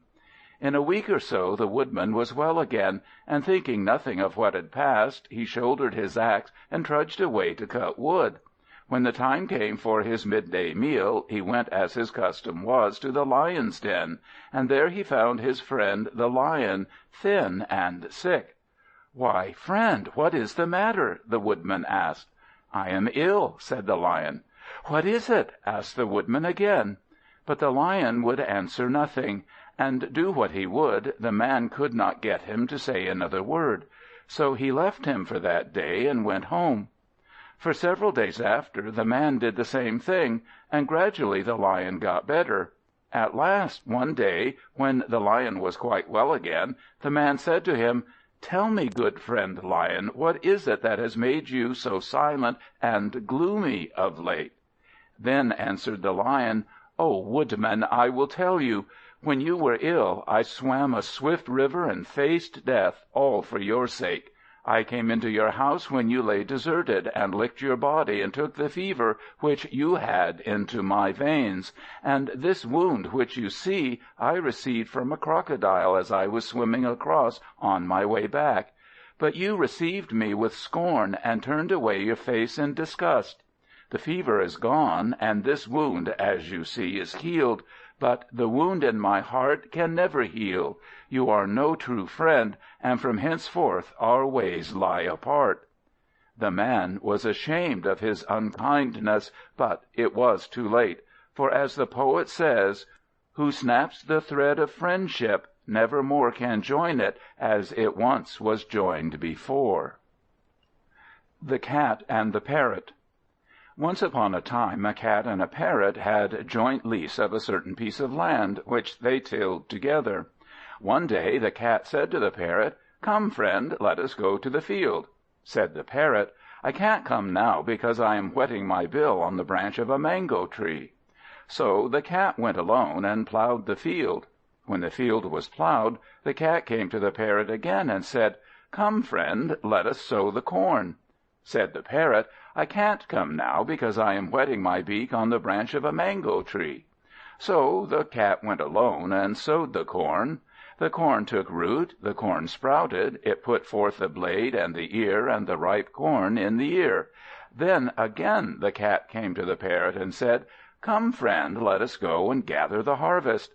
Said the Parrot, "I can't come now, because I am whetting my beak on the branch of a mango tree."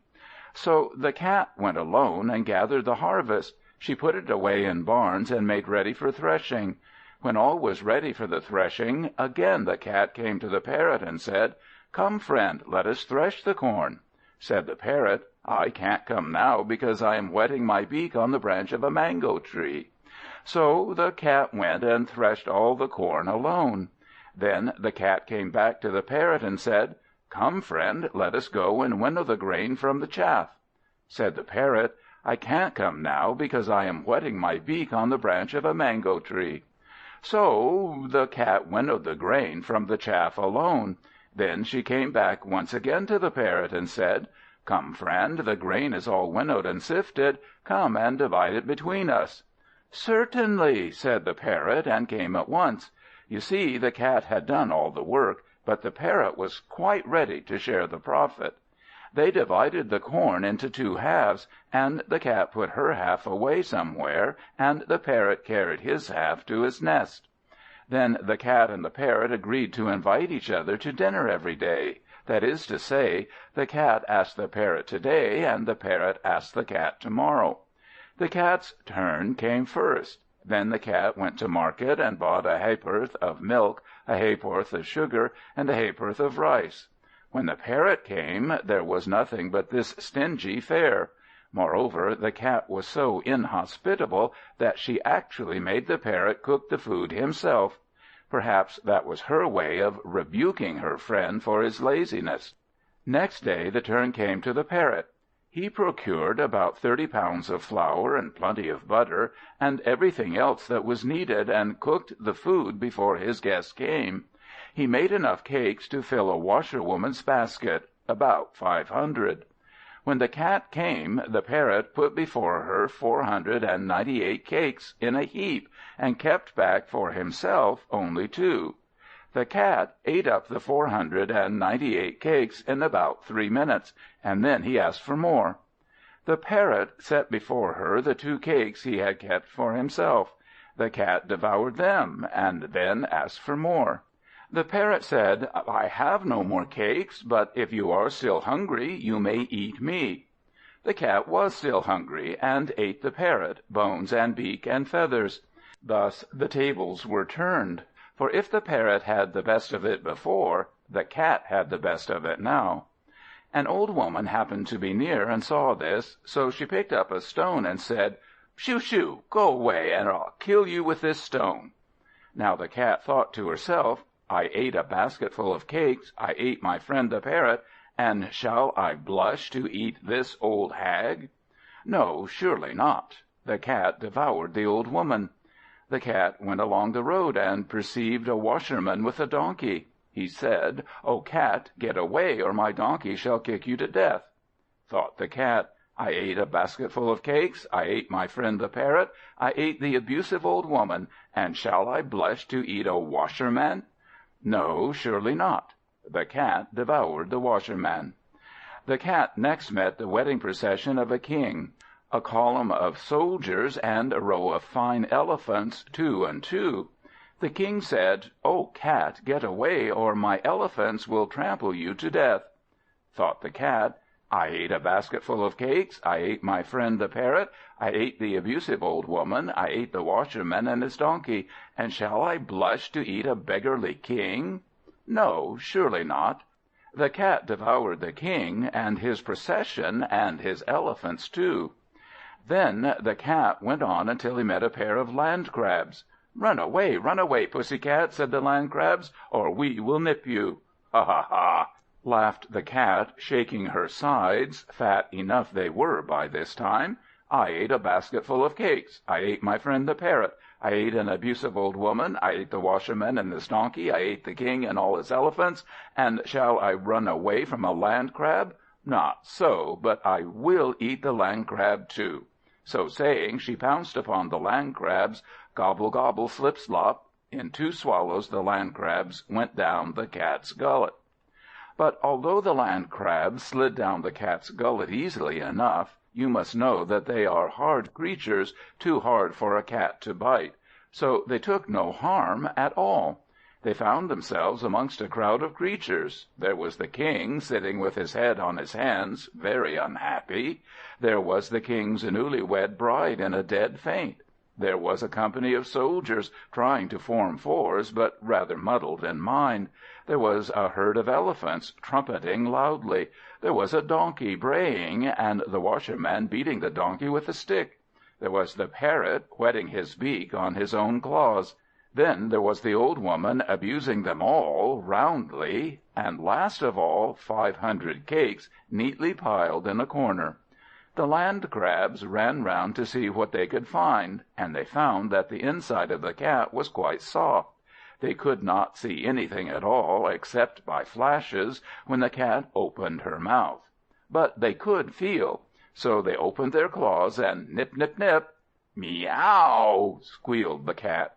Then came another nip, and another great meow. The Land Crabs went on nipping until they had nipped a big round hole in the side of the cat. By this time the cat was lying down in great pain, and as the hole was very big, out walked the Land Crabs and scuttled away. Then out walked the King, carrying his bride, and out walked the elephants, 2 and 2. Out walked the soldiers, who had succeeded in forming fours, right by your left, quick march. Out walked the donkey, with the watcherman driving him along. Out walked the old woman, giving the cat a piece of her mind. And last of all, out walked the Parrot, with a cake in each claw. Then they all went about their business as if nothing had happened, and the Parrot flew back to whet his beak on the branch of the mango tree. End of Part 7. End of The Talking Thrush and Other Tales from India, collected by W. Crook and retold by W. H. D. Rouse.